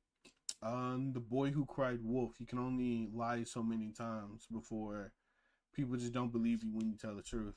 I apologize for any stutters and thank those who are watching, even if it's for a bad reason, simply because you are willing to hear me. And then he touched my tits. That's why I called it sexual assault. This is what I'm talking about. It is circulating that it was only my waist, I'm claiming more happened than lying, when he confirmed in his video touching my waist and moving his hand up. But he didn't say that he was touching your chest. And here's something else. That kind of irritates me in all of this. Is that the one thing that kind of irritates me is the fact that if he had originally touched you in that way, why didn't you say so at first? And also, just because the original statement was that you guys were cuddling and he tickled you, blah blah blah, right? So if he was moving his hands up and tickling you, then that would make sense. Like, it never came up that he touched you in inappropriate areas. So that's why people were kind of mad, because it's just like, you made this shit up. You made it up. It's in your head. It's not real. that the stream was lost. I guess she thinks Twitch deleted it, saying that that last stream had a serious, sarcastic, and flabbergasted tone. I cuss a lot and show frustration. But mainly I want to read this last post here titled Farewell, which is her last final apology or final statement, whatever, where she apologizes. And let's just jump into it immediately. I'm just going to read it and then give my takes along the way. So let's get started. It starts off and she says, "What has become of the situation is a pile of confusion and miscommunications. One's too far out of my reach. The idea that this happened at a 21 plus club, that I said I was raped, even people pretending to know me. None of it's true. It was never said, so all I can do now is let it be. I still stand by what I said and have been saying, that I was touched underneath my clothing, groped in the chest, without consent, and under the influence. I never said it was more than that, but I stand by it that it wasn't any less. If he is the character he claims, he can also confirm this detail." And my personal problem with this statement that she's saying, where she's like, I never said it was more than that, is the way that she came across in her initial stream. I know this is something where she can be like, oh, they just don't understand me. They just put all these accusations on me and just accuse me of all these sorts of things. But that's not the point. The point is that in her first stream, she put a ton of implication on that they were like minors and that they were really pressuring them to do drinking games. And that she was like frozen in fear, unable to move, just completely terrified and trembling in fear at George, which later was not true. She was getting up and down multiple times, talking with him, still laughing. Also, I don't understand how you would be scared of George not found, which is the guy that was being accused of all this. I looked at that motherfucker. There's nothing about him that, even if you are smaller than him, there's nothing about him that should terrify you at all. There's not a single thing. I do understand that he has a big following, so that I can understand that will, kind of scare you. But in general, bro, there's no way. There's absolutely no way. It is show time. I don't know, dog. I don't like Caitybuggz or Katie, whatever her name is, just because of the lies that she spread. I don't with like him lies. hanging out. And so the thing is, yeah, you may not have directly said, oh, George raped me, right? Like that wasn't your exact wording, but you were putting a bunch of emphasis on this guy being an evil, horrible person. And that's another thing, is the implication of his character, like what you said that he is. You implied he was evil. You said things like, oh, why wouldn't I want to be touched by someone like him? And that's what he was thinking in that moment. Like this section here on your written statement that you made later, under the bold section, well, he just assumed because of your body language. You're directly saying, no, he assumed it was what I wanted, because why wouldn't I want that from him? You yourself applied that thought to him. You said, no, he assumed this because he was thinking this. And if you're not giving him any benefit of the doubt of what he can assume based on your body language, it's completely ridiculous for you not to return that and give him any benefit of the doubt on what he might be thinking in that moment. For you, you're 100% innocent. There's no possible way that there was a mutual, just physical kind of interaction happening here that seemed to want to escalate. That is impossible. There's no way that could have ever possibly happened. And for him, he was actually completely and totally evil in every single way. And you can make that assumption fairly, but he can't make any kind of assumptions about what the situation was at all. This is completely impossible. So no, you never said like, oh, he did more than like physically touch me in those ways. But you did say a whole bunch of emotional and that's what I'm saying. She said so much shit. And a lot of the stuff was just just from the get-go was not true. Not true at all. So when it came out that she lied, she expected all the sympathy, and she did not get none of that. mental things that were not confirmed at all about the way he was thinking in the moment and about the way he was as a character, and also just completely resetting up the scene in a way as if it was not some sort of mutual like physical hangout where you guys were cuddling and touching on each other. You did reform this entire scene in a way that made it look like you were as big of a victim as possible, which wasn't true, and you ended up backing down on a lot of things and clarifying that there was a bunch of details that you missed out on, which she says right here in the next part. I understand I mixed up details on the lead up to the assault. I have acknowledged my misspoken moments and addressed them. Many people wonder how I can mess up those other details due to being drunk, but still remember what happened to me / being felt up. I don't really have an explanation, other than you tend to remember those things, and no matter how hard you try not to. I'm sorry, I really don't have better answers. And it is somewhat fair. It's not like it's impossible to have something like that be more memorable. That does make sense. The thing is that you just wrote this whole story around the way that the situation happened in order to amp up the allegations and try to make George seem as ontologically evil as possible without communicating with him in any way, shape, or form. And none of that's to say, to be completely frank, that George is somehow a 100% innocent party in this. Honestly, I think he did learn a lot too. I genuinely think that he just simply misinterpreted her body signals. And that happens, you know, it's a miscommunication, and that's basically the end of it. But yeah, this idea that he was somehow completely and totally in every single way the most evil person imaginable, I just don't believe it. I'm sorry. I'm totally willing to call someone an evil loser. If you guys... I mean, if he was guilty, sure, but the problem is that he's not guilty. He's not guilty at all. He was completely innocent. What do you mean? He was completely innocent. She lied. She lied is what happened. She lied. And got away, well, almost got away with it, technically speaking. And that's where I have a problem, is that you guys don't understand how many times someone's made a exclamation or somebody's made a declaration on somebody saying that this person touched me or this person did this person did that, and it ended up being that it ended up being false. And what happens is you ruin that person's life forever. Even if it comes out that it's not true, that person's life is ruined, and there's no way for you to fix that. You can't fix it. It's forever done. And so that's why I'm not really happy about this whole entire situation, because I mean, it's fucked no matter how you look at it. If you guys have watched my channel at all, that's pretty much all I do, is just call people evil or call them losers or just shit on them. But I've not bought it for George Not Found. It doesn't make any sense to me. Anyway, on to this next part. She says, as to people saying it was my fault for going there, for being drunk, etc., I can't say much. It's fine to find me at fault and even hate me, because you can.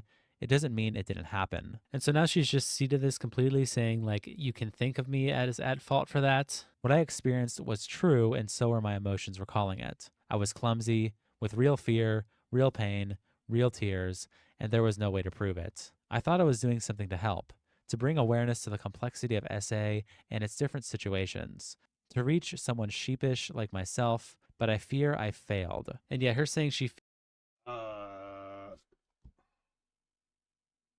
You know what? I'll give her the benefit of the doubt on that. fears she failed. I mean, honestly, I'm going to have to agree here. Because once again, sure, when you say the complexity of SA, okay, the complexity doesn't mean you get a bunch of details wrong and assume something about the other person, assume their intentions and assume that they're evil and tell them to go fuck themselves and not accept any kind of communication or any kind of apology in any way, shape, or form whatsoever. She's still kind of saying, I failed, but she doesn't really completely understand why she failed. Maybe she will say here later on. I really am sorry at the view now painted on it all, more so because I wanted to be someone people could find safety in and confidence in. I always have tried to be. I apologize. But now, seemingly everything I do has a meticulous reason behind it.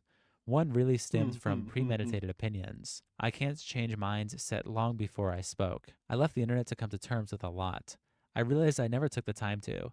Somehow this situation has made it all feel less real, and it still never rids my mind. So her saying I can't change minds said long before I spoke, I mean, that's kind of ridiculous, because it's not like I would not be able to listen to what you're saying and believe it. It's just that you manipulate. If she had told the truth from the get-go, she'd be completely fine. I don't know, dog. She could have, and the problem is like, she could have used this whole experience as a way to grow her popularity.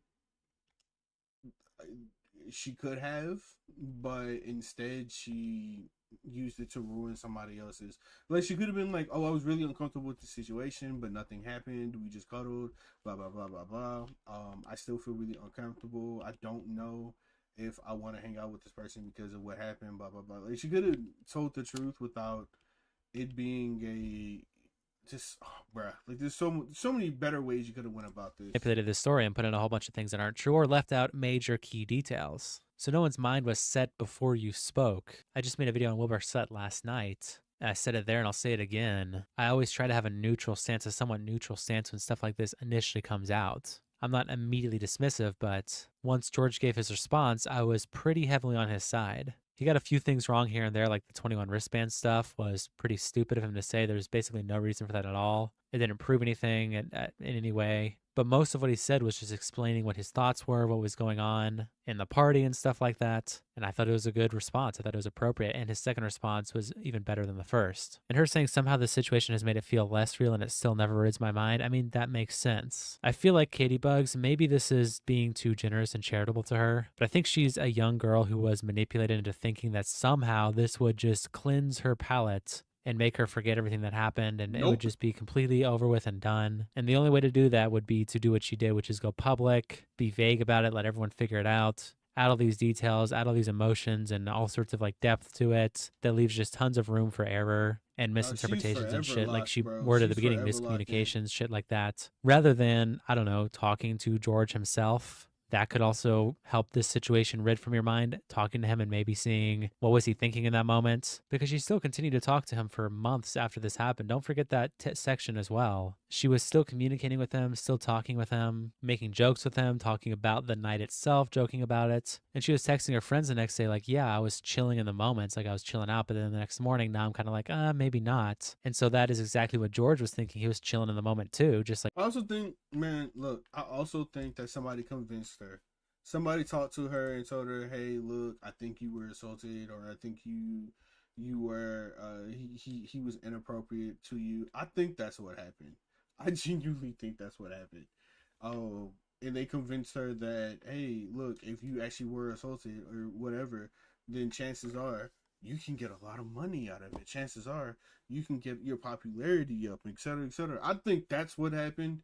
And then the story got too big and she can no longer hide it. Like you said to your friends, but instead of communicating to them, you did this, which obviously this is not going to make it rid from your mind. You just involved the entire fucking internet, including people like my dumbass with fucking 7,000 subscribers to peer into every single detail that ever happened this night. Obviously, it's not going to fucking rid it from your mind. That's ridiculous. And yeah, like I just said, here's the message. Like in the moment I was chilling, but thinking back on it, I'm sweating a little bit like, damn. And I also don't know if I was chilling in the moment because I was drunk. I don't know. I have to ponder on it or just forget about it because it's over with. So that's what I mean. It's like, this is kind of the impression you had. He might have been in the same boat. He was like, oh, okay, everything's chill. We're hanging out. She's being physical with me. I'm being physical with her. I'm escalating a little bit because she's just really, into me right now. And maybe she wants this. And this is fun. Like that's as deep as it was, but you didn't want to communicate that with him. You instead wanted to take it to the fucking internet for everyone to interpret. Like, it just doesn't make any sense. I know it may not seem like it, but I never had a secret objective or need for the attention that came. I'm sure deep down I felt wronged. Like something was taken from me, but nothing is as simple as it feels. In truth, I saw someone I looked up to speak about something hard and figured I could do the same. Maybe I could become that person for someone else, or help someone realize what happened to them, that it wasn't their fault. I can't help but feel like a failure. I tried so hard to be this beacon when I'm still struggling myself. Beacon? You're far from that. And yeah, this is just like weird because she basically just says I was copying Shelby with the Wilbur shit. And then, I don't know, it just didn't work out how she thought it would. I guess in fairness, Wilbur just completely submitted to everything Shelby said, and then George didn't. I hope everyone who has gone through SA, no matter the severity, heals. If you've gotten justice or not, if it's black and white or not, it's valid. I hope you heal for every time and once over. And then she clarifies that one comment on stream where she said that a lot of people are telling her to go to the cops, and she was like, fuck you. Basically just completely dismissing the idea of going to, I don't know, authorities for alleged sexual assault, which was a terrible message to put out there. And she corrects it here at the end where she says, I also believe that if you have the courage, take it up in court every time. Unfortunately, in my life, I've seen those close to me failed by the system, resulting in my negative outlook and my idea of injustice. No matter, you should not take my opinion and my way of going about things into your path for justice. I'm sure you can do it. Positive.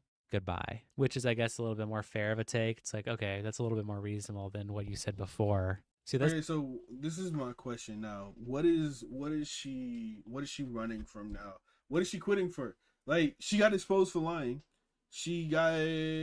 Everybody found out what her true colors were. So what's next? What's the game plan here? Is she gonna continue streaming? Is she retiring from streaming? Is she done? Is everybody fucked? Like what's happening? What's the game plan here, homie? Because this is the questions is not being answered right now. I want to know what is she gonna do? She probably will keep streaming, right? Because once you start streaming, it's really hard to stop. Because take it from the guy who's streaming right now. It's really hard to stop. There are days where I don't feel like streaming, to be completely honest. or days I just feel like just making the video and just being done. But you know, you gotta push, you gotta grind. So what is her game plan? What is her ultimate game plan?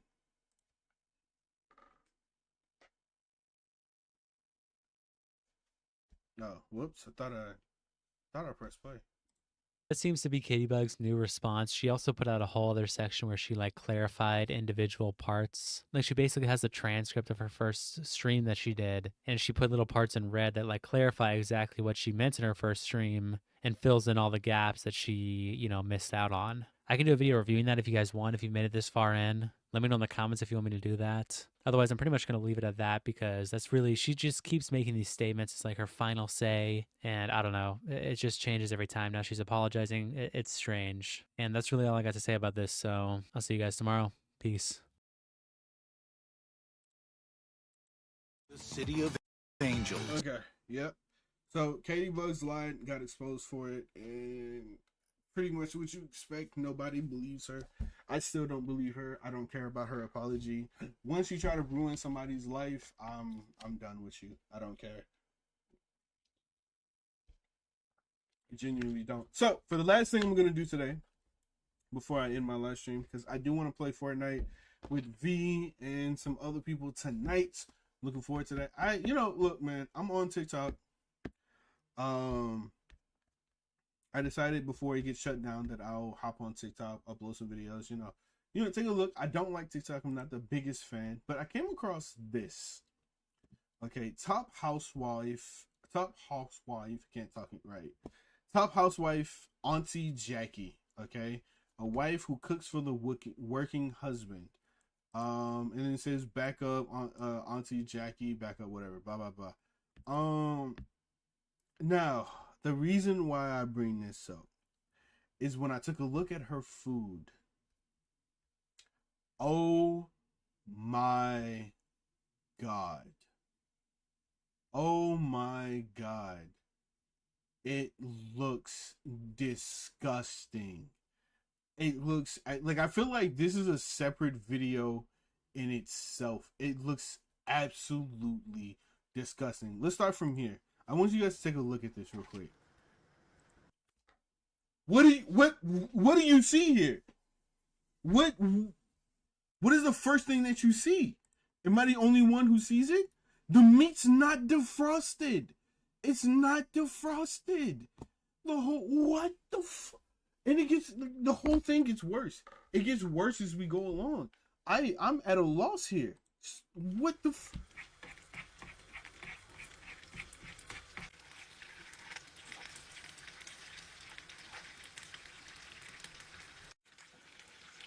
I don't know what to say here.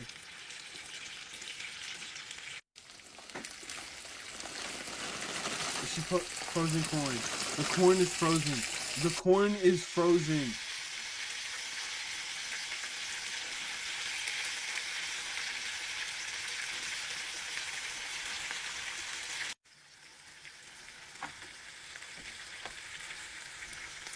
Oh, that does not look good.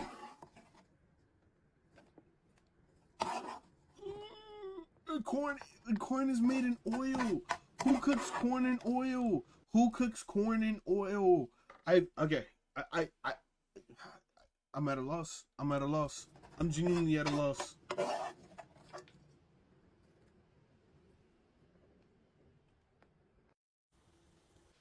And that was the video. That was genuinely the video. And it gets significantly worse. I mean, just take a look at this. Hello everyone, Annie Jacket here. So tonight I'm making my husband a cheese roasty. Look, we love cheese roasters, we do. So I put the bread in and then I put on the cheese. Look, he likes lots of cheese, he does, greedy git. Then I put in the onion and season with salt and pepper. He likes I feel like this is a meme. This is a meme channel. This is for fun. Like, I don't think this is serious. There's no way this is serious. Look at the onion. It's not chopped. It's not cut. It's not cooked. It's just Then I close up the sandwich. Look, get it nice and close there. And then I just give another spray of oil because it was going a bit dry, guys. and then I It's just going cook a it for bit another dry. few minutes, give it a push down, make sure it's all shut and that, Wait, and hold then on. give it one. Wait. What was that powder? What was that Sure, powder? it's all She didn't explain what that was. That sugar? What is that? Oh, is that the spray? A spray of Oh, oil, she because sprayed it was it. going a bit dry, guys. And then I just cook it for another few minutes, give it a push down, make sure it's all shut. Yes, there was salt. Is that salt? For another few minutes, give it a push down, make sure it's all shut and that, and then give it one last season of salt, look. Oh, salt and then last cook season it of for salt. one more minute, guys, and then it's done, look. And then I take it out my pan, look, put it on my plate, and then give him a bit of sauce, look. I always squirt it in a heart shape, guys, to let him know how much I love him. So I hope you enjoy this one, guys. Take care for now. This has to be. I genuinely think this is a parody account. This can't be real. This food. Oh no. Oh no. She didn't drain it. She didn't drain it.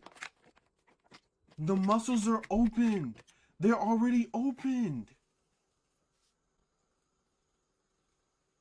The muscles are dead. Can't that kill somebody? I'm almost positive you're not supposed to cook mussels if they're already opened.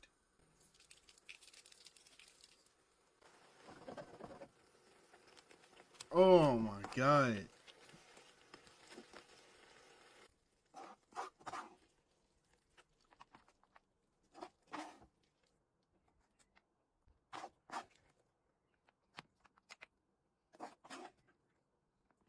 Oh.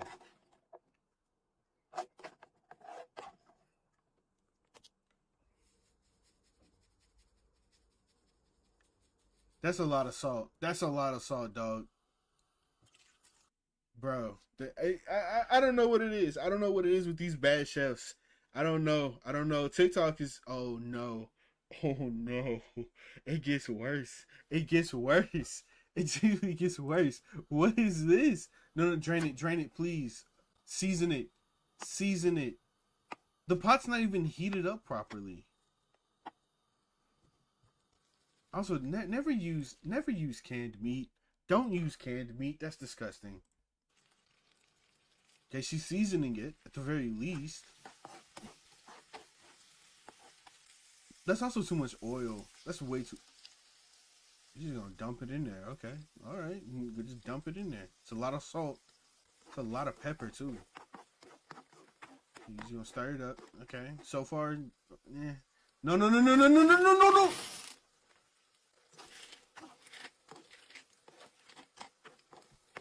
The pasta's not cooked. The pasta's not cooked. It's not cooked. The pasta's not cooked. It's not cooked. It's gonna be some. This. My girl, what are you doing? She's not. What is happening here? The pasta's not cooked. There's gonna be some crunchy ass shit. Oh my god.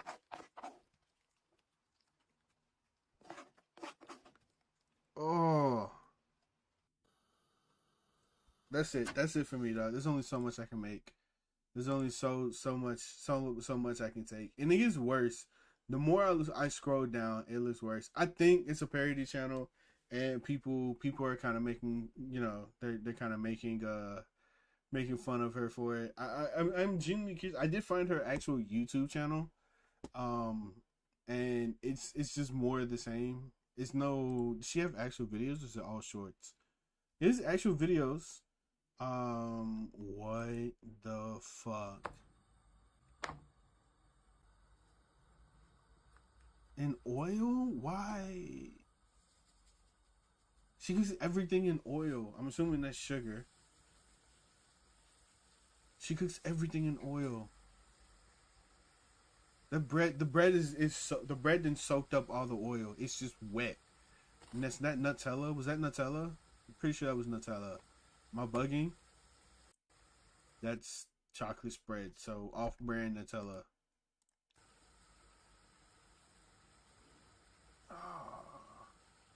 That bread has to be like juice.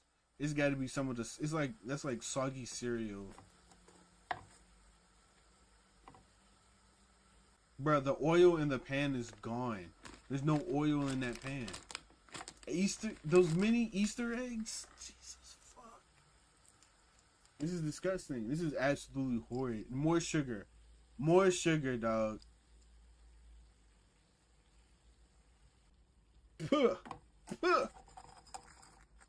Bro, look at... No. Flip the bread over. Flip the bread. Let us see what's under that bread. I guarantee you that bread is burnt. Listen to the sound of it. That crunch.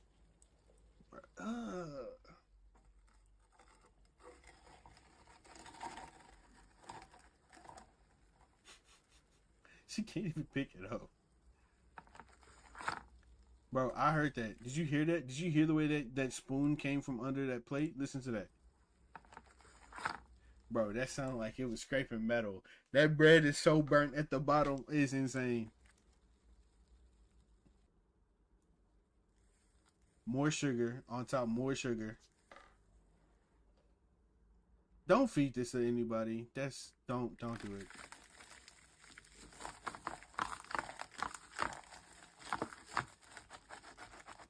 Oh yeah, this is for comedy purposes. There's no way. Look how much she struggled to get that knife through that bread. There's no way. That was like cutting a brick. That was like legit cutting a brick. There's no way.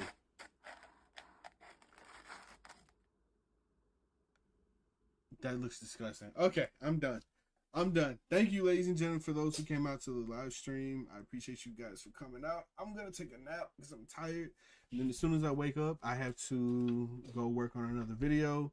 I'm really tired. I did not sleep well last night, so I'm super, super tired. So without further ado, you guys know what it is. Appreciate you guys for being here. My name is Robbie J. Fox, and